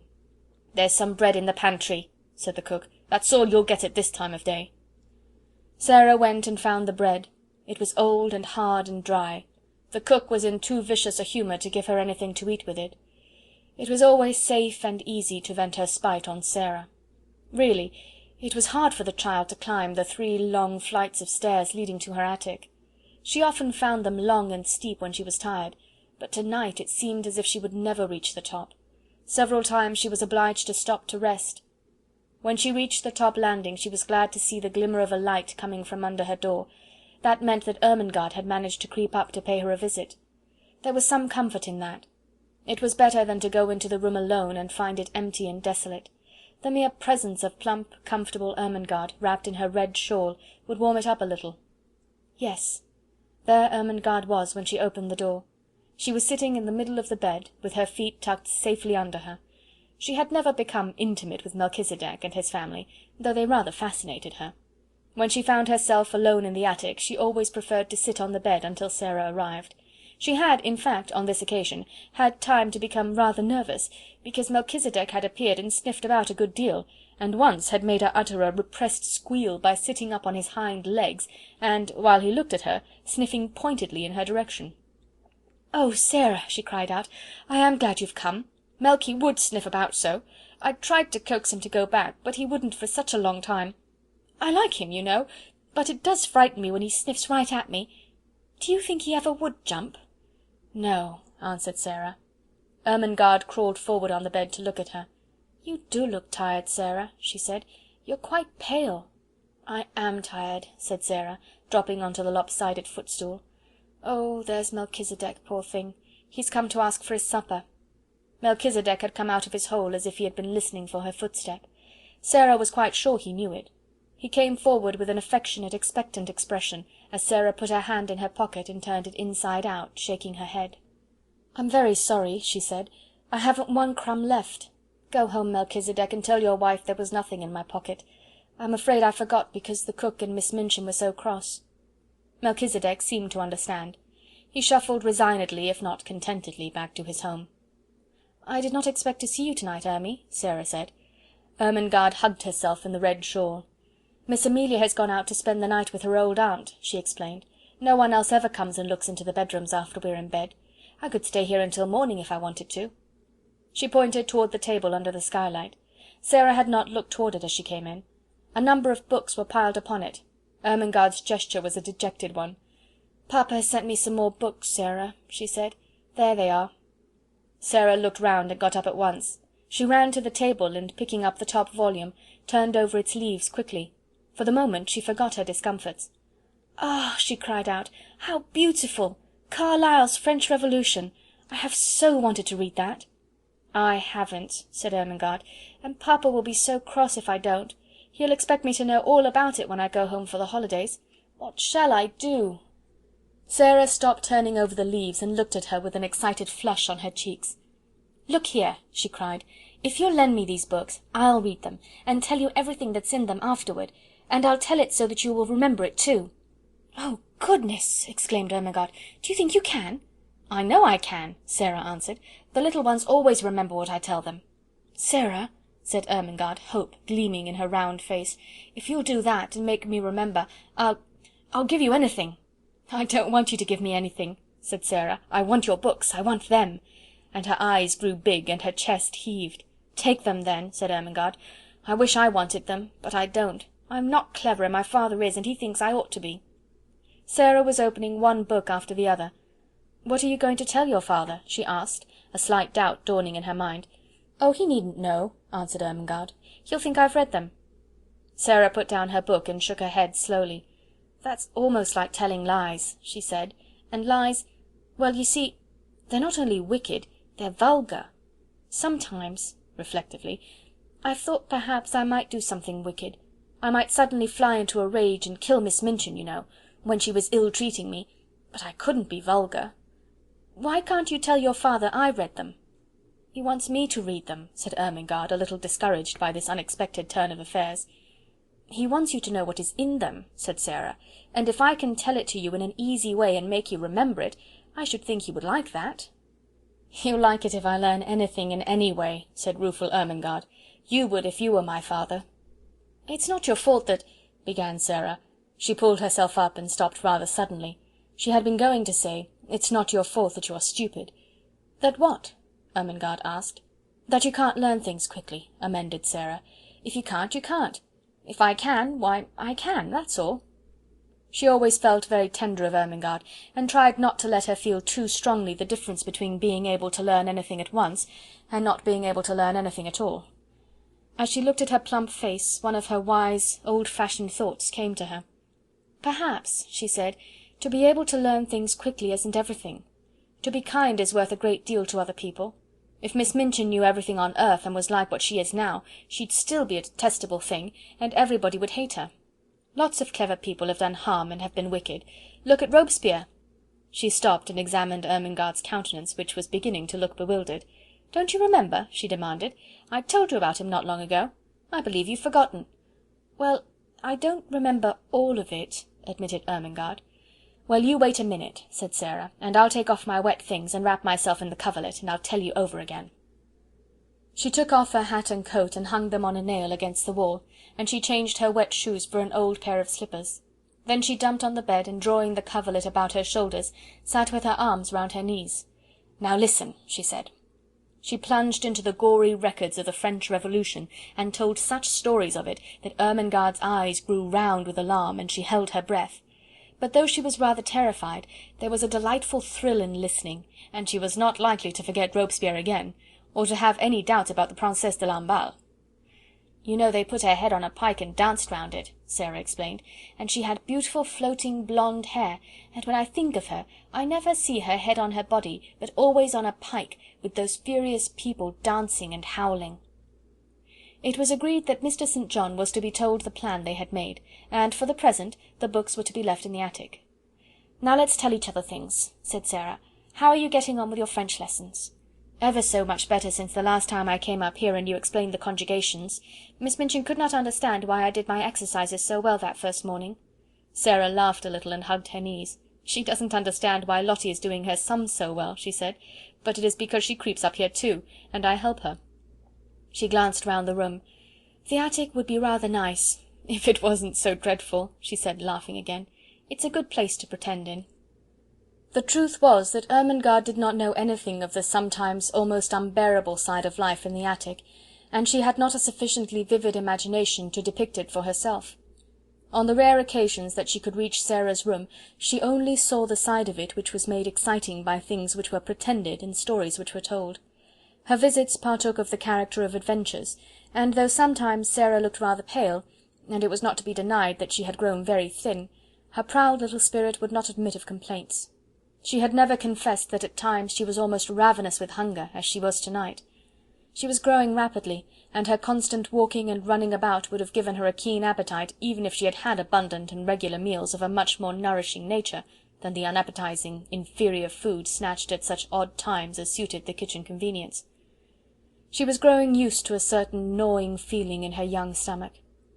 "I suppose soldiers feel like this when they are on long and weary march," she often said to herself. She liked the sound of the phrase, long and weary march. It made her feel rather like a soldier. She had also a quaint sense of being a hostess in the attic. "If I lived in a castle," she argued, "and Ermengarde was the lady of another castle and came to see me, with knights and squires and vassals riding with her, and pennons flying, when I heard the clarions sounding outside the drawbridge, I should go down to receive her, and I should spread feasts in the banquet hall, and call in minstrels to sing and play and relate romances. When she comes into the attic I can't spread feasts, but I can tell stories, and not let her know disagreeable things. I dare say poor chatelaines had to do that in time of famine, when their lands had been pillaged." She was a proud, brave little chatelaine, and dispensed generously the one hospitality she could offer, the dreams she dreamed, the visions she saw, the imaginings which were her joy and comfort. So as they sat together, Ermengarde did not know that she was faint as well as ravenous, and that while she talked she now and then wondered if her hunger would let her sleep when she was left alone. She felt as if she had never been quite so hungry before. "I wish I was as thin as you, Sara," Ermengarde said suddenly. "I believe you're thinner than you used to be. Your eyes look so big, and look at the sharp little bones sticking out of your elbow." Sara pulled down her sleeve, which had pushed itself up. "I always was a thin child," she said bravely, "and I always had big green eyes." "I love your queer eyes," said Ermengarde, looking into them with affectionate admiration. "They always look as if they saw such a long way. I love them, and I love them to be green, though they look black generally." "They're cat's eyes," laughed Sara, "but I can't see in the dark with them, because I have tried and I couldn't. I wish I could." It was just at this minute that something happened at the skylight which neither of them saw. If either of them had chanced to turn and look, she would have been startled by the sight of a dark face which peered cautiously into the room, and disappeared as quickly and almost as silently as it had appeared. Not quite as silently, however. Sara, who had keen ears, suddenly turned a little and looked up at the roof. "That didn't sound like Melchisedec," she said. "It wasn't scratchy enough." "What?" said Ermengaard, a little startled. "Didn't you think you heard something?" asked Sara. "No," Ermengaard faltered. "Did you?" "Perhaps I didn't," said Sara, "but I thought I did. It sounded as if something was on the slates, something that dragged softly." "What could it be?" said Ermengarde. "Could it be robbers?" "No," Sara began cheerfully. "There is nothing to steal—" She broke off in the middle of her words. They both heard the sound that checked her. It was not on the slates, but on the stairs below, and it was Miss Minchin's angry voice. End of chapter 15, part 1.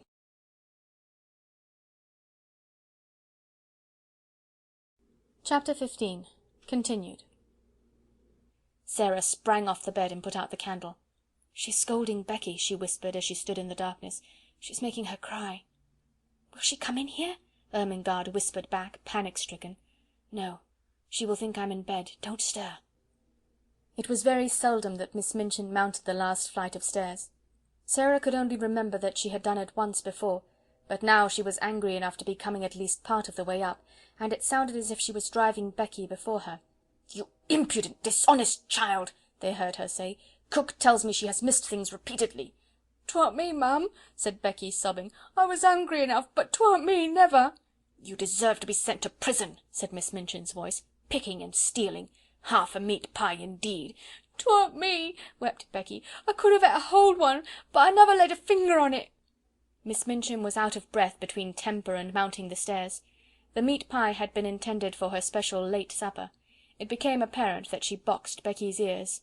"Don't tell falsehoods," she said. "Go to your room this instant." Both Sara and Ermengarde heard the slap, and then heard Becky run in her slipshod shoes up the stairs and into her attic. They heard her door shut, and knew that she threw herself upon the bed. "I could have ate 2 of 'em," they heard her cry into a pillow, "and I never took a bite. 'Twas cook give it to a policeman." Sara stood in the middle of the room in the darkness. She was clenching her little teeth and opening and shutting fiercely her outstretched hands. She could scarcely stand still, but she dared not move until Miss Minchin had gone down the stairs and all was still. "The wicked, cruel thing!" she burst forth. "The cook takes things herself and then says Becky steals them. She doesn't. She doesn't. She's so hungry sometimes that she eats crusts out of the ash barrel." She pressed her hands hard against her face and burst into passionate little sobs, and Ermengarde, hearing this unusual thing, was overawed by it. Sara was crying! The unconquerable Sara! It seemed to denote something new, some mood she had never known. Suppose... A new dread possibility presented itself to her kind, slow little mind all at once. She crept off the bed in the dark and found her way to the table where the candle stood. She struck a match and lit the candle. When she had lighted it, she bent forward and looked at Sara, with her new thought growing to definite fear in her eyes. "Sara," she said in a timid, almost awe-stricken voice, you never told me. I don't want to be rude, but are you ever hungry?" It was too much just at that moment. The barrier broke down. Sara lifted her face from her hands. "Yes," she said in a new passionate way. "Yes, I am. I'm so hungry now that I could almost eat you, and it makes it worse to hear poor Becky. She's hungrier than I am." Ermengarde gasped. "Oh, oh!" she cried woefully, "and I never knew." "I didn't want you to know," Sara said. "It would have made me feel like a street beggar. I know I look like a street beggar." "No, you don't, you don't!" Ermengarde broke in. "Your clothes are a little queer, but you couldn't look like a street beggar. You haven't a street beggar face." "A little boy once gave me a sixpence for charity," said Sara, with a short little laugh in spite of herself. "Here it is," and she pulled out the thin ribbon from her neck. "He wouldn't have given me his Christmas sixpence if I hadn't looked as if I needed it." Somehow the sight of the dear little sixpence was good for both of them. It made them laugh a little, though they both had tears in their eyes.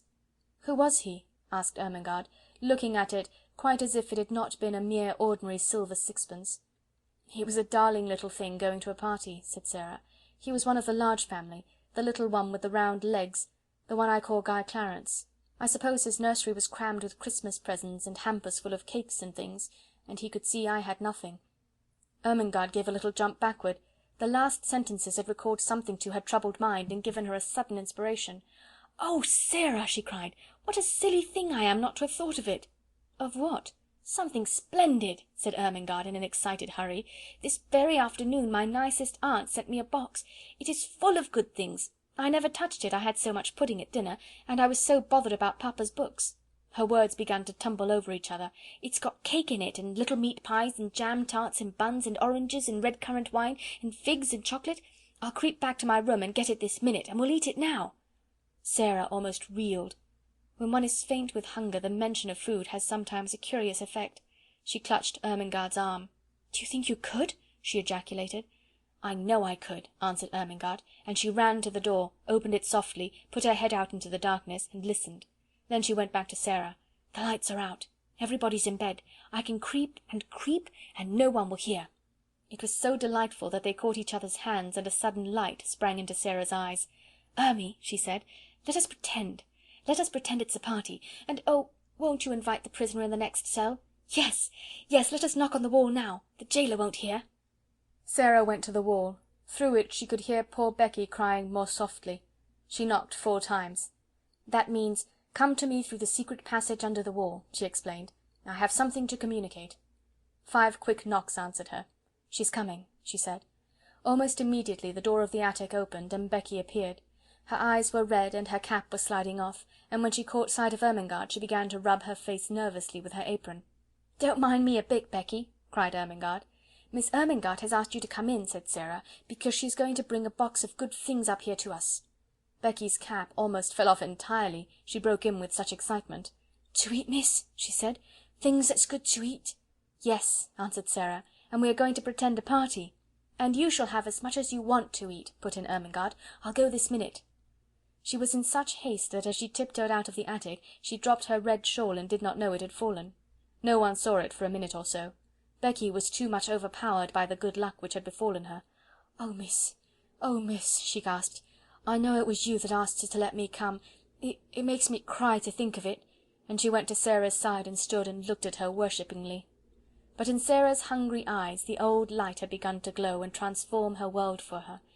Here in the attic, with the cold night outside, with the afternoon and the sloppy streets barely past, with the memory of the awful unfed look in the beggar child's eyes not yet faded, this simple, cheerful thing had happened like a thing of magic. She caught her breath. "Somehow something always happens," she cried, "just before things get to the very worst. It is as if the magic did it. If I could only just remember that always, the worst thing never quite comes." She gave Becky a little cheerful shake. "No, no, you mustn't cry," she said. "We must make haste and set the table."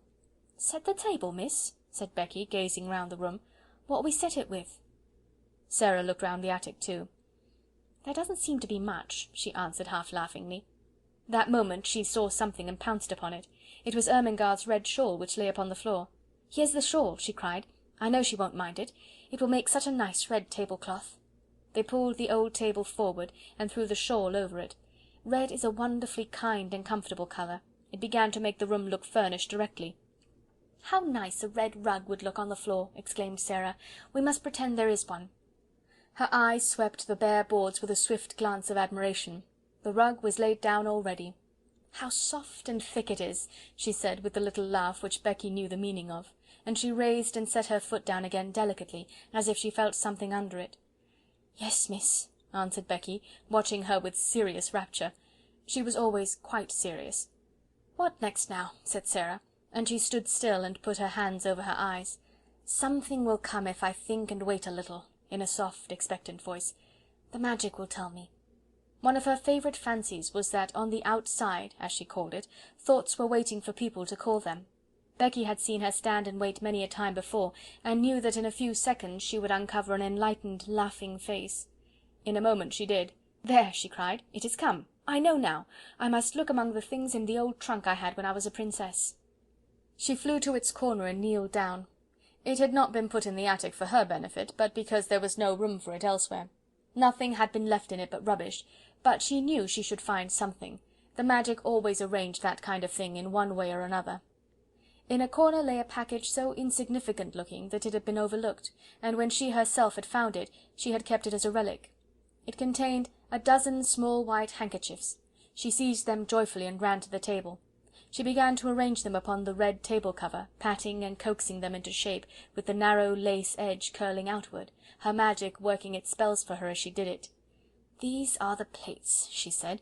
"They're golden plates. These are the richly embroidered napkins. Nuns worked them in convents in Spain." "Did they, miss?" breathed Becky, her very soul uplifted by the information. "You must pretend it," said Sara. "If you pretend it enough, you will see them."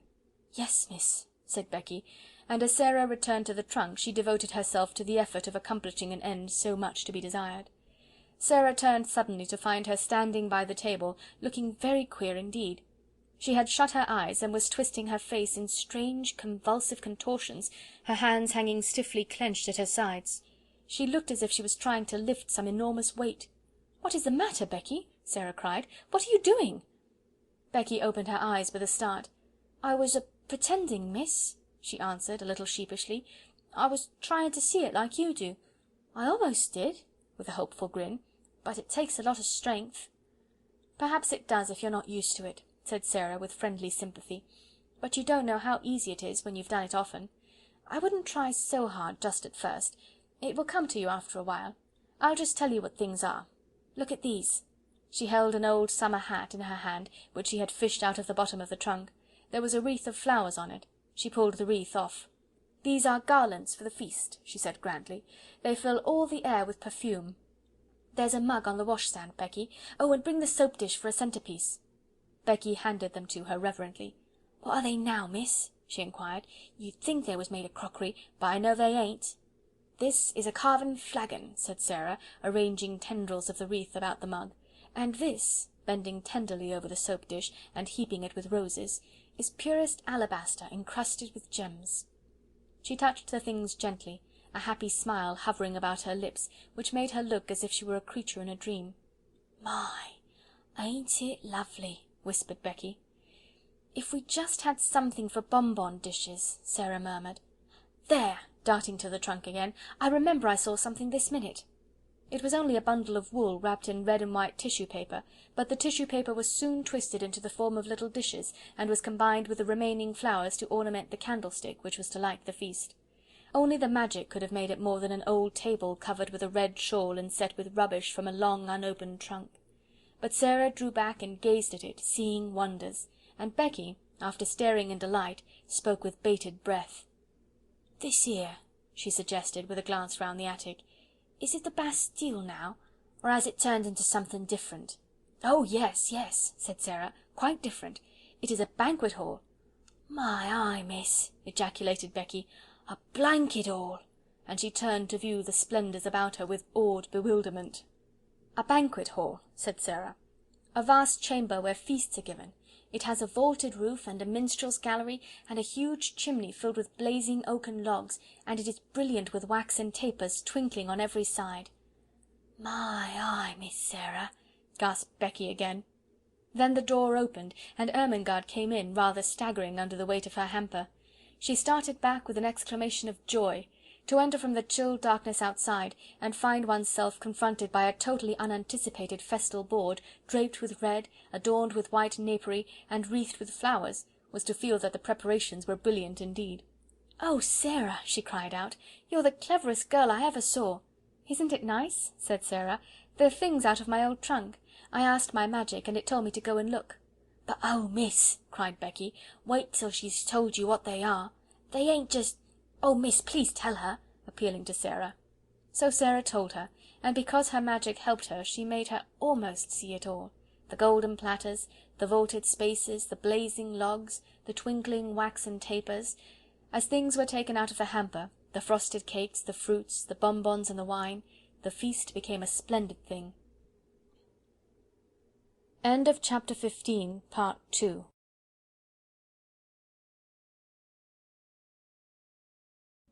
Chapter 15. Continued. "It's like a real party," cried Ermengaard. "It's like a queen's table," sighed Becky. Then Ermengaard had a sudden brilliant thought. "I'll tell you what, Sara," she said. "Pretend you're a princess now, and this is a royal feast." "But it's your feast," said Sara. "You must be the princess, and we will be your maids of honour." "Oh, I can't," said Ermengarde. "I'm too fat, and I don't know how. You be her." "Well, if you want me to," said Sara.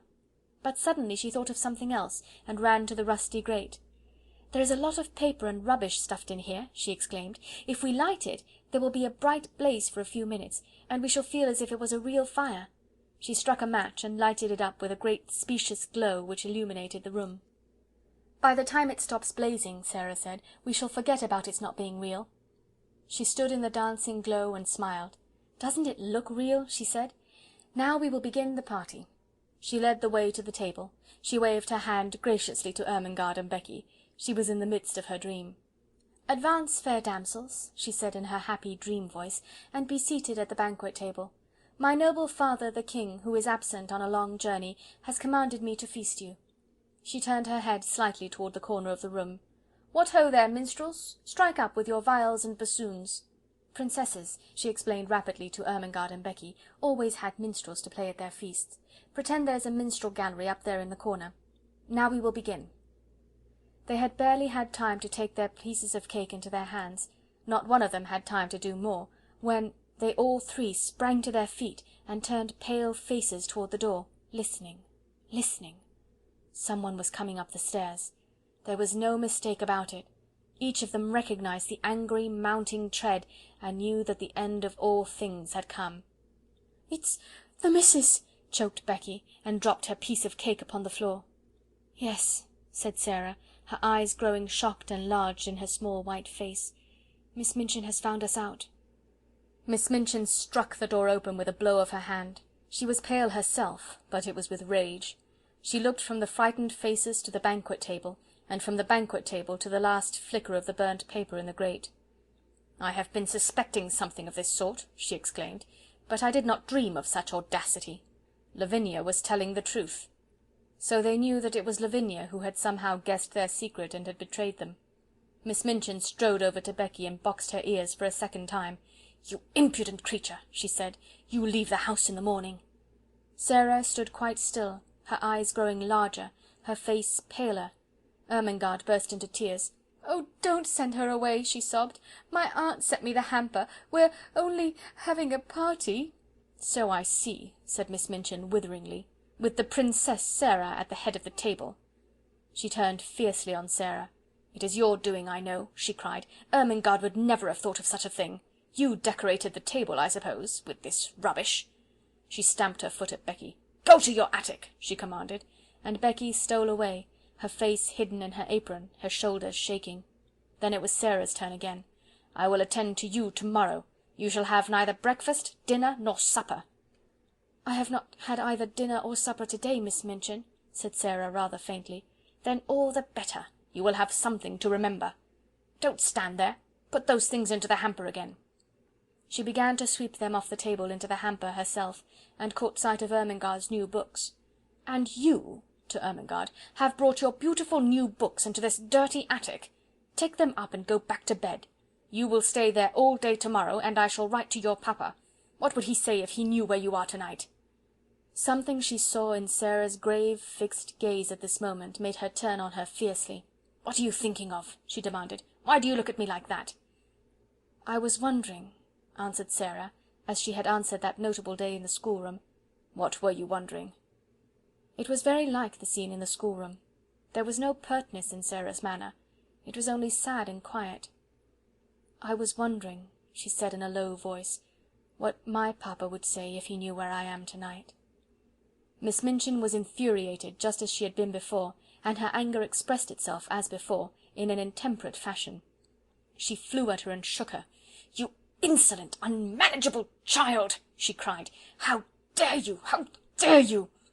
She picked up the books, swept the rest of the feast back into the hamper in a jumbled heap, thrust it into Ermengarde's arms, and pushed her before her toward the door. "I will leave you to wonder," she said. "Go to bed this instant." And she shut the door behind herself and poor stumbling Ermengarde, and left Sara standing quite alone. The dream was quite at an end. The last spark had died out of the paper in the grate, and left only black tinder. The table was left bare. The golden plates and richly embroidered napkins and garlands were transformed again into old handkerchiefs, scraps of red and white paper, and discarded artificial flowers, all scattered on the floor. The minstrels in the minstrel gallery had stolen away, and the viols and bassoons were still. Emily was sitting with her back against the wall, staring very hard. Sara saw her, and went and picked her up with trembling hands. "There isn't any banquet left, Emily," she said, "and there isn't any princess. There is nothing left but the prisoners in the Bastille." And she sat down and hid her face. What would have happened if she had not hidden it just then, and if she had chanced to look up at the skylight at the wrong moment, I do not know.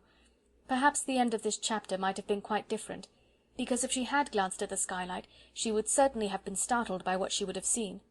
She would have seen exactly the same face pressed against the glass, and peering in at her as it had peered in earlier in the evening, when she had been talking to Ermengaard. But she did not look up. She sat with her little black head in her arms for some time.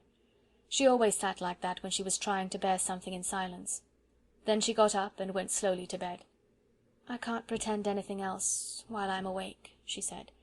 "There wouldn't be any use in trying. If I go to sleep, perhaps a dream will come and pretend for me." She suddenly felt so tired, perhaps through want of food, that she sat down on the edge of the bed quite weakly. "Suppose there was a bright fire in the grate, with lots of little dancing flames," she murmured. "Suppose there was a comfortable chair before it, and suppose there was a small table near, with a little hot, hot supper on it. And suppose," as she drew the thin coverings over her, "suppose this was a beautiful soft bed with fleecy blankets and large downy pillows. Suppose... And her very weariness was good to her, for her eyes closed, and she fell fast asleep. She did not know how long she slept, but she had been tired enough to sleep deeply and profoundly, too deeply and soundly to be disturbed by anything, even by the squeaks and scamperings of Melchisedec's entire family, if all his sons and daughters had chosen to come out of their hole to fight and tumble and play. When she awakened it was rather suddenly, and she did not know that any particular thing had called her out of her sleep. The truth was, however, that it was a sound which had called her back, a real sound, the click of the skylight as it fell in closing after a lithe white figure which slipped through it and crouched down close by upon the slates of the roof, just near enough to see what happened in the attic, but not near enough to be seen. At first she did not open her eyes. She felt too sleepy and, curiously enough, too warm and comfortable. She was so warm and comfortable, indeed, that she did not believe she was really awake. She never was as warm and cosy as this, except in some lovely vision. "What a nice dream," she murmured. "I feel quite warm. I don't want to wake up." Of course it was a dream. She felt as if warm, delightful bedclothes were heaped upon her. She could actually feel blankets, and when she put out her hand it touched something exactly like a satin-covered eiderdown quilt. She must not awaken from this delight. She must be quite still and make it last. But she could not. Even though she kept her eyes closed tightly, she could not. Something was forcing her to awaken, something in the room. It was a sense of light, and a sound, the sound of a crackling, roaring little fire. "Oh, I'm awakening," she said mournfully. "I can't help it, I can't." Her eyes opened in spite of herself, and then she actually smiled, for what she saw she had never seen in the attic before, and she knew she never should see. "Oh, I haven't awakened," she whispered, daring to rise on her elbow and look all about her. "I'm dreaming yet." She knew it must be a dream, for if she were awake such things could not be. Do you wonder that she felt sure that she had not come back to earth? This is what she saw. In the grate there was a glowing, blazing fire. On the hob was a little brass kettle hissing and boiling. Spread upon the floor was a thick, warm, crimson rug. Before the fire a folding chair, unfolded, and with cushions on it. By the chair a small folding table, unfolded, covered with a white cloth, and upon it spread small covered dishes, a cup, a saucer, a teapot. On the bed were new warm coverings and a satin-covered down quilt. At the foot a curious wadded silk robe, a pair of quilted slippers, and some books.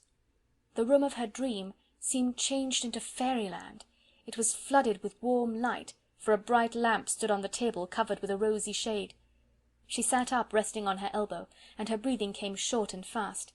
"It does not melt away," she panted. "Oh, I never had such a dream before." She scarcely dared to stir, but at last she pushed the bedclothes aside, and put her feet on the floor with a rapturous smile. "I am dreaming I am getting out of bed," she heard her own voice say, and then, as she stood up in the midst of it all, turning slowly from side to side, "I am dreaming it stays real. I am dreaming it feels real. It's bewitched, or I'm bewitched. I only think I see it all." Her words began to hurry themselves. "If I can only keep on thinking it," she cried. "I don't care, I don't care." She stood panting a moment longer, and then cried out again. "Oh, it isn't true," she said. "It can't be true. But oh, how true it seems!" The blazing fire drew her to it, and she knelt down and held out her hands close to it, so close that the heat made her start back. "A fire I only dreamed wouldn't be hot," she cried. She sprang up, touched the table, the dishes, the rug. She went to the bed and touched the blankets. She took up the soft wadded dressing gown, and suddenly clutched it to her breast and held it to her cheek. "It's warm, it's soft," she almost sobbed. "It's real. It must be." She threw it over her shoulders and put her feet into the slippers. "They're real too. It's all real," she cried. I am not dreaming." She almost staggered to the books and opened the one which lay upon the top. Something was written on the fly-leaf, just a few words, and these were, "To the little girl in the attic, from a friend."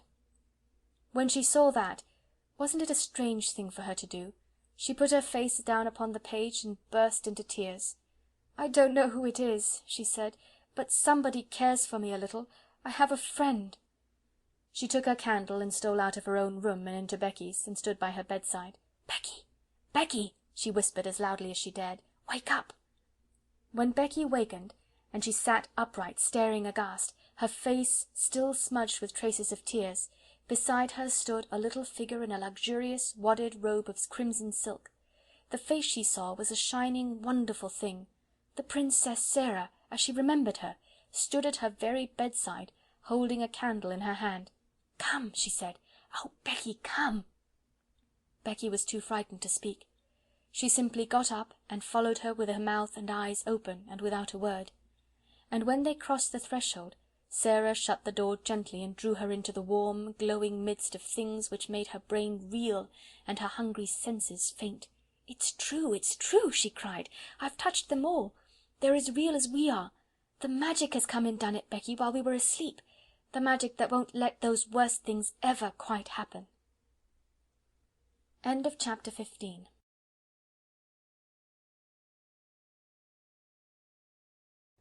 Chapter 16.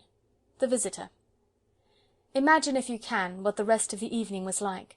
How they crouched by the fire, which blazed and leaped and made so much of itself in the little grate. How they removed the covers of the dishes and found rich, hot, savoury soup, which was a meal in itself, and sandwiches and toast and muffins enough for both of them. The mug from the washstand was used as Becky's teacup, and the tea was so delicious that it was not necessary to pretend that it was anything but tea. They were warm and full-fed and happy, and it was just like Sara that, having found her strange good fortune real, she should give herself up to the enjoyment of it to the utmost. She had lived such a life of imaginings that she was quite equal to accepting any wonderful thing that happened, and almost to cease in a short time to find it bewildering. "I don't know anyone in the world who could have done it," she said, "but there has been someone, and here we are sitting by their fire, and it's true. And whoever it is, wherever they are, I have a friend, Becky. Someone is my friend." It cannot be denied that as they sat before the blazing fire and ate the nourishing, comfortable food, they felt a kind of rapturous awe, and looked into each other's eyes with something like doubt. "Do you think," Becky faltered once, in a whisper, "do you think it could melt away, miss? Hadn't we better be quick?" And she hastily crammed her sandwich into her mouth. If it was only a dream, kitchen manners would be overlooked. "No, it won't melt away," said Sara. "I am eating this muffin, and I can taste it. You never really eat things in dreams. You only think you are going to eat them. Besides, I keep giving myself pinches, and I touched a hot piece of coal just now on purpose." The sleepy comfort which at length almost overpowered them was a heavenly thing. It was the drowsiness of happy, well-fed childhood, and they sat in the fire-glow and luxuriated in it, until Sara found herself turning to look at her transformed bed. There were even blankets enough to share with Becky. The narrow couch in the next attic was more comfortable that night than its occupant had ever dreamed that it could be. As she went out of the room, Becky turned upon the threshold and looked about her with devouring eyes. "If it ain't here in the morning, miss," she said, "it's been here to-night, anyways, and I shan't never forget it." She looked at each particular thing, as if to commit it to memory. "The fire was there," pointing with her finger, "and the table was before it, and the lamp was there, and the light looked rosy red, and there was a satin cover on your bed, and a warm rug on the floor, and everything looked beautiful, and—" She paused a second, and laid her hand on her stomach tenderly. "There was soup and sandwiches and muffins, there was." And with this conviction of reality at least, she went away. Through the mysterious agency which works in schools and among servants, it was quite well known in the morning that Sara Crewe was in horrible disgrace, that Ermengaard was under punishment, and that Becky would have been packed out of the house before breakfast, but that a scullery maid could not be dispensed with at once. The servants knew that she was allowed to stay because Miss Minchin could not easily find another creature helpless and humble enough to work like a bounden slave for so few shillings a week. The elder girls in the schoolroom knew that if Miss Minchin did not send Sara away, it was for practical reasons of her own. "She's growing so fast, and learning such a lot somehow," said Jessie to Lavinia, "that she will be given classes soon, and Miss Minchin knows she will have to work for nothing. It was rather nasty of you, Lavvy, to tell about her having fun in the garret. How did you find it out?" "I got it out of Lottie. She's such a baby, she didn't know she was telling me. There was nothing nasty at all in speaking to Miss Minchin. I felt it my duty, priggishly. She was being deceitful, and it's ridiculous that she should look so grand, and be made so much of in her rags and tatters." "What were they doing when Miss Minchin caught them?" "Pretending some silly thing. Ermengaard had taken up her hamper to share with Sara and Becky. She never invites us to share things. Not that I care, but it's rather vulgar of her to share with servant girls in attics. I wonder Miss Minchin didn't turn Sara out, even if she does want her for a teacher." "If she was turned out, where would she go?" inquired Jessie, a trifle anxiously. "How do I know?" snapped Lavinia. "She'll look rather queer when she comes into the schoolroom this morning, I should think, after what's happened. She had no dinner yesterday, and she's not to have any to-day." Jessie was not as ill-natured as she was silly. She picked up her book with a little jerk.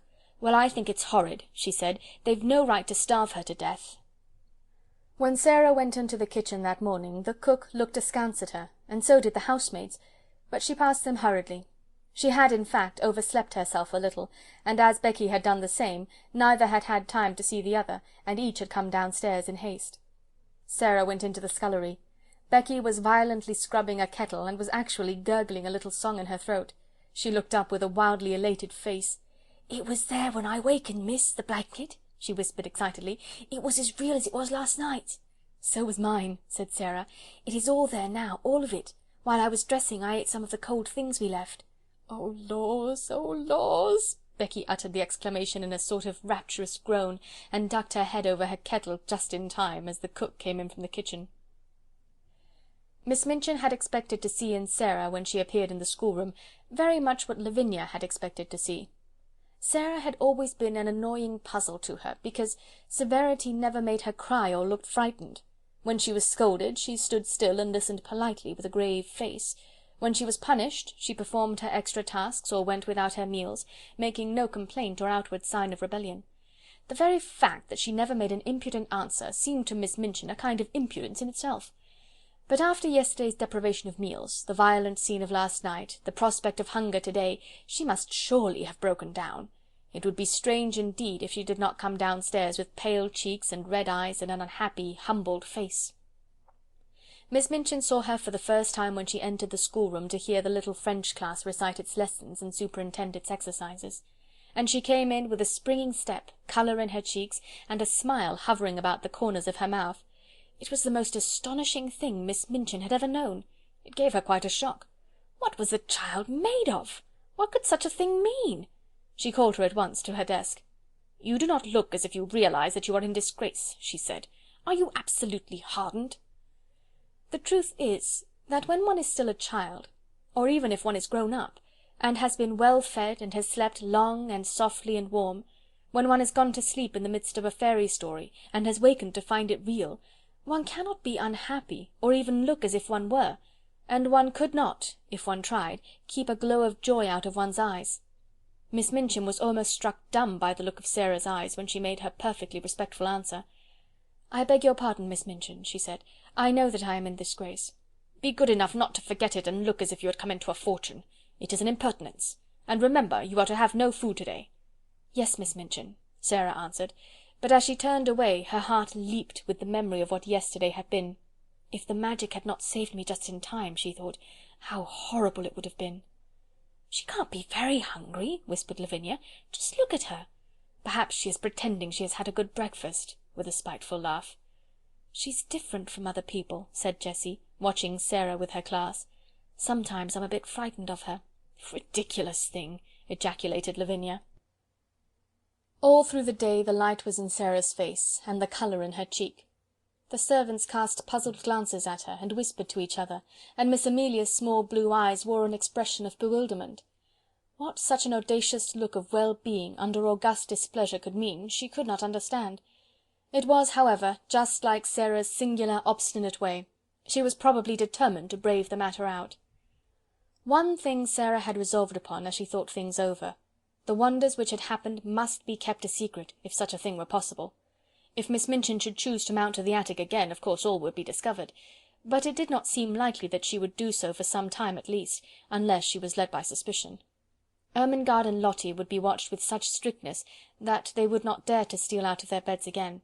Ermengaard could be told the story and trusted to keep it secret. If Lottie made any discoveries, she could be bound to secrecy also. Perhaps the magic itself would help to hide its own marvels.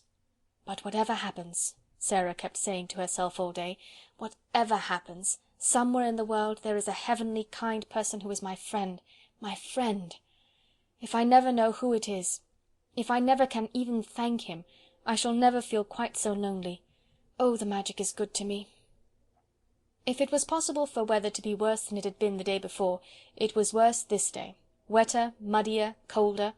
There were more errands to be done, the cook was more irritable, and, knowing that Sara was in disgrace, she was more savage. But what does anything matter, when one's magic has just proved itself one's friend?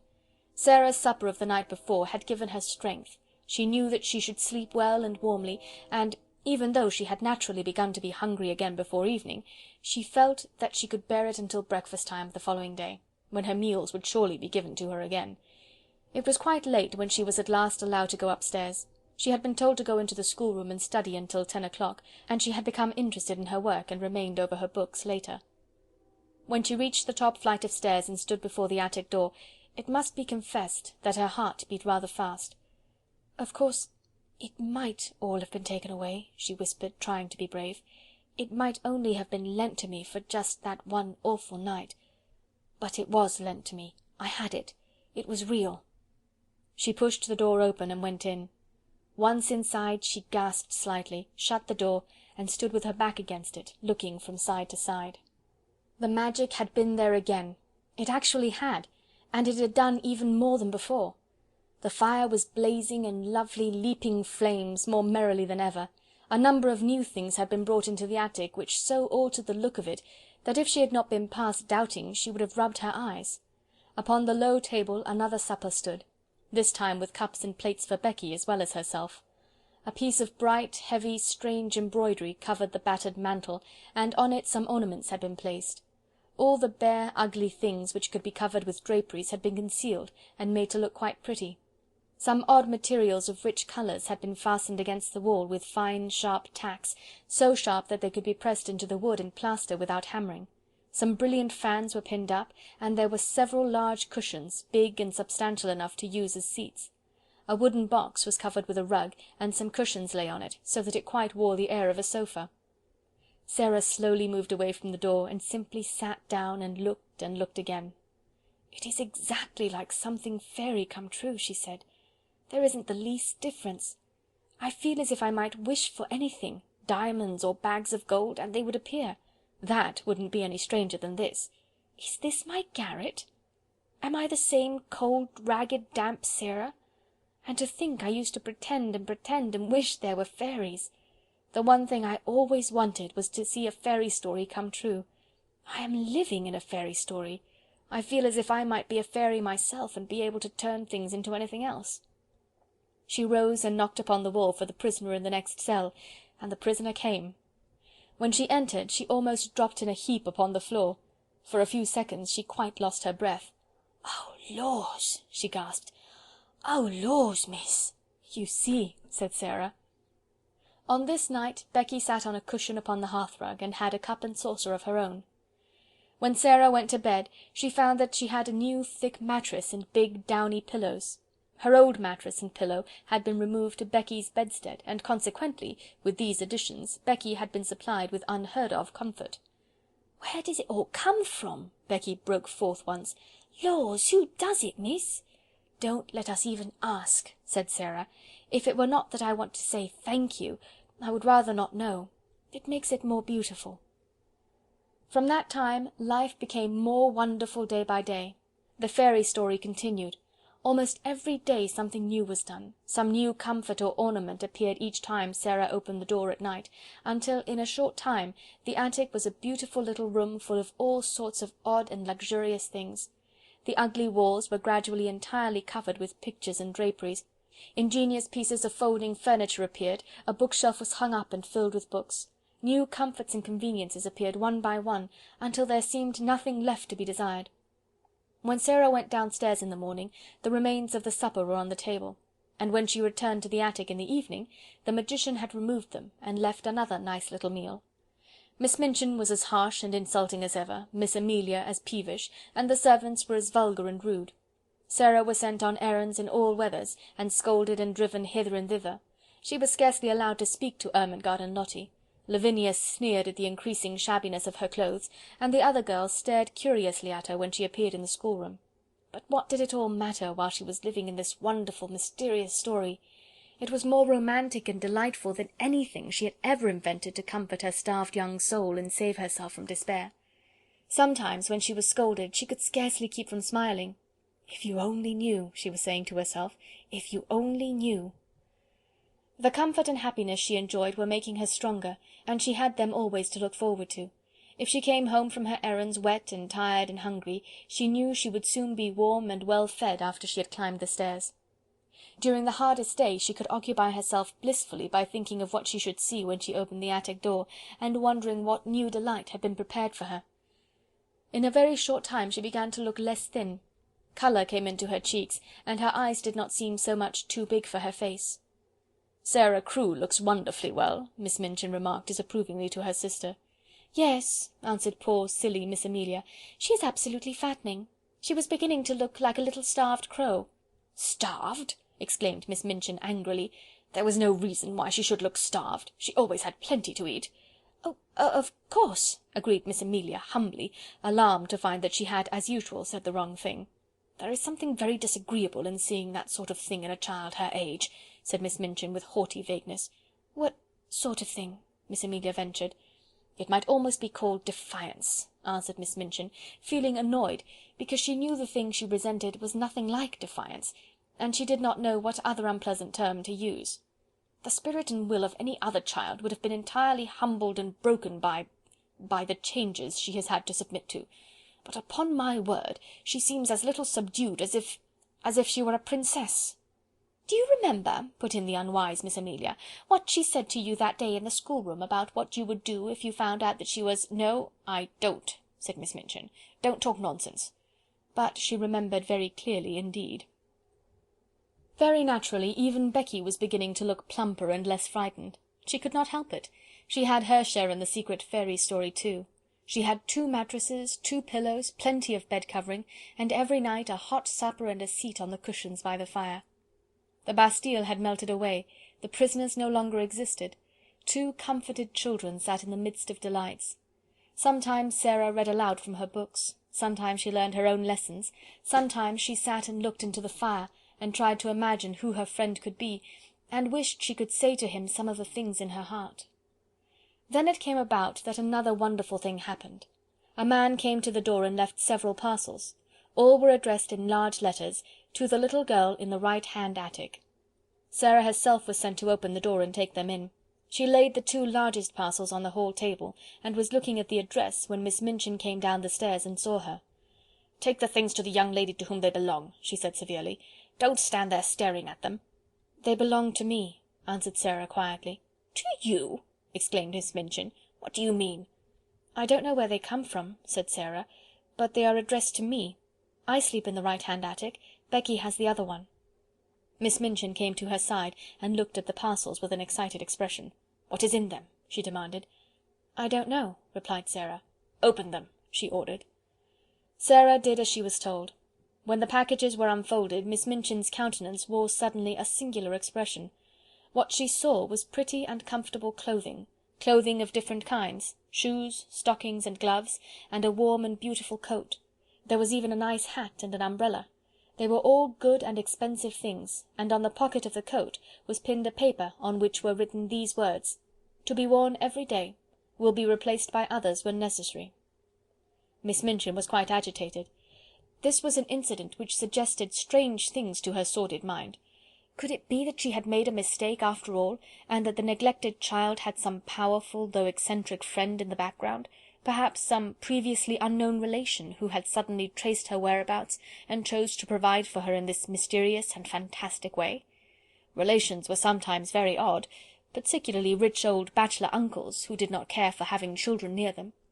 A man of that sort might prefer to overlook his young relations' welfare at a distance.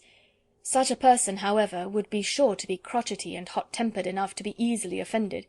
It would not be very pleasant if there were such a one, and he should learn all the truth about the thin shabby clothes, the scant food, and the hard work. She felt very queer indeed, and very uncertain, and she gave a side glance at Sara. "Well," she said, in a voice such as she had never used since the little girl lost her father, "some one is very kind to you. As the things have been sent, and you are to have new ones when they are worn out, you may as well go and put them on, and look respectable. After you are dressed, you may come downstairs and learn your lessons in the schoolroom. You need not go out on any more errands to-day."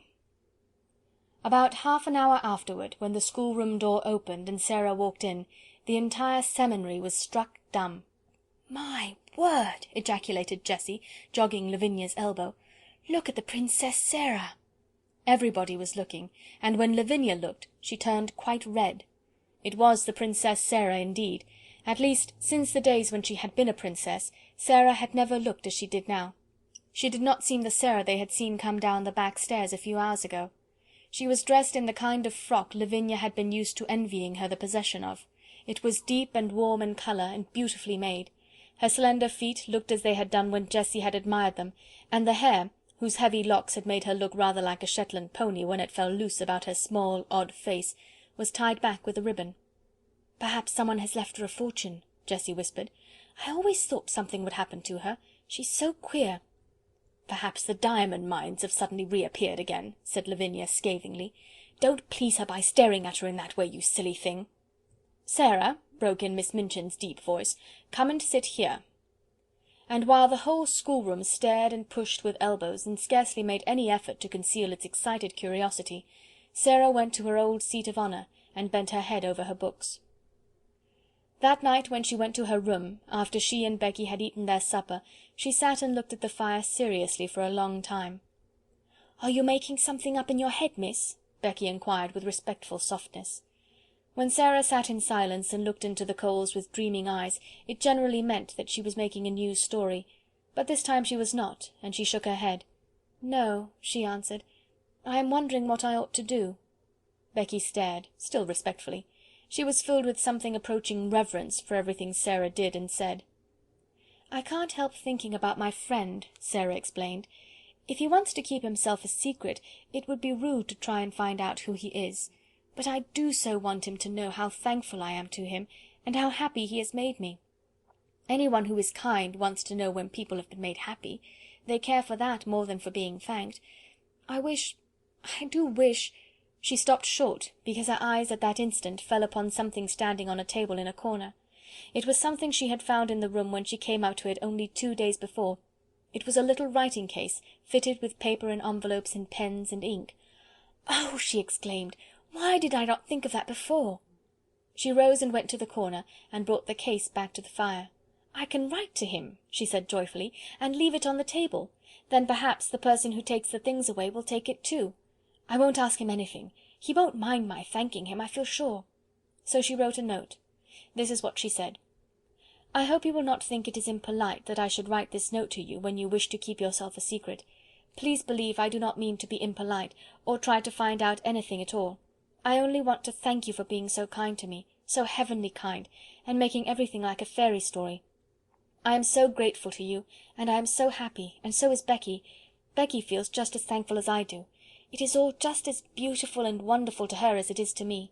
We used to be so lonely and cold and hungry, and now... Oh, just thank you for what you have done for us. Please let me just say these words. It seems as if I ought to say them. Thank you, thank you, thank you." The little girl in the attic. The next morning she left this on the little table, and in the evening it had been taken away with the other things, so she knew the magician had received it, and she was happier for the thought. She was reading one of her new books to Becky just before they went to their respective beds, when her attention was attracted by a sound at the skylight. When she looked up from her page, she saw that Becky had heard the sound also, as she had turned her head to look and was listening rather nervously. "Something's there, miss," she whispered. "Yes," said Sara slowly.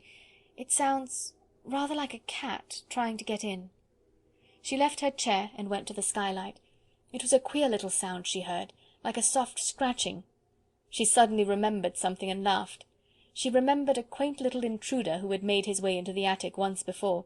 She had seen him that very afternoon, sitting disconsolately on a table before a window in the Indian gentleman's house. "Suppose," she whispered in pleased excitement, "just suppose it was the monkey who got away again! Oh, I wish it was!"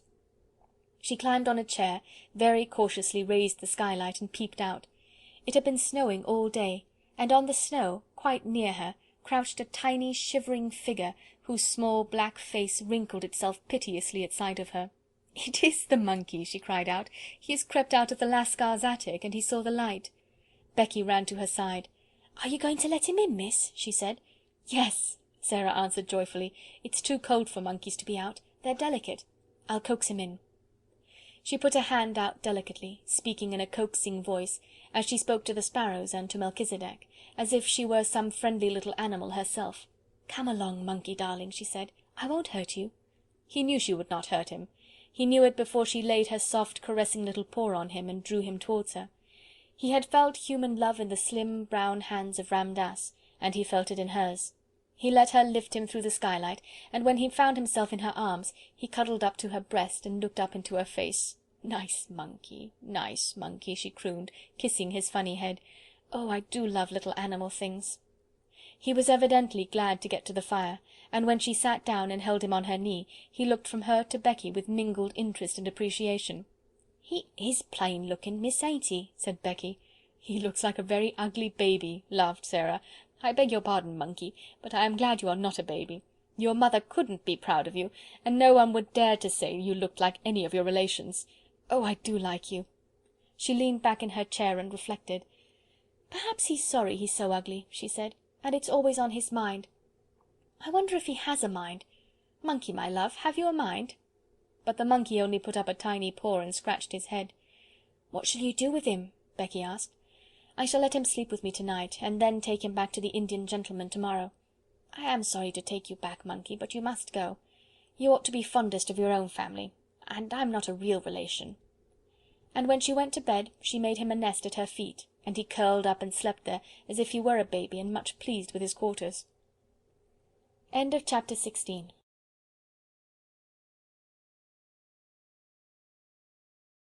Chapter 17. It is the child. The next afternoon 3 members of the large family sat in the Indian gentleman's library, doing their best to cheer him up. They had been allowed to come in to perform this office because he had specially invited them. He had been living in a state of suspense for some time, and today he was waiting for a certain event very anxiously. This event was the return of Mr. Carmichael from Moscow.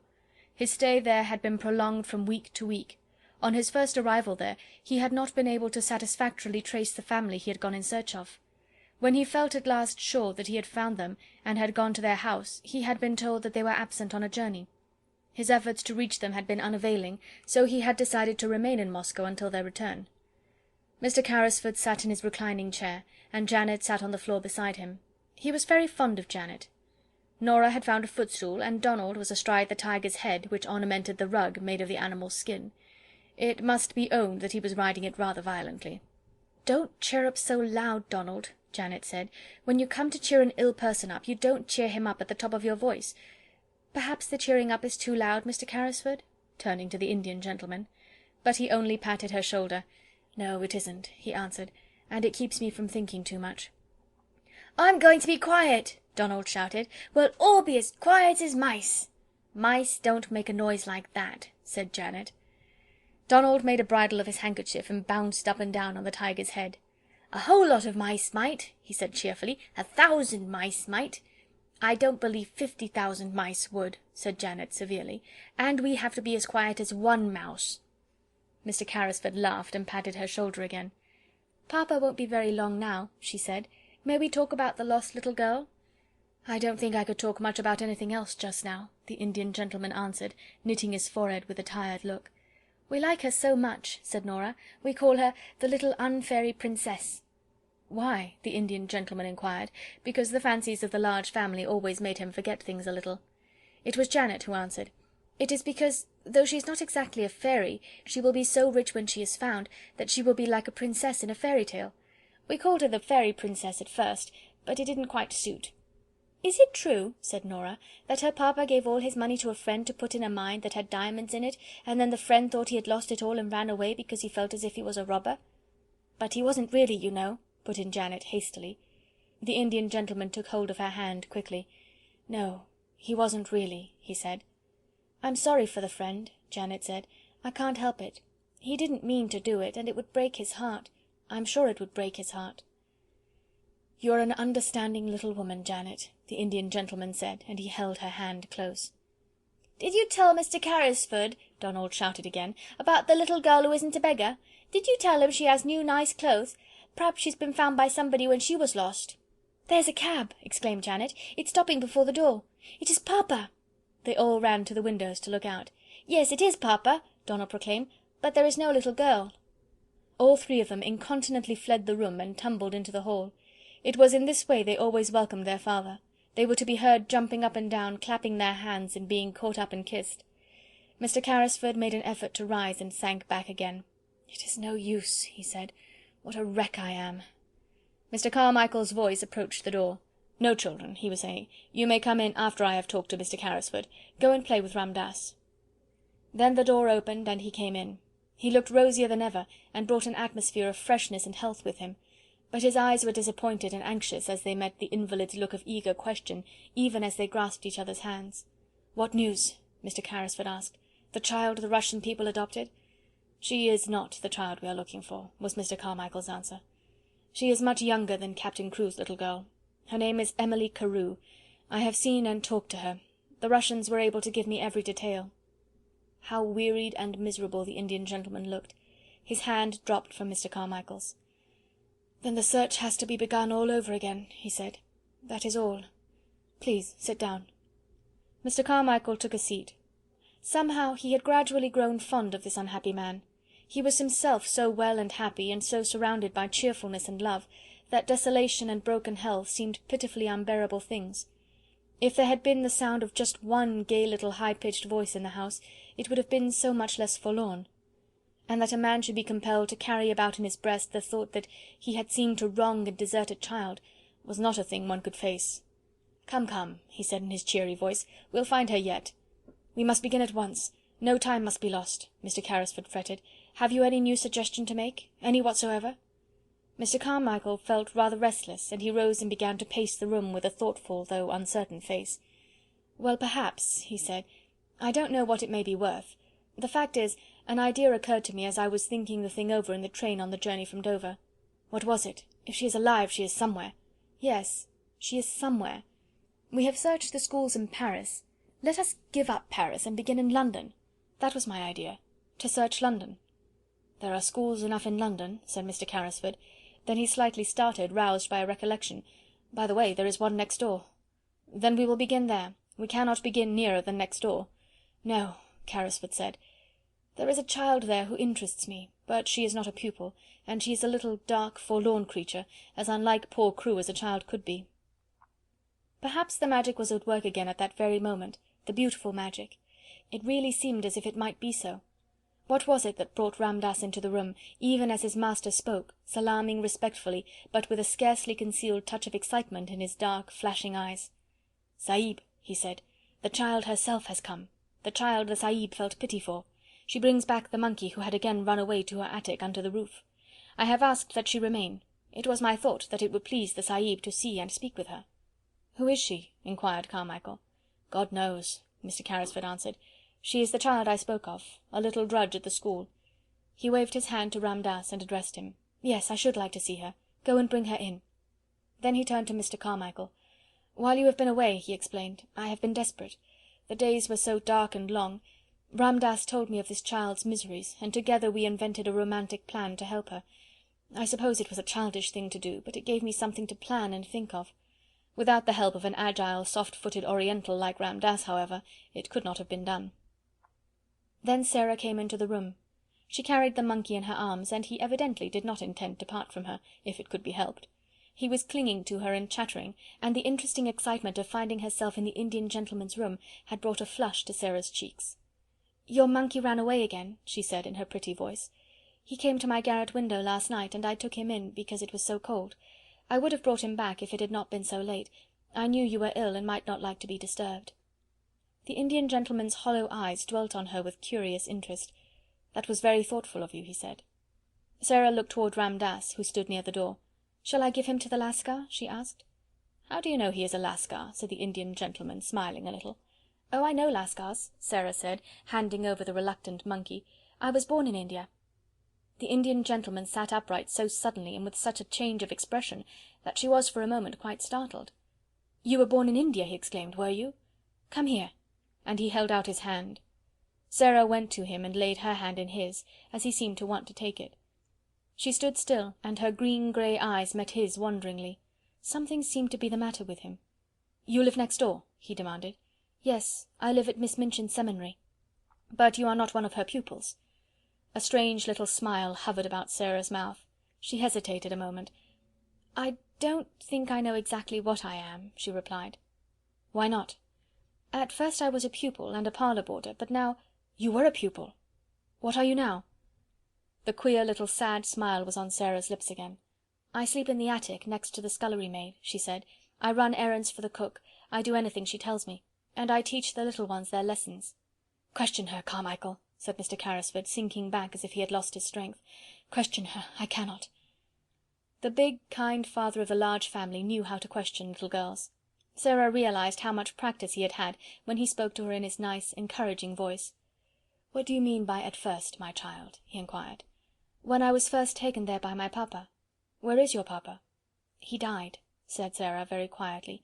"He lost all his money, and there was none left for me. There was no one to take care of me or to pay Miss Minchin." "Carmichael!" the Indian gentleman cried out loudly. "Carmichael!" "We must not frighten her," Mr. Carmichael said aside to him in a quick, low voice. And he added aloud to Sara, "So you were sent up into the attic and made into a little drudge. That was about it, wasn't it?" "There was no one to take care of me," said Sara. "There was no money. I belonged to nobody." "How did your father lose his money?" the Indian gentleman broke in breathlessly. "He did not lose it himself," Sara answered, wondering still more each moment. "He had a friend he was very fond of. He was very fond of him. It was his friend who took his money. He trusted his friend too much." The Indian gentleman's breath came more quickly. "The friend might have meant to do no harm," he said. "It might have happened through a mistake." Sara did not know how unrelenting her quiet young voice sounded as she answered. If she had known, she would surely have tried to soften it for the Indian gentleman's sake. "The suffering was just as bad for my papa," she said. "It killed him." "What was your father's name?" the Indian gentleman said. "Tell me." "His name was Ralph Crewe," Sara answered, feeling startled. "Captain Crewe. He died in India." The haggard face contracted, and Ram Dass sprang to his master's side. "Carmichael," the invalid gasped, "it is the child, the child!" For a moment Sara thought he was going to die. Ram Dass poured out drops from a bottle and held them to his lips. Sara stood near, trembling a little. She looked in a bewildered way at Mr. Carmichael. "What child am I?" she faltered. "He was your father's friend," Mr. Carmichael answered her. "Don't be frightened.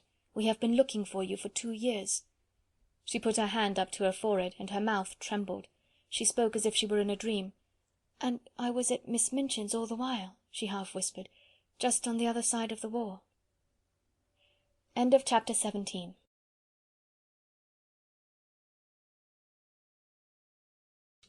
Chapter 18. I tried not to be. It was pretty, comfortable Mrs. Carmichael who explained everything. She was sent for at once, and came across the square to take Sara into her warm arms, and make clear to her all that had happened. The excitement of the totally unexpected discovery had been temporarily almost overpowering to Mr. Carrisford in his weak condition. "Upon my word," he said faintly to Mr. Carmichael, when it was suggested that the little girl should go into another room, "I feel as if I do not want to lose sight of her." "I will take care of her," Janet said, "and Mamma will come in a few minutes." And it was Janet who led her away. "We're so glad you're found," she said. "You don't know how glad we are that you're found." Donald stood with his hands in his pockets, and gazed at Sara with reflecting and self-reproachful eyes. "If I'd just asked you what your name was when I gave you my 6pence," he said, "you would have told me it was Sara Crewe, and then you would have been found in a minute." Then Mrs. Carmichael came in. She looked very much moved, and suddenly took Sara in her arms and kissed her. "You look bewildered, poor child," she said, "and it is not to be wondered at." Sara could only think of one thing. "Was he," she said, with a glance towards the closed door of the library, "was he the wicked friend? Oh, do tell me." Mrs. Carmichael was crying as she kissed her again. She felt as if she ought to be kissed very often, because she had not been kissed for so long. "He was not wicked, my dear," she answered. "He did not really lose your papa's money. He only thought he had lost it, and because he loved him so much, his grief made him so ill that, for a time, he was not in his right mind. He almost died of brain fever, and long before he began to recover, your poor papa was dead." "And he did not know where to find me," murmured Sara, "and I was so near." Somehow she could not forget that she had been so near. "He believed you were in school in France," Mrs. Carmichael explained, "and he was continually misled by false clues. He has looked for you everywhere. When he saw you pass by, looking so sad and neglected, he did not dream that you were his friend's poor child, but because you were a little girl too, he was sorry for you, and wanted to make you happier, and he told Ramdass to climb into your attic window and try to make you comfortable." Sara gave a start of joy. Her whole look changed. "Did Ramdass bring the things?" she cried out. "Did he tell Ramdass to do it? Did he make the dream that came true?" "Yes, my dear, yes. He is kind and good, and he was sorry for you, for little lost Sara Crewe's sake." The library door opened, and Mr. Carmichael appeared, calling Sara to him with a gesture. "Mr. Carrisford is better already," he said. "He wants you to come to him." Sara did not wait. When the Indian gentleman looked at her as she entered, he saw that her face was all alight. She went and stood before his chair, with her hands clasped together against her breast. "You sent the things to me," she said, in a joyful, emotional little voice. "The beautiful, beautiful things! You sent them." "Yes, poor dear child, I did," he answered. He was weak and broken with long illness and trouble, but he looked at her with the look she remembered in her father's eyes, that look of loving her and wanting to take her in his arms. It made her kneel down by him, just as she used to kneel by her father when they were the dearest friends and lovers in the world. "Then it is you who are my friend," she said. "It is you who are my friend." And she dropped her face on his thin hand, and kissed it again and again. "The man will be himself again in 3 weeks," Mr. Carmichael said aside to his wife. "Look at his face already." In fact, he did look changed. Here was the little missus, and he had new things to think of and plan for already. In the first place, there was Miss Minchin. She must be interviewed and told of the change which had taken place in the fortunes of her pupil. Sara was not to return to the Seminary at all. The Indian gentleman was very determined upon that point. She must remain where she was, and Mr. Carmichael should go and see Miss Minchin himself. "I am glad I need not go back," said Sara. "She will be very angry. She does not like me, though perhaps it is my fault, because I do not like her." But oddly enough, Miss Minchin made it unnecessary for Mr. Carmichael to go to her, by actually coming in search of her pupil herself. She had wanted Sara for something, and on inquiry had heard an astonishing thing. One of the housemaids had seen her steal out of the area with something hidden under her cloak, and had also seen her go up the steps of the house next door and enter the house. "What does she mean?" cried Miss Minchin to Miss Amelia. "I don't know, I'm sure, sister," answered Miss Amelia, "unless she has made friends with him because he has lived in India." "It would be just like her to thrust herself upon him and try to gain his sympathies in some such impertinent fashion," said Miss Minchin. "She must have been in the house for 2 hours.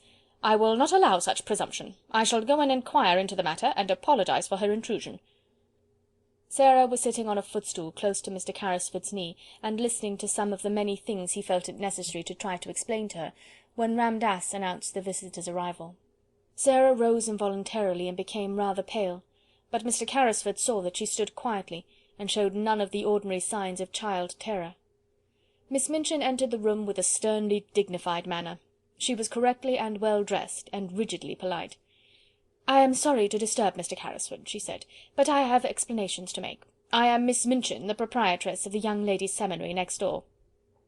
The Indian gentleman looked at her for a moment in silent scrutiny. He was a man who had naturally a rather hot temper, and he did not wish it to get too much the better of him. "So you are Miss Minchin," he said. "I am, sir." "In that case," the Indian gentleman replied, "you have arrived at the right time. My solicitor, Mr. Carmichael, was just on the point of going to see you." Mr. Carmichael bowed slightly, and Miss Minchin looked from him to Mr. Carrisford in amazement. "Your solicitor?" she said. "I do not understand. I have come here as a matter of duty. I have just discovered that you have been intruded upon by the forwardness of one of my pupils, a charity pupil. I came to explain that she intruded without my knowledge." She turned upon Sara. "Go home at once," she commanded indignantly. "You shall be severely punished. Go home at once." The Indian gentleman drew Sara to his side and patted her hand. "She is not going." Miss Minchin felt rather as if she must be losing her senses. "Not going?" she repeated. "No," said Mr. Carrisford, "she is not going home, if you give your house that name. Her home for the future will be with me." Miss Minchin fell back in amazed indignation. "With you? With you, sir? What does this mean?" "Kindly explain the matter, Carmichael," said the Indian gentleman, "and get it over as quickly as possible." And he made Sara sit down again, and held her hands in his, which was another trick of her papa's. Then Mr. Carmichael explained, in the quiet, level-toned, steady manner of a man who knew his subject, and all its legal significance, which was a thing Miss Minchin understood as a business woman, and did not enjoy. "Mr. Carrisford, madam," he said, "was an intimate friend of the late Captain Crewe. He was his partner in certain large investments. The fortune which Captain Crewe supposed he had lost has been recovered, and is now in Mr. Carrisford's hands." "The fortune!" cried Miss Minchin, and she really lost colour as she uttered the exclamation. "Sara's fortune!" "It will be Sara's fortune," replied Mr. Carmichael, rather coldly. "It is Sara's fortune now, in fact. Certain events have increased it enormously. The diamond mines have retrieved themselves." "The diamond mines!" Miss Minchin gasped out. If this was true, nothing so horrible, she felt, had ever happened to her since she was born. "The diamond mines," Mr. Carmichael repeated, and he could not help adding, with a rather sly, unlawyer-like smile, "There are not many princesses, Miss Minchin, who are richer than your little charity pupil, Sara Crewe, will be. Mr. Carrisford has been searching for her for nearly 2 years. He has found her at last, and he will keep her." After which he asked Miss Minchin to sit down while he explained matters to her fully, and went into such detail as was necessary to make it quite clear to her that Sara's future was an assured one, and that what had seemed to be lost was to be restored to her tenfold; also that she had in Mr. Carrisford a guardian as well as a friend. Miss Minchin was not a clever woman, and in her excitement she was silly enough to make one desperate effort to regain what she could not help seeing she had lost through her worldly folly. "He found her under my care," she protested. "I have done everything for her. But for me she should have starved in the streets." Here the Indian gentleman lost his temper. "As to starving in the streets," he said, "she might have starved more comfortably there than in your attic." "Captain Crewe left her in my charge," Miss Minchin argued. "She must return to it until she is of age. She can be a parlour boarder again. She must finish her education. The law will interfere in my behalf." "Come, come, Miss Minchin," Mr. Carmichael interposed, "the law will do nothing of the sort. If Sara herself wishes to return to you, I dare say Mr. Carrisford might not refuse to allow it, but that rests with Sara." "Then," said Miss Minchin, "I appeal to Sara. I have not spoiled you, perhaps," she said awkwardly to the little girl, "but you know that your papa was pleased with your progress, and I have always been fond of you." Sara's green-grey eyes fixed themselves on her with the quiet, clear look Miss Minchin particularly disliked. "Have you, Miss Minchin?" she said. "I did not know that."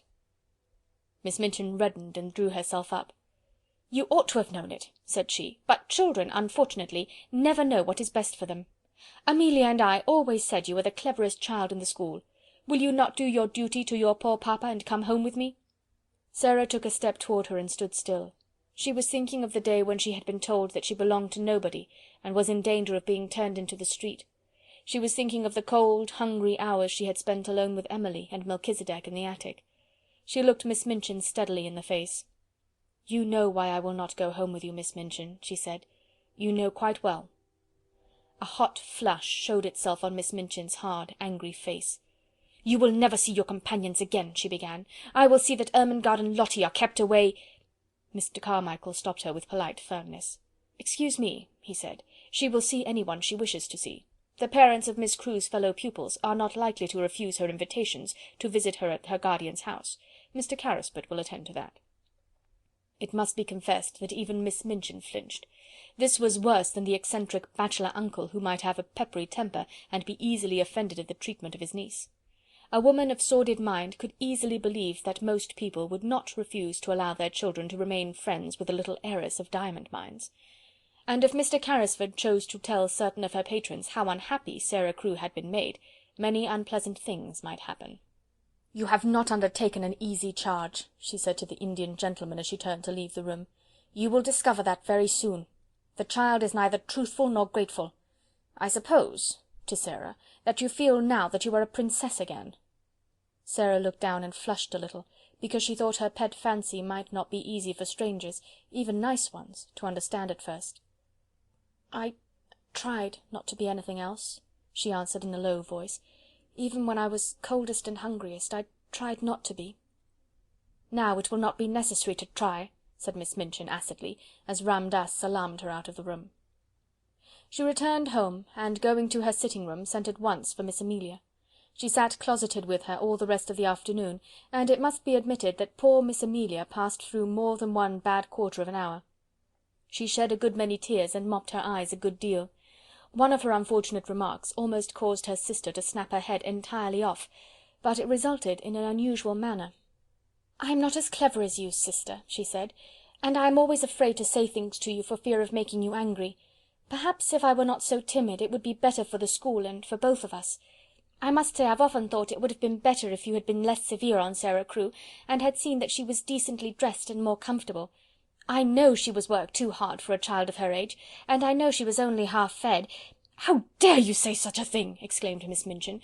"I don't know how I dare," Miss Amelia answered, with a kind of reckless courage, "but now I've begun I may as well finish, whatever happens to me. The child was a clever child and a good child, and she would have paid you for any kindness you had shown her, but you didn't show her any. The fact was, she was too clever for you, and you always disliked her for that reason. She used to see through us both." "Amelia!" gasped her infuriated elder, looking as if she would box her ears and knock her cap off, as she had often done to Becky. But Miss Amelia's disappointment had made her hysterical enough not to care what occurred next. "She did, she cried. "She saw through us both. She saw that you were a hard-hearted, worldly woman, and that I was a weak fool, and that we were both of us vulgar and mean enough to grovel on our knees for her money, and behave ill to her because it was taken from her, though she behaved herself like a little princess even when she was a beggar. She did, like a little princess!" And her hysterics got the better of the poor woman, and she began to laugh and cry both at once, and rock herself backward and forward. "And now you've lost her," she cried wildly, "and some other school will get her and her money, and if she were like any other child, she'd tell how she'd been treated, and all our pupils would be taken away, and we should be ruined. And it serves us right, but it serves you right more than it does me, for you are a hard woman, Maria Minchin. You are a hard, selfish, worldly woman." And she was in danger of making so much noise with her hysterical chokes and gurgles that her sister was obliged to go to her and apply salts and sal volatile to quiet her, instead of pouring forth her indignation at her audacity. And from that time forward, it may be mentioned, the elder Miss Minchin actually began to stand a little in awe of a sister who, while she looked so foolish, was evidently not quite so foolish as she looked, and might consequently break out and speak truths people did not want to hear. That evening, when the pupils were gathered together before the fire in the schoolroom, as was their custom before going to bed, Ermengaard came in with a letter in her hand, and a queer expression on her round face. It was queer because, while it was an expression of delighted excitement, it was combined with such amazement as seemed to belong to a kind of shock just received. "What is the matter?" cried 2 or 3 voices at once. "Is it anything to do with the row that has been going on?" said Lavinia eagerly. "There has been such a row in Miss Minchin's room. Miss Amelia has had something like hysterics, and has had to go to bed." Ermengaard answered them slowly, as if she were half stunned. "I've just had this letter from Sara," she said, holding it out to let them see what a long letter it was. "From Sara?" Every voice joined in that exclamation. "Where is she?" almost shrieked Jessie. "Next door," said Ermengaard, "with the Indian gentleman." "Where? Where? Has she been sent away? Does Miss Minchin know? Was the row about that? Why did she write? Tell us, tell us!" There was a perfect babel, and Lottie began to cry plaintively. Ermengaard answered them slowly, as if she were half plunged out into what, at the moment, seemed the most important and self-explaining thing.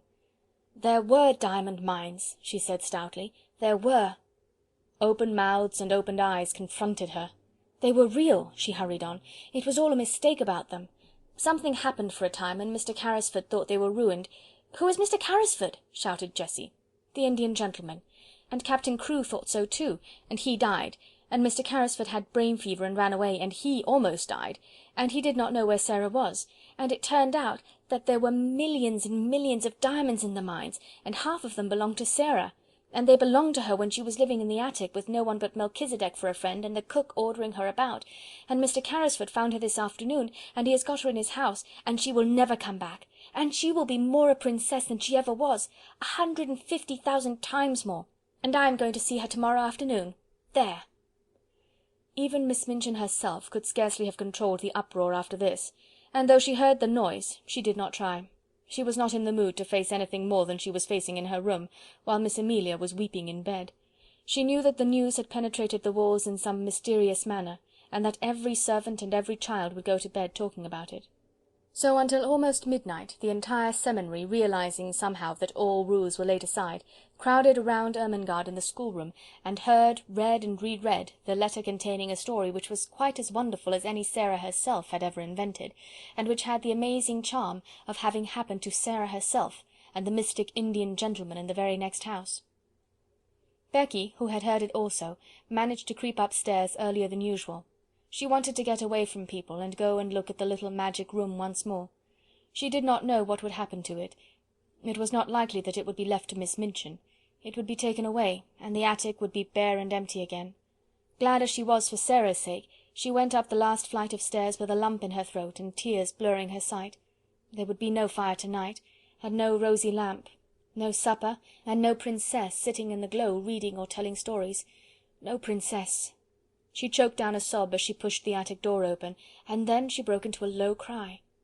The lamp was flushing the room, the fire was blazing, the supper was waiting, and Ram Das was standing smiling into her startled face. "Missy Sahib remembered," he said. "She told the Sahib all. She wished you to know the good fortune which has befallen her. Behold a letter on the tray. She has written. She did not wish that you should go to sleep unhappy. The Sahib commands you to come to him tomorrow. You are to be the attendant of Missy Sahib. Tonight I take these things back over the roof." And having said this with a beaming face, he made a little salaam, and slipped through the skylight with an agile silentness of movement, which showed Becky how easily he had done it before. End of chapter 18.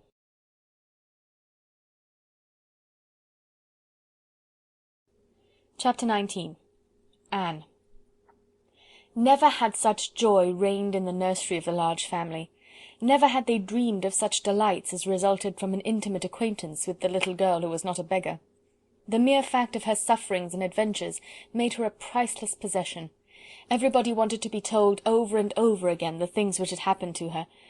When one was sitting by a warm fire in a big, glowing room, it was quite delightful to hear how cold it could be in an attic. It must be admitted that the attic was rather delighted in, and that its coldness and bareness quite sank into insignificance when Melchisedec was remembered, and one heard about the sparrows and things one could see if one climbed on the table, and stuck one's head and shoulders out of the skylight. Of course, the thing loved best was the story of the banquet and the dream which was true. Sara told it for the first time the day after she had been found. Several members of the large family came to take tea with her, and as they sat or curled up on the hearthrug, she told the story in her own way, and the Indian gentleman listened and watched her. When she had finished, she looked up at him and put her hand on his knee. "That is my part," she said. "Now won't you tell your part of it, Uncle Tom?" He had asked her to call him always Uncle Tom. I don't know your part yet, and it must be beautiful." So he told them how, when he sat alone, ill, dull, and irritable, Ram Dass had tried to distract him by describing the passers-by, and there was one child who passed oftener than anyone else. He had begun to be interested in her, partly perhaps because he was thinking a great deal of a little girl, and partly because Ram Dass had been able to relate the incident of his visit to the attic in chase of the monkey. He had described its cheerless look, and the bearing of the child, who seemed as if she was not of the class of those who were treated as drudges and servants. Bit by bit Ram Dass had made discoveries concerning the wretchedness of her life. He had found out how easy a matter it was to climb across the few yards of roof to the skylight, and this fact had been the beginning of all that followed. "Sahib," he had said one day, "I could cross the slates and make the child a fire when she is out on some errand. When she returned, wet and cold, to find it blazing, she would think a magician had done it."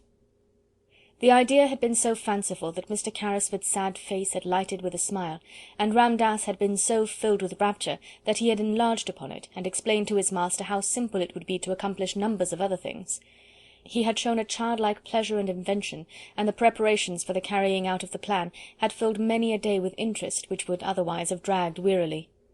On the night of the frustrated banquet Ram Dass had kept watch, all his packages being in readiness in the attic which was his own, and the person who was to help him had waited with him, as interested as himself in the odd adventure. Ram Dass had been lying flat upon the slates, looking in at the skylight, when the banquet had come to its disastrous conclusion. He had been sure of the profoundness of Sara's wearied sleep, and then, with a dark lantern, he had crept into the room, while his companion remained outside and handed the things to him. When Sara had stirred ever so faintly, Ram Dass had closed the lantern slide and lain flat upon the floor. These and many other exciting things the children found out by asking 1,000 questions. "I am so glad," Sara said. "I am so glad it was you who were my friend." There were never such friends as these two became. Somehow they seemed to suit each other in a wonderful way. The Indian gentleman had never had a companion he liked quite as much as he liked Sara. In a month's time he was, as Mr. Carmichael had prophesied he would be, a new man. He was always amused and interested, and he began to find an actual pleasure in the possession of the wealth he had imagined that he loathed the burden of. There were so many charming things to plan for Sara. There was a little joke between them that he was a magician, and it was one of his pleasures to invent things to surprise her. She found beautiful new flowers growing in her room, whimsical little gifts tucked under pillows, and once, as they sat together in the evening, they heard the scratch of a heavy paw on the door, and when Sara went to find out what it was, there stood a great dog, a splendid Russian boarhound, with a grand silver and gold collar bearing an inscription. "I am Boris," it read. "I serve the Princess Sara." There was nothing the Indian gentleman loved more than the recollection of the little princess in rags and tatters. The afternoons in which the large family, or Ermengaard and Lottie, gathered to rejoice together were very delightful, but the hours when Sara and the Indian gentleman sat alone and read or talked had a special charm of their own. During their passing many interesting things occurred. One evening Mr. Carrisford, looking up from his book, noticed that his companion had not stirred for some time, but sat gazing into the fire. "What are you supposing, Sara?" he asked. Sara looked up, with a bright colour on her cheek. "I was supposing," she said. "I was remembering that hungry day, and a child I saw." "But there were a great many hungry days," said the Indian gentleman, with a rather sad tone in his voice. "Which hungry day was it?" "I forgot you didn't know," said Sara. "It was the day the dream came true." Then she told him the story of the bun shop, and the 4 she picked up out of the sloppy mud, and the child who was hungrier than herself. She told it quite simply, and in as few words as possible, but somehow the Indian gentleman found it necessary to shade his eyes with his hand, and look down at the carpet. "And I was supposing a kind of plan," she said, when she had finished. "I was thinking I should like to do something." "What is it?" said Mr. Carrisford in a low tone. "You may do anything you like, Princess." "I was wondering," rather hesitated Sara. "You know, you say I have so much money. I was wondering if I could go to see the bun woman, and tell her that if, when hungry children, particularly on those dreadful days, come and sit on the steps, or look in at the window, she would just call them in and give them something to eat. She might send the bills to me. Could I do that?" "You shall do it tomorrow morning," said the Indian gentleman. "Thank you," said Sara. "You see, I know what it is to be hungry, and it is very hard when one cannot even pretend it away." "Yes, yes, my dear," said the Indian gentleman. "Yes, yes, it must be. Try to forget it. Come and sit on this footstool near my knee, and only remember you are a princess." "Yes," said Sara, smiling, "and I can give buns and bread to the populace." And she went and sat on the stool, and the Indian gentleman, he used to like her to call him that too sometimes, drew her small dark head down on his knee and stroked her hair. The next morning Miss Minchin, in looking out of her window, saw the things she perhaps least enjoyed seeing. The Indian gentleman's carriage, with its tall horses, drew up before the door of the next house, and its owner and a little figure, warm with soft, rich furs, descended the steps to get into it. The little figure was a familiar one, and reminded Miss Minchin of days in the past. It was followed by another as familiar, the sight of which she found very irritating. It was Becky, who in the character of delighted attendant always accompanied her young mistress to the carriage, carrying wraps and belongings. Already Becky had a pink, round face. A little later the carriage drew up before the door of the baker's shop, and its occupants got out, oddly enough, just as the bun woman was putting a tray of smoking hot buns into the window. When Sara entered the shop, the woman turned and looked at her, and, leaving the buns, came and stood behind the counter. For a moment she looked at Sara very hard indeed, and then her good-natured face lighted up. "I'm sure that I remember you, miss," she said, "and yet—" "Yes," said Sara, "once you gave me 6 buns for 4pence, and—" "And you gave 5 of them to a beggar child," the woman broke in on her. "I've always remembered it. I couldn't make it out at first." She turned round to the Indian gentleman and spoke her next words to him. "I beg your pardon, sir, but there's not many young people that notices a hungry face in that way, and I've thought of it many a time. Excuse the liberty, miss," to Sara, "but you look rosier and, well, better than you did that—" "I am better, thank you," said Sara, "and I am much happier, and I have come to ask you to do something for me." "Me, miss?" exclaimed the bun woman, smiling cheerfully. "Why, bless you! Yes, miss, what can I do?" And then Sara, leaning on the counter, made her little proposal concerning the dreadful days and the hungry waifs and the buns. The woman watched her and listened with an astonished face. "Why, bless me!" she said again, when she had heard it all. "It'll be a pleasure to me to do it. I'm a working woman myself, and cannot afford to do much on my own account, and there's sights of trouble on every side, but if you'll excuse me, I'm bound to say I've given away many a bit of bread since that wet afternoon, just along of thinking of you, and how wet and cold you was, and how hungry you looked, and yet you gave away your hot buns as if you was a princess." The Indian gentleman smiled involuntarily at this, and Sara smiled a little too, remembering what she had said to herself when she put the buns down on the ravenous child's ragged lap. "She looked so hungry," she said. "She was even hungrier than I was." "She was starving," said the woman. "Many's the time she's told me of it since, how she sat there in the wet, and felt as if a wolf was a-tearing at her poor young insides." "Oh, have you seen her since then?" exclaimed Sara. "Do you know where she is?" "Yes, I do," answered the woman, smiling more good-naturedly than ever. "Why, she's in that there back room, miss, and has been for a month. And a decent, well-meaning girl she's going to turn out, and such a help to me in the shop and the kitchen, as you'd scarce believe, knowing how she's lived." She stepped to the door of the little back parlour and spoke, and the next minute a girl came out and followed her behind the counter. And actually it was the beggar child, clean and neatly clothed, and looking as if she had not been hungry for a long time. She looked shy, but she had a nice face, now that she was no longer a savage, and the wild look had gone from her eyes. She knew Sara in an instant, and stood and looked at her as if she could never look enough. "You see," said the woman, "I told her to come when she was hungry, and when she'd come I'd give her odd jobs to do, and I found she was willing, and somehow I got to like her, and the end of it was I've given her a place and a home, and she helps me and behaves well, and is as thankful as a girl can be. Her name's Anne. She has no other." The children stood and looked at each other for a few minutes, and then Sara took her hand out of her muff and held it out across the counter, and Anne took it, and they looked straight into each other's eyes. "I am so glad," Sara said, "and I have just thought of something. Perhaps Mrs. Brown will let you be the one to give the buns and bread to the children. Perhaps you would like to do it, because you know what it is to be hungry too." "Yes, miss," said the girl. And somehow Sara felt as if she understood her, though she said so little, and only stood still and looked after her as she went out of the shop with the Indian gentleman, and they got into the carriage and drove away. End of Chapter 19. End of A Little Princess by Frances Hodgson Burnett.